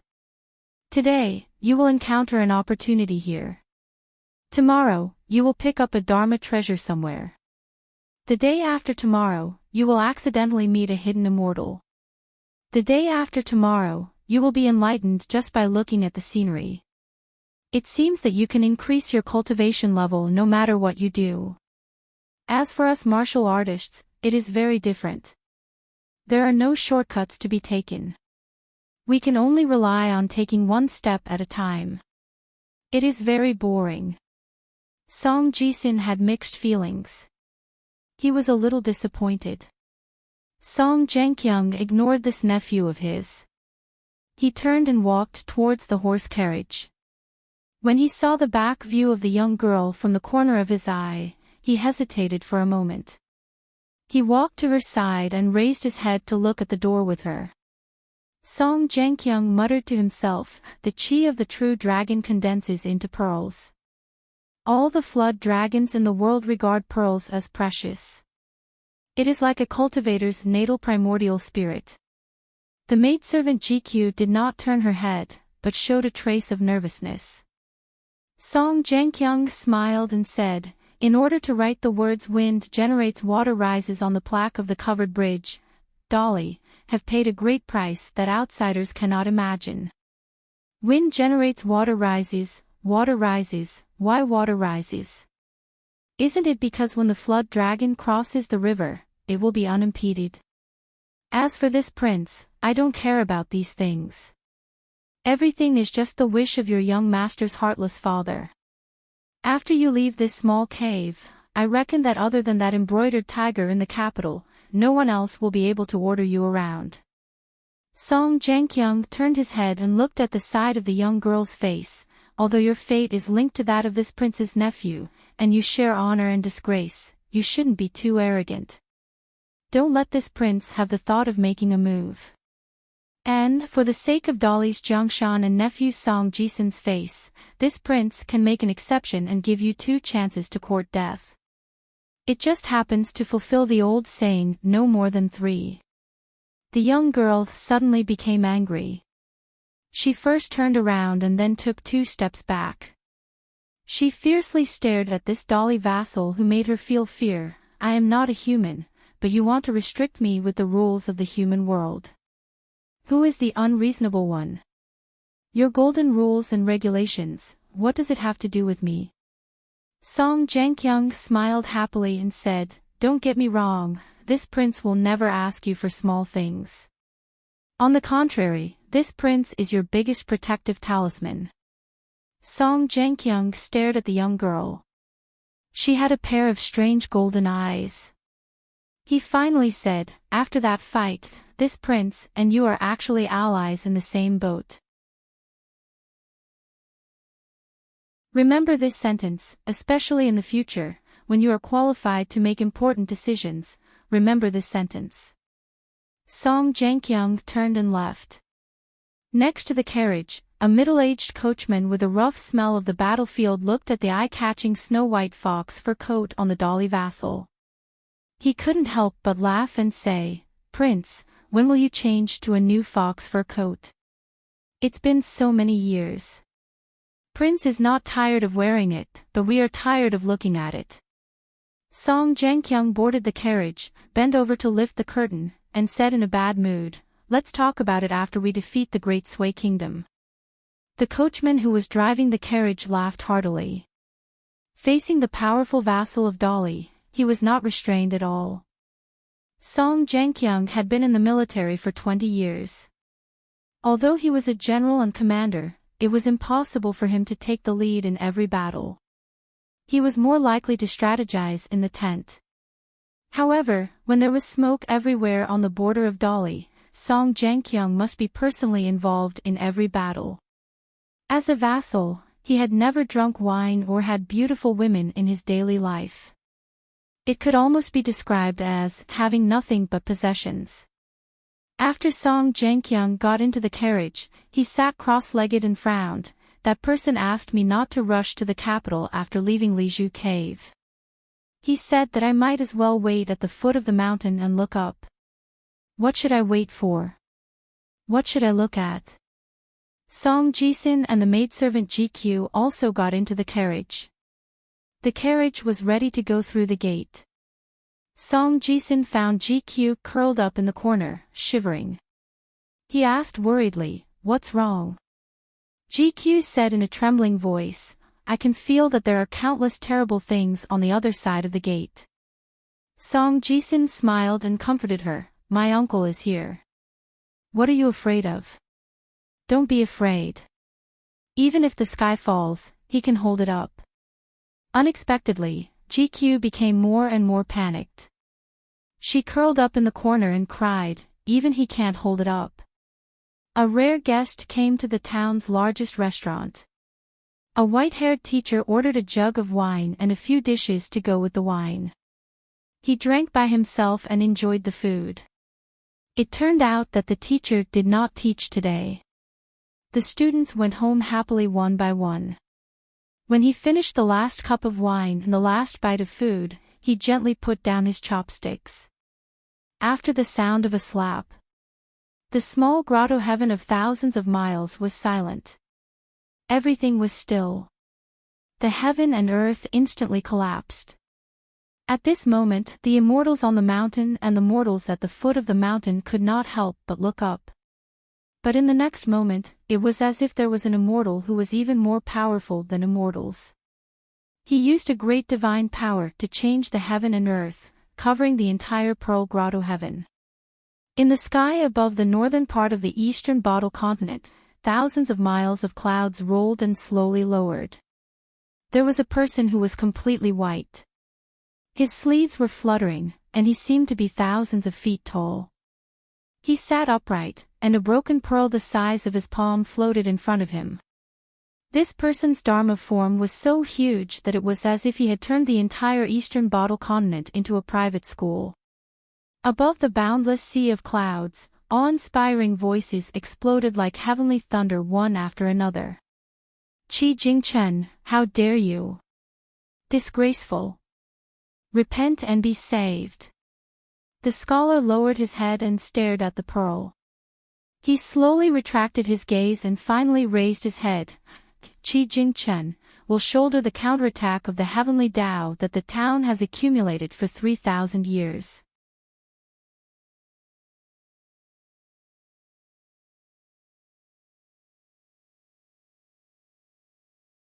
It was also impossible for them to be as dedicated and tireless as martial artists.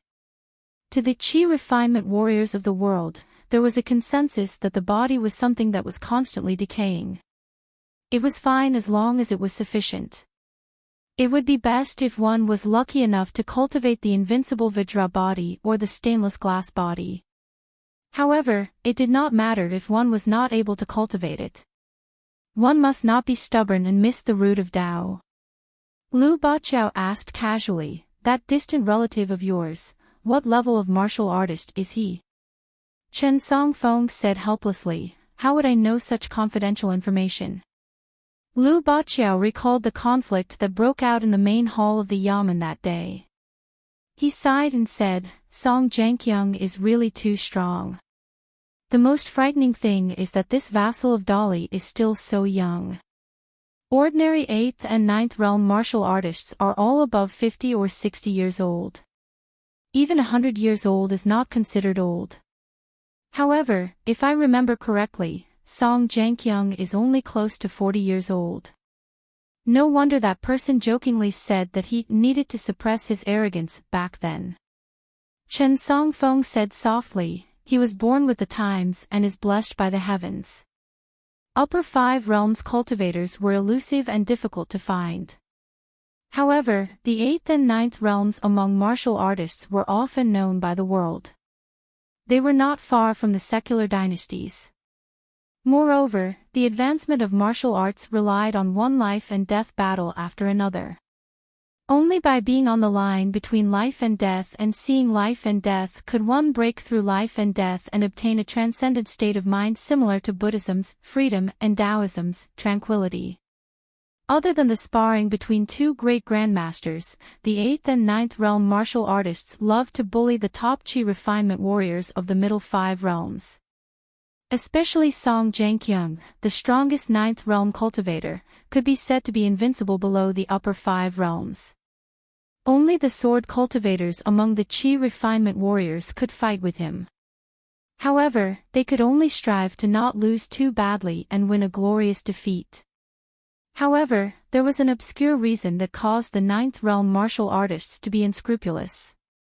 That was the last level of the middle 5 realms, the 10th level great cultivators, had no interest in worldly disputes. They did not even care about the survival of their clan or the rise and fall of their dynasty. They only cared about the word Great Tao. Lu Baqiao was still immersed in his own thoughts.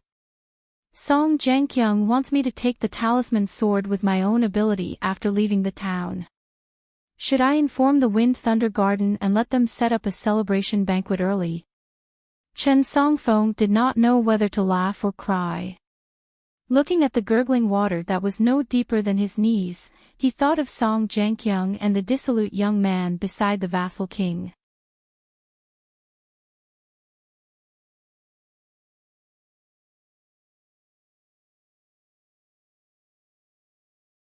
He lowered his voice and said, didn't I tell you before?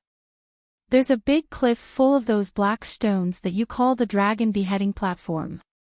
I'm afraid that she'll see them. She knows what's good for her. What if she has evil intentions? Don't have the intention to harm others, but don't let your guard down. I understand this principle. Ning Yao smiled, Scrooge, you're just worried that she would think of a way to take it away, leaving you empty-handed. Chen Pingan laughed foolishly, Miss Ning, you're so straightforward. You don't have many friends, right? Ouch! Suddenly, Chen Pingan felt another wave of pain. He quickly freed one of his hands and rubbed the other side of his waist. Chen Pingan suddenly used his elbow to lightly touch Ning Yao's back and asked, "Do you want to eat wild fruits? I picked 3 on the way here and hid them in my sleeve."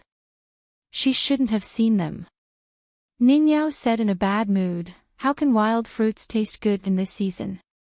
Chen Pingan turned around and handed over 2 red fruits the size of peaches.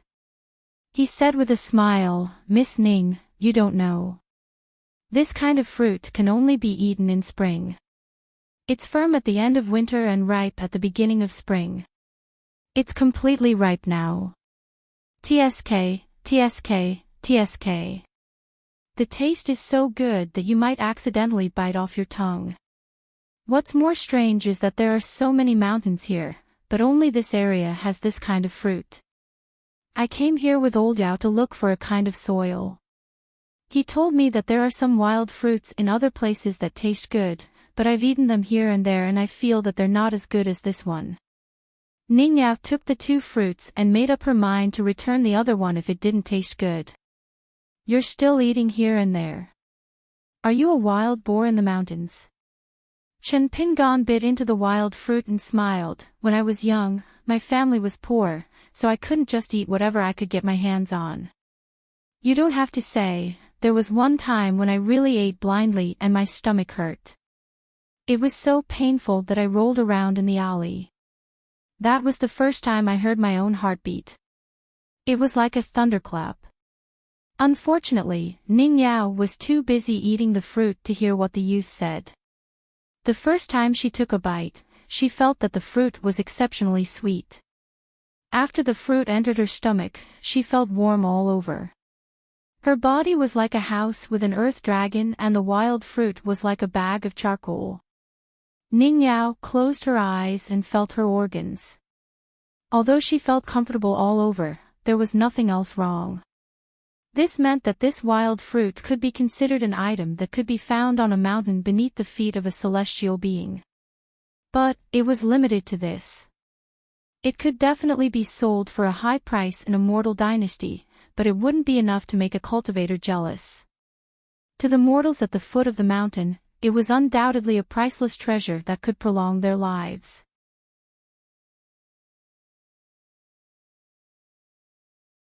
Qi studied and sat on the ground. The old man asked a classic question about the first month of the King of Spring.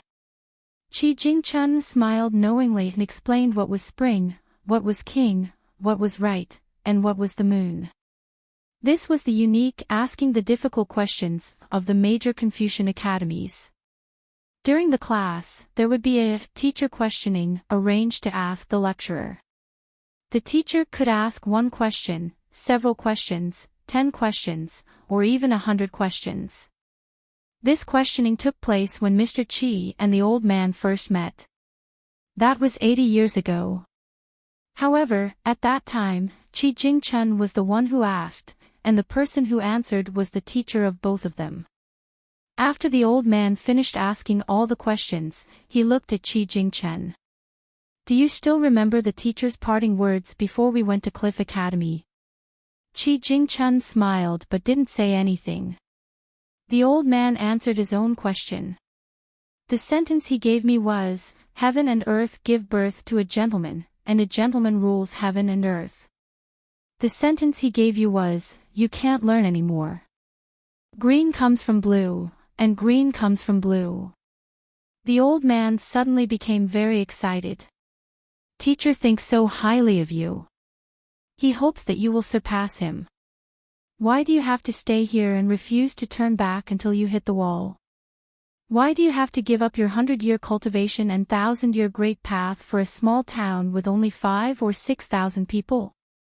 If you were an ordinary scholar, it would be fine. But you are Qi Jingchun, our teacher's most valued and proud disciple. You are a scholar who has the potential to start a new life and even establish a sect." The old man trembled and said, "I know. It's Buddhism that has wronged you. All living beings are equal. Have you forgotten what the teacher said about the noble and lowly?" Qi Jingchun smiled and shook his head. Although the teacher is a teacher, and his knowledge is naturally great, his reasoning may not be all right. The old man was shocked to the extreme. His face was full of astonishment, and then he shouted angrily, "The person of etiquette is the true body." Qi Jingchen smiled and replied, "When a gentleman retracts, he withdraws. When he extends, he extends." It seemed that there was no reason, and they were thousands of miles apart. But after the old man heard it, his face changed dramatically and was full of surprise.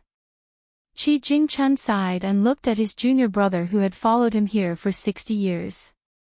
He said seriously, "Things have come to this. Those children will be entrusted to you to send to the Cliff Academy." The old man nodded and left with a complicated expression. Qi Jingchen said to himself, "Teacher, is there a true righteousness in this world?" 2 carriages set off from Fulu Street long before dawn and left the town early. At dawn, a young man with straw sandals carried 2 large cloth bags and set off to wait for someone outside the kiln supervision office. One of the bags was filled with gold and copper coins, while the other one was filled with snake gall stones that he thought were the most valuable. But when the sun rose and the concierge came out to sweep the streets, the young man still did not see the departing carriages. He could only thicken his skin and ask the concierge when the group of guests named Shin Dui would set off from Fulu Street.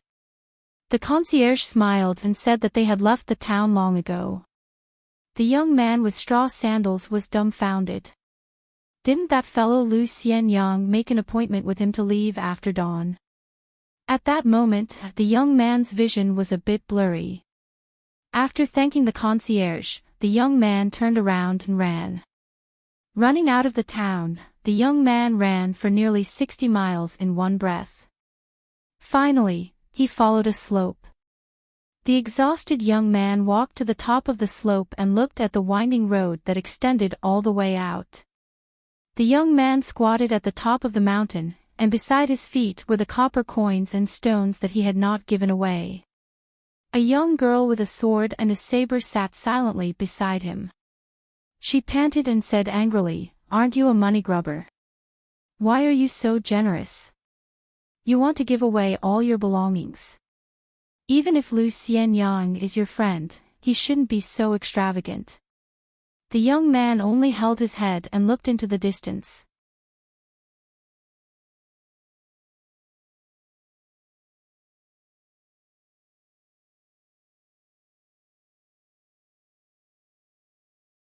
Although no one would die on the spot, everyone in the town would lose their next life.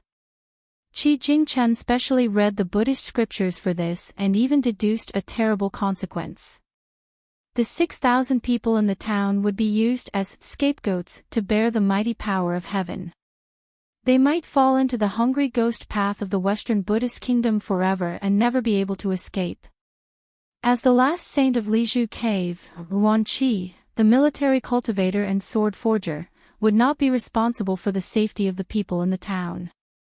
Instead, he would not let anyone escape the punishment of the way of heaven.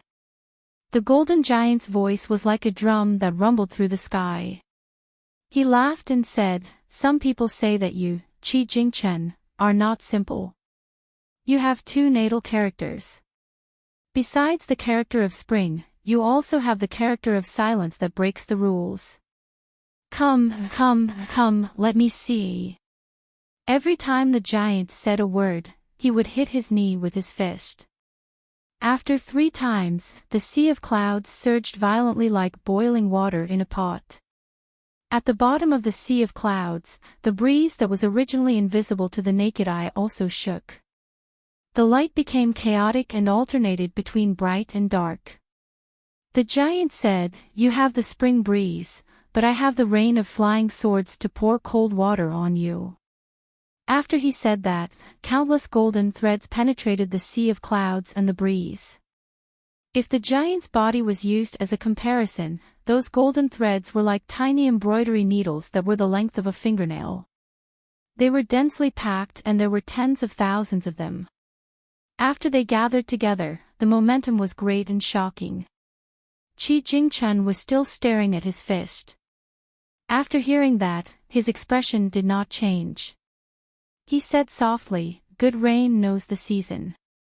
When spring comes, it will happen." On the ground around the Dharma idol that was sitting upright, raindrops splashed out.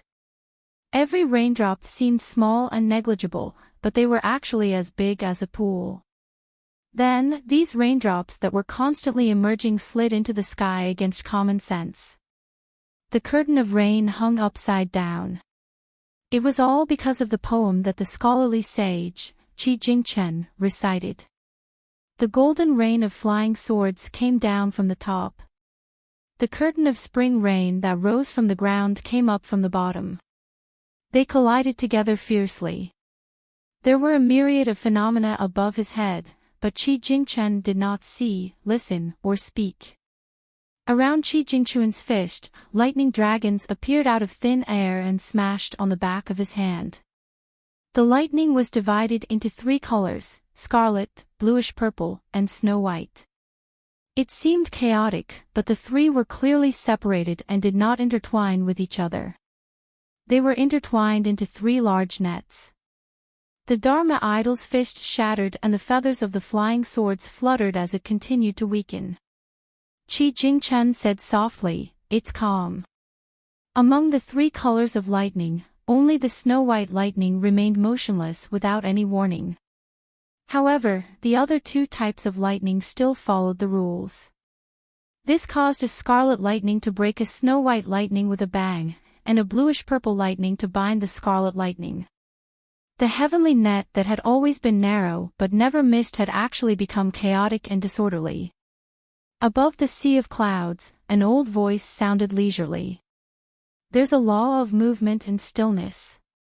However, in the blink of an eye, the 3 lightning nets that were originally chaotic regained their order in the chaos of the vast heavenly might. Again and again, they hit the fist of Qi Jingchuan's Dharma idol. Qi Jingchen sighed softly. "Small fights are more or less enough. Qi Jingchen, do you dare to take this fist of mine?" A golden fist fell from the hole in the sea of clouds towards Qi Jingchuan's head. Qi Jingchuan's free right hand was raised high with her palm facing upwards, blocking the fist that was pressing down on her. Qi Jingchuan's Dharma idol suddenly fell 1,000 feet, but the sea of clouds was also lifted 1,000 feet by a surge of wind. It was as if there was a distance of 2,000 feet between heaven and earth. Again. The golden immortal's fists landed one after another, each with the force of a thunderbolt. Perhaps any of the 5 mountains and majestic mountains of the eastern treasure bottle continent would not be able to withstand his fist. The snow-white Qi Jingchuan's Dharma idol only raised his arm high. First, a large hole was smashed in the Dharma idol's palm, then the entire palm shattered with a bang. Following that, the golden fist smashed the arm into pieces. Qi Jingchen, whose Dharma idol was greatly damaged, was still indifferent. All of his attention was still on his left hand, which was clenched into a fist. From the fist to the entire arm, then to the shoulder, it was covered with Taoist talisman that was covered with lightning. Every word was as big as a house. The old voice continued, "Don't be stubborn. Qi Jingchen, if you are willing, you can follow me in cultivation." Qi Jingchen turned his head slightly and looked down at the arm that was full of holes. It was already covered with the supreme prophecies written by the Taoist sect saint. What a good way to enforce justice on behalf of heaven. Qi Jingchen sighed softly and said in a low voice, "Peace." The old voice revealed a hint of anger. "Qi Jingchen, how dare you?" The angry shout forcibly covered the 2 words after Qi Jingchuan's, "Peace." In the sky, 2 fingers were closed together like a sword, easily breaking through the sea of clouds and slashing down. It actually directly cut off Qi Jingchuan's arm that was clenched into a fist from the shoulder. In the distance, there was an imperceptible sigh full of regret. The scholarly sage did not overstep the rules. Qi Jingchen should not have crossed the Taoist sect's lightning pool. After the finger sword successfully chopped off Qi Jingchuan's arm, it seemed that its master's anger was still there. The two fingers quickly retracted back into the sea of clouds, but it didn't stop there.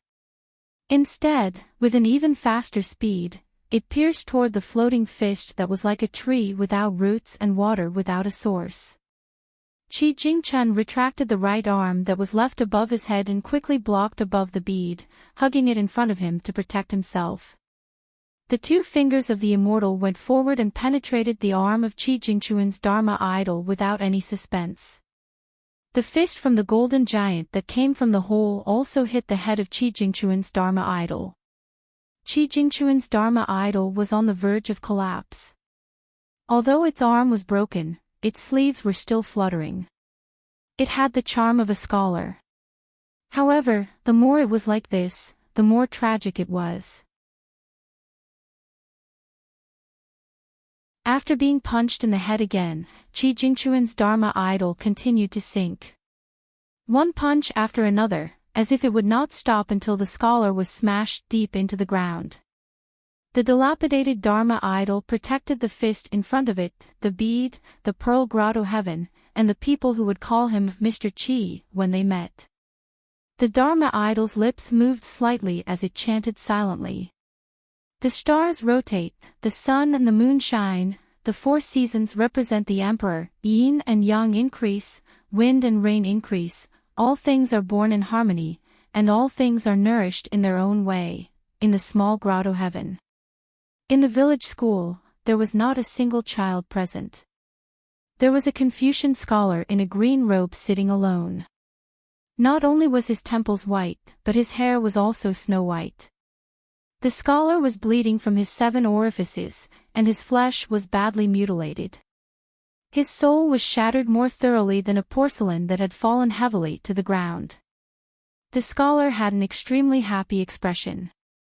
He closed his eyes and smiled, passing away suddenly. There was Qi Jingchun in the world. The world was happy, and so was I. That year, in this world, spring left very late and summer came very late.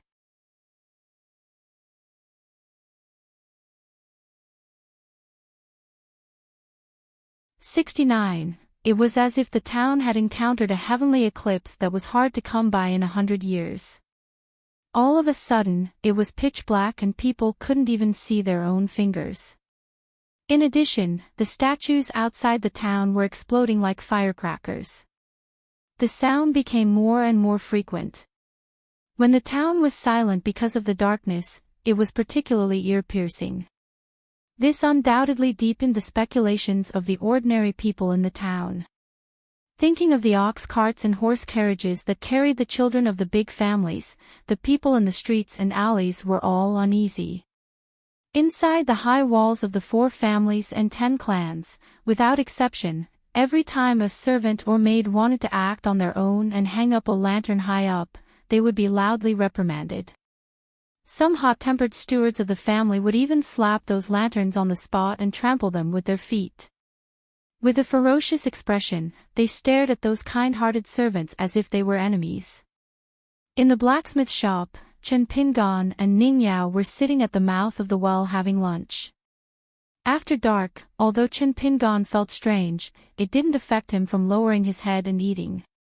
The food in the blacksmith shop was quite good. Every meal, both long and short, was given a piece of fatty red braised pork that was the width of an index finger and a spoonful of oil. There was enough rice, but there was only one piece of meat.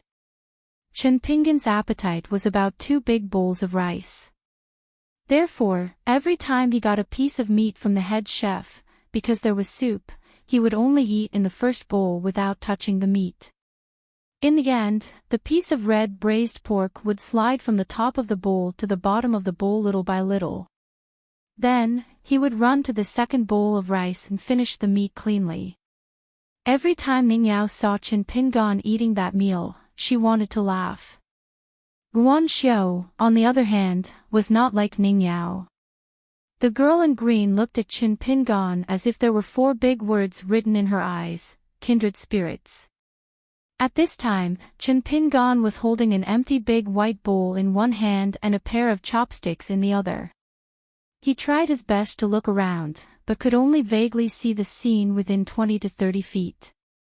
For the past 2 days, in addition to working like an ox and horse for Master Ruan's blacksmith shop, Chen Pingan had to take out 6 hours to practice his walking stance. 1 hour during the day, from noon to Weisher, and 2 hours at night, from Haisher to Cho.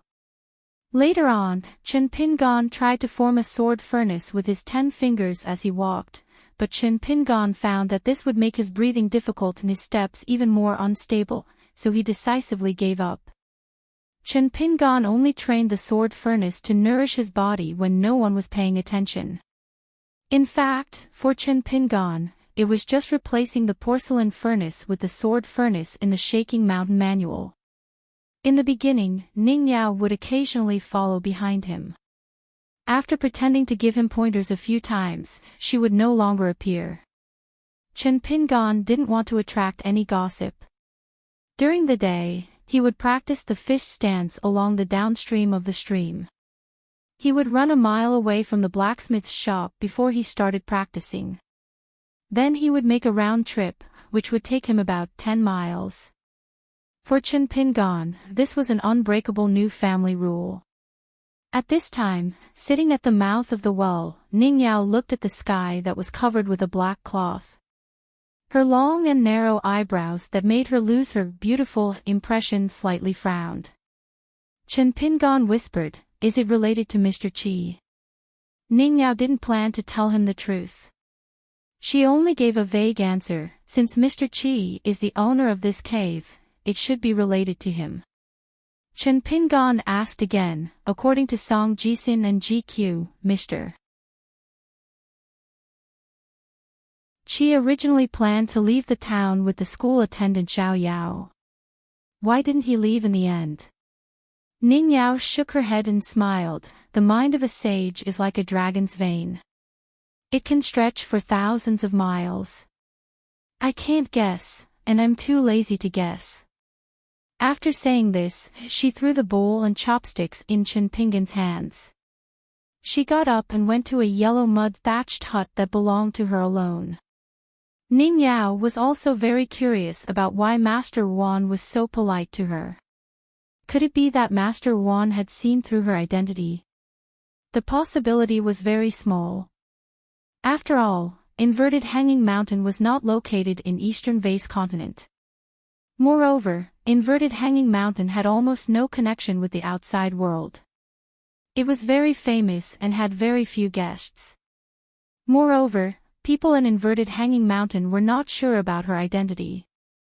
However, Ning Yao was a person who would cross the bridge when it came to it. Even if the bridge was not straight, she could still cut a straight path with her sword. Master Wan, the #1 swordsmith in Eastern Vase Continent, was showing her kindness generously. Chen Pingan took the bowl and chopsticks and was just about to go to the kitchen when he saw someone walking by not far away. It was a young man with wide sleeves. He looked more like a scholar than Chen Songfeng. There was an indescribable feeling. He looked a little like Mr. Qi, but also a little like the supervisor Song he met in Mud Bottle Alley. When the man saw the straw sandals teenager sitting alone in a daze at the mouth of the well and looking at him, he was slightly surprised. He came to the teenager's side and said with a warm smile, "I'm looking for Master Wan. Do you know where he is?" This time, Chen Pingan did not deliberately hide it from Kai Qinqian and Fu Nanhua like he did in Mud Bottle Alley. Instead, he directly pointed out the direction to the man. First, Miss Ning told him about Master Ruan's power. Second, the man in front of him did not give Chen Pingan the feeling of a gloomy and shrewd person. Chen Pingan asked politely, "Do you need me to lead the way?" The young man was not in a hurry. He looked at Chen Pingan and said with a smile, "No, it's just a few steps. It's no trouble." "Thank you." Chen Pingan smiled and nodded. He walked to the kitchen while the man walked to a swordsmith room in the distance. After Chen Pingan returned the bowls and chopsticks, he found that the temporary apprentices were all gathered in a few houses. They lit up oil lamps and were talking about why day and night were reversed. Some people said with certainty that a mountain god of a certain mountain crossed the boundary and caused the water in the stream and well to drop. Therefore, it angered the river god who was in charge of the stream, and a fight between the gods broke out. There were also people who used the words of the older generation to refute. They said that here, the mountains were sealed by the imperial court, so how could there be a mountain god? Besides, there was no way a river god would appear in such a small stream. Chen Pingan did not get involved. He had nothing to do anyway, so he used his extraordinary eyesight to go to the bottom of the last well. He carried baskets of soil out of the well. After climbing out of the well along the wooden ladder, he happened to see the man returning from the swordsmith room. He also noticed the young man's figure, but he did not approach or stop. He only waved goodbye to Chen Pingan from afar. Chen Pingan felt a little emotional. Whether this person was good or bad, at least he was different from the people from Xingyang Mountain, Yunxia Mountain, Qingfeng City, and Old Dragon City. Chen Pingan carried soil out of the well again and again. After the last trip out of the well, he found Wanxiu standing near the wheel of the well. She had a handkerchief in her hand and a pile of small pastries. When Chen Pingan appeared, Wanxiu extended her hand to him. Chen Pingan, who was covered in dirt and had dirty hands, smiled and shook his head. Then Wanxiu sat on the well and ate the exquisite pastries from the shop in Dragon Rider Alley. The blue-clothed girl was quickly immersed in it, her entire being brimming with happiness and joy.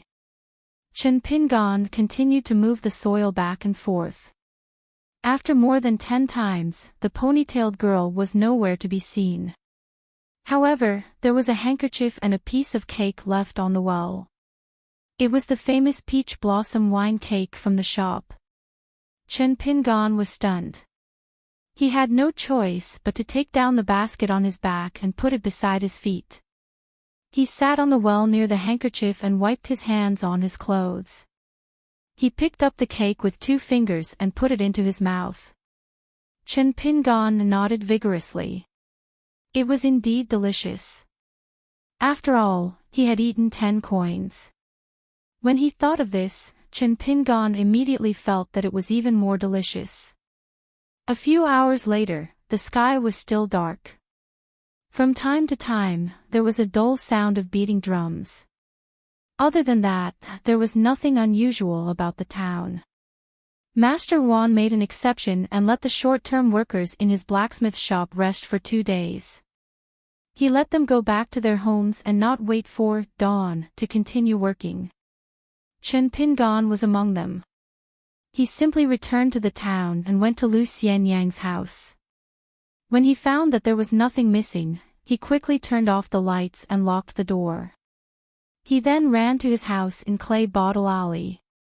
For some reason, Chen Pingan felt that the town today was lifeless and lifeless. Chen Pingan did not know that when he ran through the corridor of the covered bridge. Under the bridge, there was a tall woman floating on the water. Her clothes were white and her hair was white. Her bare hands and feet were like fine jade. She was tilting her head and using the stream as a mirror. She held her hair with one hand and combed it with the other. No one could see her face clearly.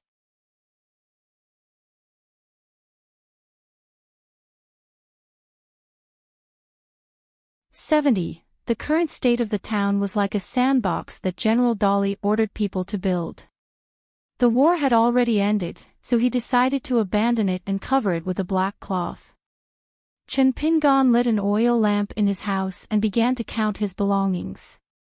There were 3 bags of gold coins, 1 for the tribute money, 1 for the spring festival money, and 1 for the victory money. 1 bag was given by the prince of the Great Sui Kingdom to thank him for letting him meet the golden carp. Gu Kan left the other 2 bags as the money to buy the loach. As for the 2 bags of coins that Chen Pingan originally wanted to thank him, Chen Pingan earnestly asked her to give them to Lu Xianyang on their way out of the mountain. Although Chen Pingan was confused, she did not refuse. Perhaps she was surprised by the choice of the young man in the shabby alley, or perhaps she was in a good mood after successfully worshipping the ancestors. Chen Pingan smiled for the first time and said some heartfelt words in a soft voice, so that Chen Pingan could rest assured. She told him that the promise of being a direct descendant of the Qin family in Yingyin was definitely more valuable than the 2 bags of gold coins. Chen Pingan was actually skeptical and did not dare to fully believe it. However, when Ning Yao heard that she was a direct descendant of the Qin family in Yingyin, she privately asked Chen Pingan to relax. Mr. Qi had given him a total of 4 seals twice. The first 2 seals, Jingxin Proud and Qin 11, were Mr. Qi's private collection of snake gall stones. The next 2 seals were carved by Mr. Qi according to the snake gall stones that Chen Pingan gave him. One seal was in small seal script while the other was in official script. Coincidentally, the 2 seals could be put together to form a painting of green mountains and clear waters. One was thick and the other was delicate and soft. Mr. Qi carved the words mountain and water respectively. According to Ning Yao, it could be called a pair of mountain watermarks. Chen Pingan put the 2 prescriptions and 3 pieces of paper from Lu Daozhang on the table. Ning Yao had once despised Daoist Lu's words for being bland and tasteless. His words were like those of a scholar from a secular dynasty who had to cater to the imperial examinations. He was well-behaved and humble. Naturally, Chen Pingan could not tell the depth of the young Taoist priest's handwriting.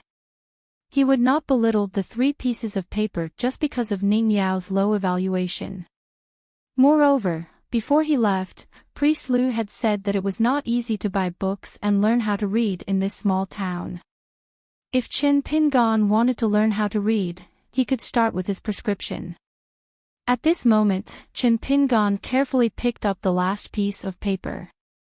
Previously, he had seen the 4 words Lu Chen's edict written in vermilion at the end, but he did not think too much about it. However, now that he had as many as 4 seals, he felt that those few small words were especially cute and amiable. Chen Pingan thought that when he had extra money in his pocket, he would buy books one day and keep them at home. Then, on the title page or the last page, he would gently stamp the words Qin 11. When Chen Pingan thought of this, he could not help but grin. However, Chen Pingan soon felt a little awkward. With the seal, he needed ink paste. Next to the New Year's shop that specialized in selling pastries in the Dragon Rider Alley, there was a shop that sold all kinds of sundries, with a signboard with the characters Straw Head. Song Jisin and his maidservant Jigui often patronized this shop. The so-called 4 treasures of the study and clean desk were all bought from there. Chen Pingan hesitated for a moment. He felt that when he became literate in the future, he would buy a box of ink paste if he came across a book that he fell in love with at first sight. In addition, there was also the sack of carefully selected snake gall stones. There were 7 or 8 stones with different colors. However, even after being out of the water for so long, the colors still did not fade. The sack on the table opened. The stones were as big as a young man's palm, as small as a child's fist, and as small as a pigeon's egg. They were all nestled together and looked very likable. Chen Pingan originally wanted to give them to Lu Xianyang. Although Song Jisin was a harsh scholar, there was a saying that made a lot of sense. It roughly meant that if the same small thing was placed in the hands of a stall outside Mud Bottle Alley, it would be sold for a few coins and would take a lot of effort. However, if it was placed in the cabinet of Chao Tu's shop, it would cost at least 3 or 4 taels of silver. If the customer wanted to buy it or not, they could leave if they did not have the money. Chen Pingan felt that Song Jisin's words made a lot of sense. Therefore, if he left the snake gallstone with him and left it in the small town, it would probably not sell for a high price. However, if he gave it to Lu Xianyang, he would definitely get more money than Chen Pingan if he went to the big place where Yin's Chen family was located. Even if he was cheated and haggled, he would definitely get more money than Chen Pingan. Chen Pingan did not need to think about whether it was better to own a thatched cottage or let his friend win a mountain of gold and silver. Otherwise, why would he be friends with Lu Xianyang? Therefore, even if Chen Pingan felt that Lu Baqiao from the Wind and Thunder Garden was not a bad person, no matter how Lu Baqiao called him brother, Chen Pingan would never take it seriously from the beginning to the end. He would never agree with him. Chen Pingan finally picked up the jade hairpin. Mr. Qi said that it was given to him by his teacher in the early years. It was an ordinary item and not a rare treasure. There were 8 small words engraved on the jade hairpin. Ning Yao had explained the sentence, speaking of a gentleman, he is as gentle as jade. Gentleman. Although Chen Pingan was not educated, he still felt that this word must be a very important title. Ning Yao's voice came from the door, why don't you put this hairpin on? Since he is willing to give it to you, he naturally wants you to make the best use of it. Chen Pingan, who was in a daze, looked up and asked with a smile, why are you here? Ning Yao sat across the table from Chen Pingan and glanced at the hairpin in Chen Pingan's hand, I have checked it carefully. It is indeed an ordinary hairpin. There is no hidden mystery. At first, I thought it was a small cave. Chen Pingan was confused, what? Ning Yao looked at the table of Chen Pingan's family heirloom and explained, have you heard of the saying that there is a different cave?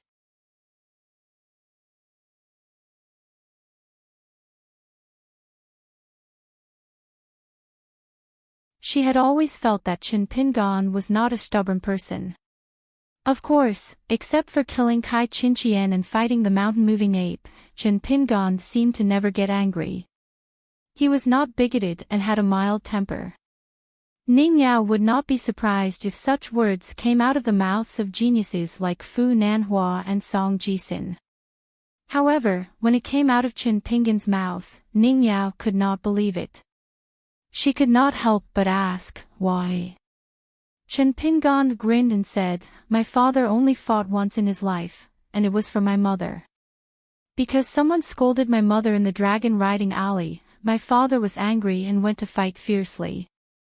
When I came back, I was grumbled by my mother for a long time. But my father privately told me that whether I can beat her or not is one thing, but whether I can beat her or not is another. What's the point of marrying a woman instead of protecting her? Ning Yao was puzzled. Chen Pingan scratched his head and said with shame, my father is good at burning porcelain, but he is not good at fighting. When he came home, his face was bruised and swollen. He was beaten badly. Ning Yao held her forehead and did not want to speak. She was silent for a moment and got up. Let's go back to the shop. Chen Pingan asked, do you want me to walk you to the entrance of Mud Bottle Alley? Ning Yao said in a bad mood, no need. Chen Pingan did not insist and only walked Ning Yao to the door. Ning Yao did not turn her head. She knew that the youth had been standing at the door. The hearts of good people who were not pedantic would be especially warm and bright, like flowers and trees in the sun. This in itself was a very beautiful thing. The youth in Mud Bottle Alley, who had no one to rely on, was called a lowly bumpkin by those outsiders, an ant who dug up dirt in the city's shabby alleys. However, the youth had his own life to live. He also wanted to live a good life, not because he was greedy for pleasure. In fact, the youth was a child who could bear hardships since he was young. He simply thought that if his parents knew in the afterlife, they would definitely be relieved. Although Chen Pingan was the only one left in the Qin family, he could still live a good life alone. This meant that the family passed down from his parents was not bad, even if there was only one person left in the family. Even if he had the money to buy the couplets, the youth had to put them up by himself. No one would tell Chin Pingan if they were crooked or not. The Fu character on the door needed to be put up by himself, and no one would help him. People were responsible for their own life and death. They did not want to ask for anything from the heavens. Therefore, although this kind of person seemed to have a good temper, he was actually very stubborn. His life was also very stubborn.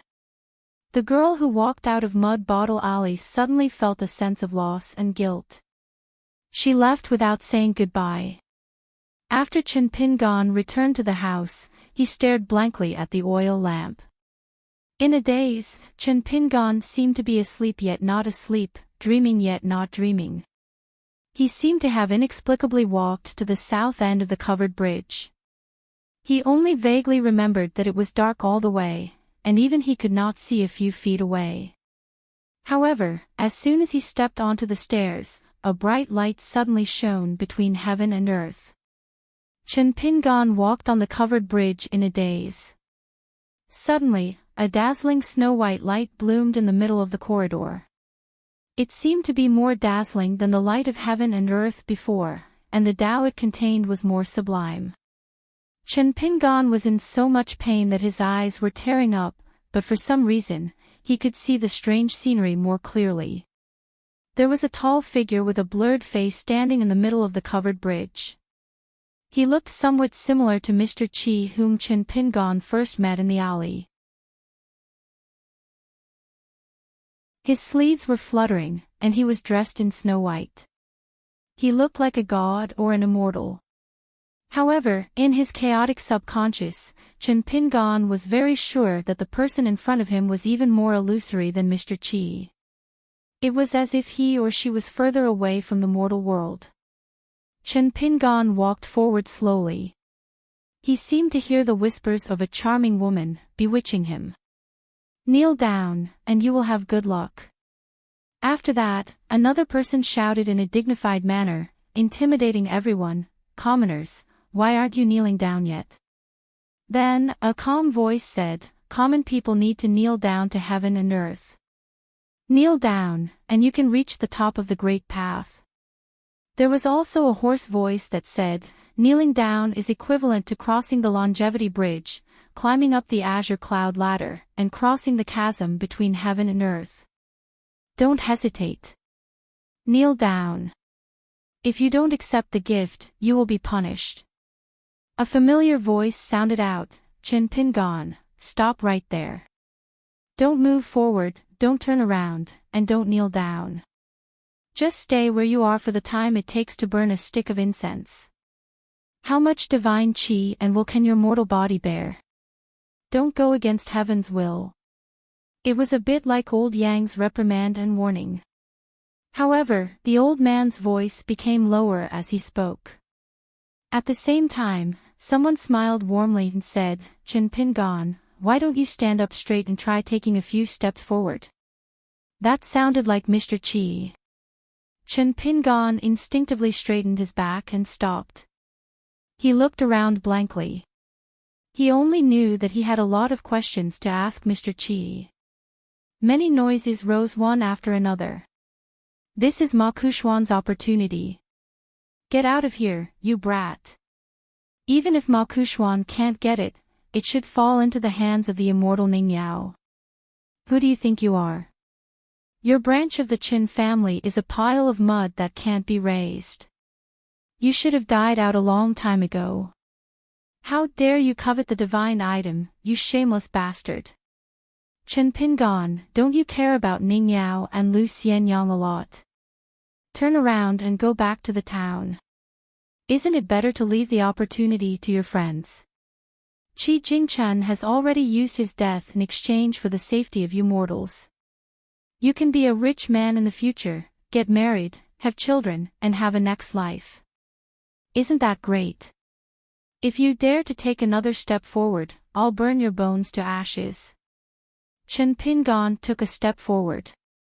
The covered bridge shook with a loud bang. The world was silent, and the noise disappeared. There were sighs, fear, panic, awe, and sighs. It was a mess. After Chen Pingon took a step forward, he naturally took a second step forward. At this time, he realized that Mr. Qi was walking side by side with him. The entire covered bridge, as well as the area outside it, suddenly became pitch black. When the young man stopped, he was no longer shedding tears because of the light. Now, he suddenly choked with sobs for no reason. He asked, "Mr. Qi, are you leaving?" "Yes, I'm leaving. There are too many people outside who want me to die. It's not up to me to make a choice." "Mr. Qi, who are we going to see?" "It's not us, it's you. You're going to see an old man." There was a loud bang. Mr. Qi seemed to have been hit by someone, but Mr. Qi laughed heartily. In the end, he didn't forget to say in a deep voice, "Chen Pingon, the great path is under your feet. Let's go." Chen Pingon took a deep breath and raised his foot, ready to take the third step. A voice that sounded very far and very high instantly penetrated the layers of heaven and earth. It smiled and said, "Don't do things more than 3 times. Don't overdo it." Someone snorted in the middle of the covered bridge. Chen Pingon suddenly woke up and found himself lying on the table. The oil lamp was still burning. The young man subconsciously turned his head to look out the window. It was dawn. Reading.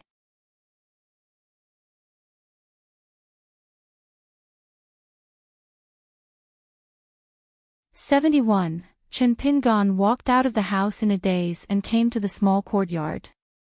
He looked up and saw the scorching sun in the sky, making his vision particularly clear. The sky was like a porcelain embryo that had shed layers of glaze, bright and clean. Chen Pingon inadvertently felt that his breathing was a little stagnant. He sat on the threshold and held his breath, his fingers forming the sword furnace fish stance. 30 minutes later, Chen Pingon finally felt that his breathing had stabilized. Just as he was about to stand up, he caught a glimpse of something from the corner of his eye. He sat back down on the threshold and stared with wide eyes. A black stone was lying quietly in the corner of the courtyard. It was the best whetstone in the world, the dragon-slaying platform. Chen Pingon hurriedly got up and walked over. Squatting down, he carefully examined the statue. Compared to the collapsed statue of the heavenly official, this statue was like a piece of tofu, cleaved cleanly in two with a single slash. Chen Pingon rubbed his chin and moved his position bit by bit. He changed his position and squatted in a circle. When he returned to his original position, he was more certain that this was the platform under the foot of the statue of the Bodhisattva. This caused Chen Pingon to feel a chill run down his spine. Although Miss Ning liked to speak big words, her cold and indifferent words were absolutely not false. When she said that the beheading dragon platform was abnormally firm, it could only be broken by the great sword immortal at a great cost. Chen Pingon believed this without a doubt. Then did this dragon-slaying platform grow legs and run all the way to Chen Pingon's house? Chen Pingon already knew that there were immortals and ghosts in the world, and there were countless mandrill spirits. However, the possibility of a stone becoming a spirit was not high, right? Besides, it could enjoy some happiness in anyone's house. What could it do other than suffer in his house? Was there such a stupid stone spirit? Chen Pingon asked tentatively, "Hey, can you talk? Or can you understand me?" "Of course not." The suspicious teenager shook his head. He could not get enough of it. Perhaps it was because the dream was too real that Chen Pingon had not recovered from it yet. Everything he saw now was strange. Many small things that he hadn't thought deeply about back then seemed to make sense when strung together now. Mr. Qi said that there were indeed such things in the world, and Ning Yao even said that the outside world was grotesque and variegated. Even old man Yao had already said a lot of things. It was a simple matter of entering the mountain, but there were many things to pay attention to. Old Man Yao had said a lot before. For example, those inconspicuous old tree stumps could be the seat of the mountain god, and they could not sit on them. He also said that all the mountains in the world, no matter how big or small they were actually of the same origin. The only difference was that there were grandfathers and grandsons. At this moment, Chen Pingan was suddenly very curious. He wanted to know how he could see the entirety of Lizhu Grotto Heaven, where the town was located. Could it be that the only way to have a clear view of the mountain was to climb to a higher peak than Mount Covering Cloud? Chen Pingan collected his thoughts and lowered his head to look at the black stone. He wanted to move it to the blacksmith's shop. Miss Ning would definitely need this whetstone. As for how Miss Ning would deal with the stone, whether she would choose to sharpen the sword herself or give it to Master Wan as a thank you gift for helping to forge the sword, Chen Pingan did not care. He was just curious about how the whetstone would sharpen the sword. Would it be similar to sharpening a hatchet? Chen Pingan never hesitated when doing things. After making up his mind, he immediately moved.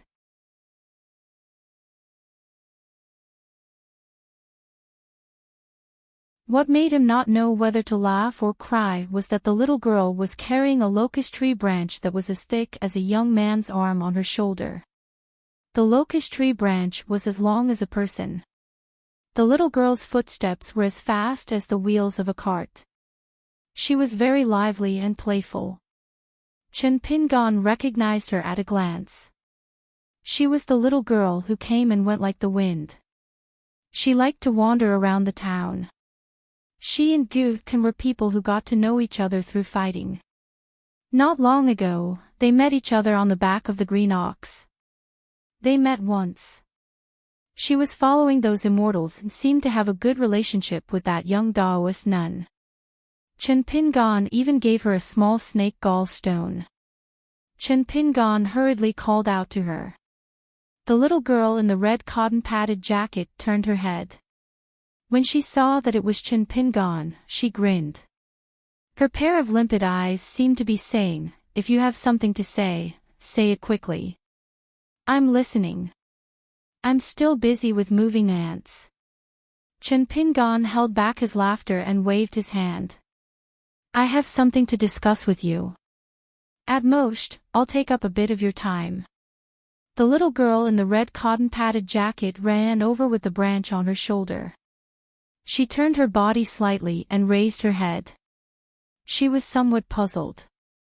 Chen Pingan asked, "You moved this branch from the old locust tree, right?"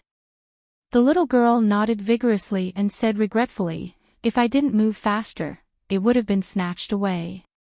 I'm weak and can only move such a big branch.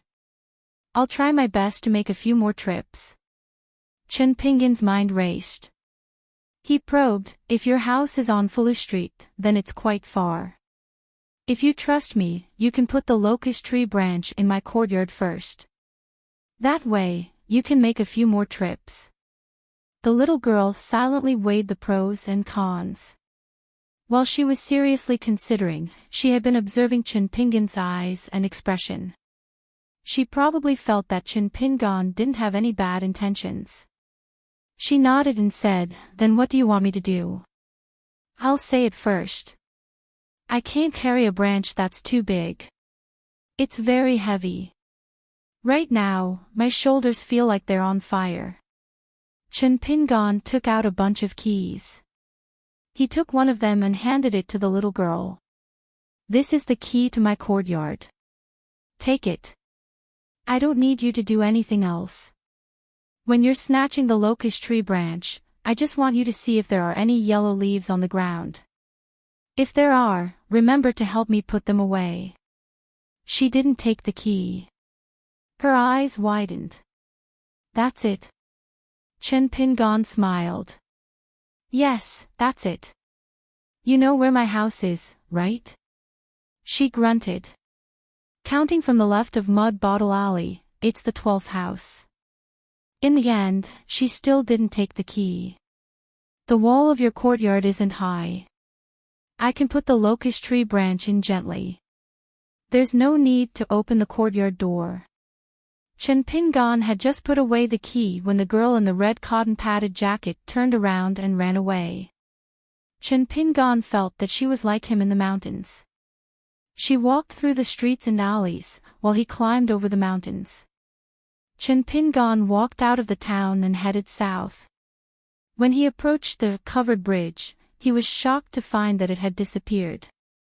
It had returned to the old stone arch bridge in his memory. For some reason, Chen Pingan still liked the old bridge in front of him, even though it was brand new and had a bright golden plaque hanging on it. Chen Pingan stood at the end of the stone bridge. For some reason, he thought of that inexplicable dream. He took a deep breath and slowly walked up the slope. The closer he got to the center of the bridge, the more nervous Chen Pingan became. He was already sweating profusely, but when he reached the end of the arch bridge, nothing happened. Chen Pingan laughed at himself and quickened his pace toward the blacksmith shop.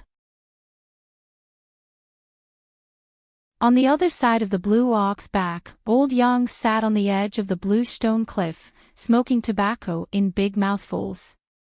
The pool under the old man's feet rippled and sparkled. Under the surface of the water, there seemed to be a lot of water plants swaying. Under the sun, there was an indescribable sense of eeriness. On the surface of the water, a blurry old woman's face gradually appeared, but she had a head of black hair that bloomed in the water. At this moment, the old woman looked as if she had lost her parents. She said in a trembling voice, "Great Immortal, I really didn't dare to go near there last night. I tried a few times, but every time I went, it was like diving into a pot of oil. It was worse than being sliced into pieces. Great Immortal, please forgive me.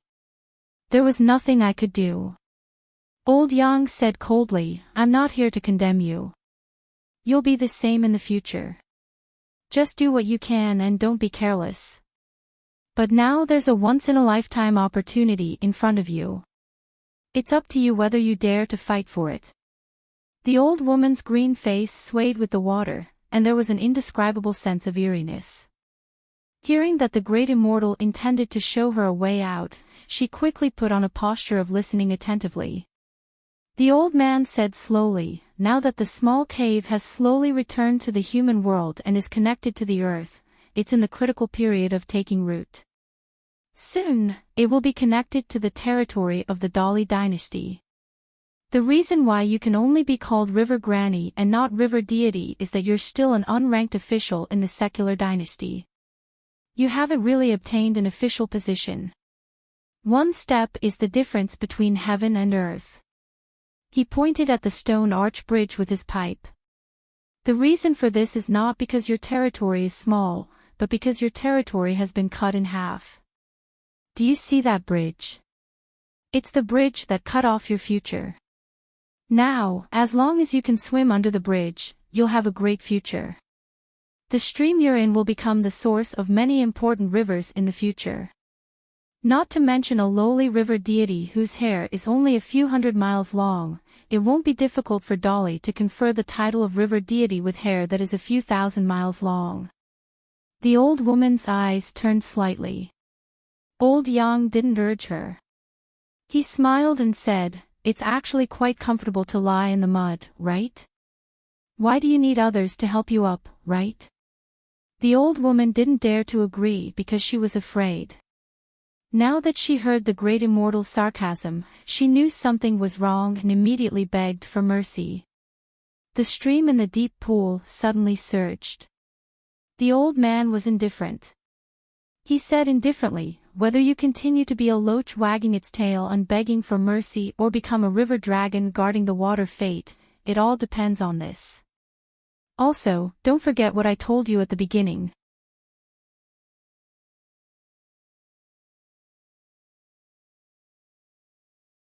He looked up at the blue sky that was no longer obstructed and said softly, "He has a great cultivation base, but in order to protect this pearl grotto heaven and prevent the heavenly Tao from penetrating, he was unwilling to use any of it. In the end, he could only rely on the 2 words natal to hold on until the end." Old Mr. Yang, what do you think our Mr. Qi is after? The old man just smoked with a gloomy expression. Cui Minghuang murmured, if he's after a life for the people, it's too much of a loss. He's Qi Jingchen, the hill master of the Cliff Academy and the proud disciple of the fourth sage of Confucianism. Is it worth it to exchange his life for the next life of 5,000 or 6,000 ordinary people? I don't think it's worth it. If it were me, I would definitely not do it. Old Yang exhaled a mouthful of smoke. You can only nag me like this. Otherwise, you'll never be the hill master of the academy in your life. Since you've said a few words, why don't we have a chat? The scholar smiled and said, that's great, I can't ask for more. The old man looked at the water, but before that, I'd like to ask you a question. Cui Minghuang nodded and said, just ask, senior. The old man said slowly, step by step, you forced Qi Jingchen into a situation where he could only beg for death. Was it your doing? Cui Minghuang was stunned at first, then he smiled bitterly and said self-deprecatingly, senior, aren't you overestimating me? Old Yang did not turn his head. Clouds of smoke rose in front of the old man. I'm not good at other things, but I'm good at reading people's minds. So you shouldn't have come here. Cui Minghuang explained with a smile, even if it's a little later, it's been 80 years since I, the fourth sage of Confucianism, fell from my position in the Confucian temple for the first time. I'm only 30 years old now, how can it be reasonable? The old man turned his head and said with a smile, so you're saying that you just happened to come here to take the nation guarding Jade Tablet and happened to run into this tragedy?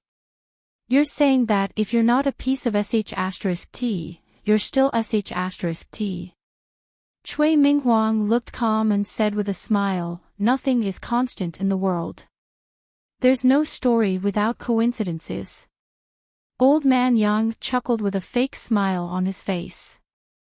Cui Minghuang did not want to waste any more time, so he went straight to the point. I have a special liking for Mount Biyun and hope to build a new academy there. I'm a guest here and should do as the Romans do. It's only right for me to greet you, Senior Yang. What's your request, Senior? Old Yang frowned and did not say anything. Cui Minghuang did not dare to rush the old man. He stood up slowly and said softly, Senior, don't worry. As long as you don't agree, I won't dare to start building my academy. If you think it's feasible one day, you can ask the Kiln Supervision Office to send a message to Cui Minghuang of Lakeview Academy. Old Yang nodded and did not reject him. Cui Minghuang bowed and left. Compared to a small chess piece like Hipu, whether Lakeview Academy could become a god or not depended on whether they could find a place to play Go in the Dali dynasty. They chose Mount Biyun. In fact, the old man did not care too much about it because it did not matter. The only thing the old man cared about was what Qi Jingchen said to Ruan Jiao at the covered bridge that night. In the end, he sat alone on the covered bridge for the whole night and only returned to the town after dawn. During that time, what did Qi Jingchen say and do? The old man stood up with his pipe and scolded in a low voice, none of them are easy to deal with. In the school, the four children looked at each other in confusion. The children did not see Mr. Qi. Instead, they saw the old man who seemed to be sweeping the floor all year round. He changed into a Confucian robe similar to Mr. Qi's with a jade pendant hanging on his waist. His white hair was neatly combed and he wore a laurel on his head. The old man sat in Mr. Qi's seat and told the four children that Mr. Qi had resigned as a teacher and the hill master of the academy. Therefore, he would be the one to lead the school trip. Mr. Qi and the children had already agreed to go on a long trip, and the elders and their families had also agreed to it. The old man was no longer as kind and dignified as before. He asked, where's Li Baoping? Why didn't she come to school? The sneaky Li Huai, who usually did not get along with the red cotton-padded jacket, immediately told the old man, Li Baoping heard that the old pagoda tree had fallen on the way here. She wanted to join in the fun. I couldn't stop her. She has a bad temper. I tried to persuade her, but she didn't listen. She even wanted to beat someone. The other 3 children cursed silently. Li Huai was really like his mother. His ability to lie through his teeth was better than anyone else's. The old man turned to a little girl with a ponytail and said, "Go and ask Li Baoping to come back. We're leaving the town today." The little girl said, "Oh." She stood up reluctantly and trotted out of the school. Li Huai was young, but he had a sharp tongue. He did not forget to add fuel to the fire.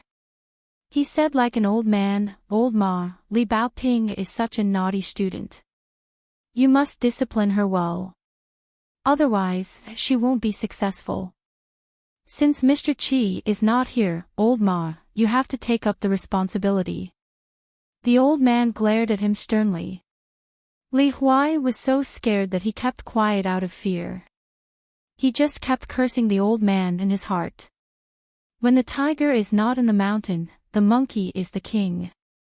In the past, Li Huai was tired of Mr. Qi's rules. Now, he missed Mr. Qi's kindness.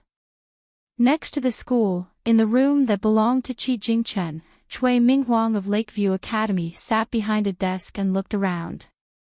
The scholar who had taken over the place smiled faintly. He whispered in disappointment, "There aren't many books." When Chen Pingan arrived at the blacksmith's shop and heard the news, he was a little confused. Ning Yao left the town before dawn. Ruan Xiu said that she was at the inverted hanging mountain. She sent a letter by flying sword. Miss Ning left the shop in a hurry after hearing about it. Only then did Chen Pingan know that Miss Ning went to Mud Bottle Alley to say goodbye to him. Chen Pingan stood under the eaves of Ning Yao's temporary residence with a wicker basket on his back. He pursed his lips. Ruan Xiu said softly, "Miss Ning asked me to tell you that she'll be borrowing the scabbard for a while. She'll return it to you later." Chen Pingan shook his head and said, "It's okay." Ruan Xiu wanted to say something but stopped. Chen Pingan realized that it was meaningless to say this to Miss Ruan. He scratched his head and said, "Then I'll go back to Mud Bottle Alley first." Ruan Xiu nodded. Chen Pingan walked forward. Ruan Xiu suddenly remembered something and shouted, "Chen Pingan, my father said that you'll be working in the shop for a while. He might need you to help him forge in the future." Chen Pingan turned his head and said with a smile, "Thank you." The girl in cyan smiled sweetly. Chen Pingan walked alone by the stream. When he reached the stone arch bridge, he suddenly stopped and took off the basket on his back. He sat on the edge of the stone bridge with his feet hanging in the air. The wicker basket that contained the heavy dragon beheading platform was beside him. A pair of straw sandals swayed gently. The youth wasn't too sad about Miss Ning's departure because he knew from the beginning that she would leave. But there were some things that he didn't have time to say. After an unknown period of time, Chen Pingan was suddenly awakened by a huge splash under the bridge. Chen Pingan hurriedly turned his head. The wicker basket was gone. Chen Pingan didn't hesitate at all. He supported himself with both hands and let himself fall into the stream. After entering the water, he quickly changed his position in the water and drilled into the bottom with his head down. When Chen Pingan opened his eyes and vaguely saw a bit of light, he lost consciousness in that instant. The next moment, Chen Pingan found himself standing on a mirror-like water surface. He gently stamped his feet and created ripples, but the mirror surface didn't collapse. Chen Pingan suddenly raised his arm to cover his eyes. There was a dazzling light in front of him that illuminated the world. When the light faded, Chen Pingan put down his arm and saw a person sitting in the air in the distance. One of his legs was bent and the other was hanging down, as if he was sitting on the edge of a cliff. His posture was lazy. His whole body was bathed in the pure white light. Strands of light were constantly swaying. Chen Pingan couldn't see the person's face clearly. It was very similar to the person who stood in the middle of the covered bridge in the dream in Mud Bottle Alley. But Chen Pingan couldn't be sure if it was the same person. The person raised his head and yawned. He slowly said, "That scholar called Qi Jingchen said that he was very disappointed in this world. What about you?" After the person spoke, Chen Pingan had difficulty breathing and gritted his teeth. Soon, he heard his heartbeat again. It was like someone was beating a drum. The youth's face was red and he reached out to cover his heart. The gods beat the spring drum to inform the world that spring was coming. If the drum didn't sound, spring wouldn't come. The person waved his hand and his sleeves swayed like the Milky Way. On the stone arch bridge, the young man who was pecking at rice woke up in a daze. He turned his head and saw the basket placed beside him. The young man held his head and said, "Again." Chen Pingan slapped himself hard. It hurt. He stood up in a panic and ran away with the basket on his back.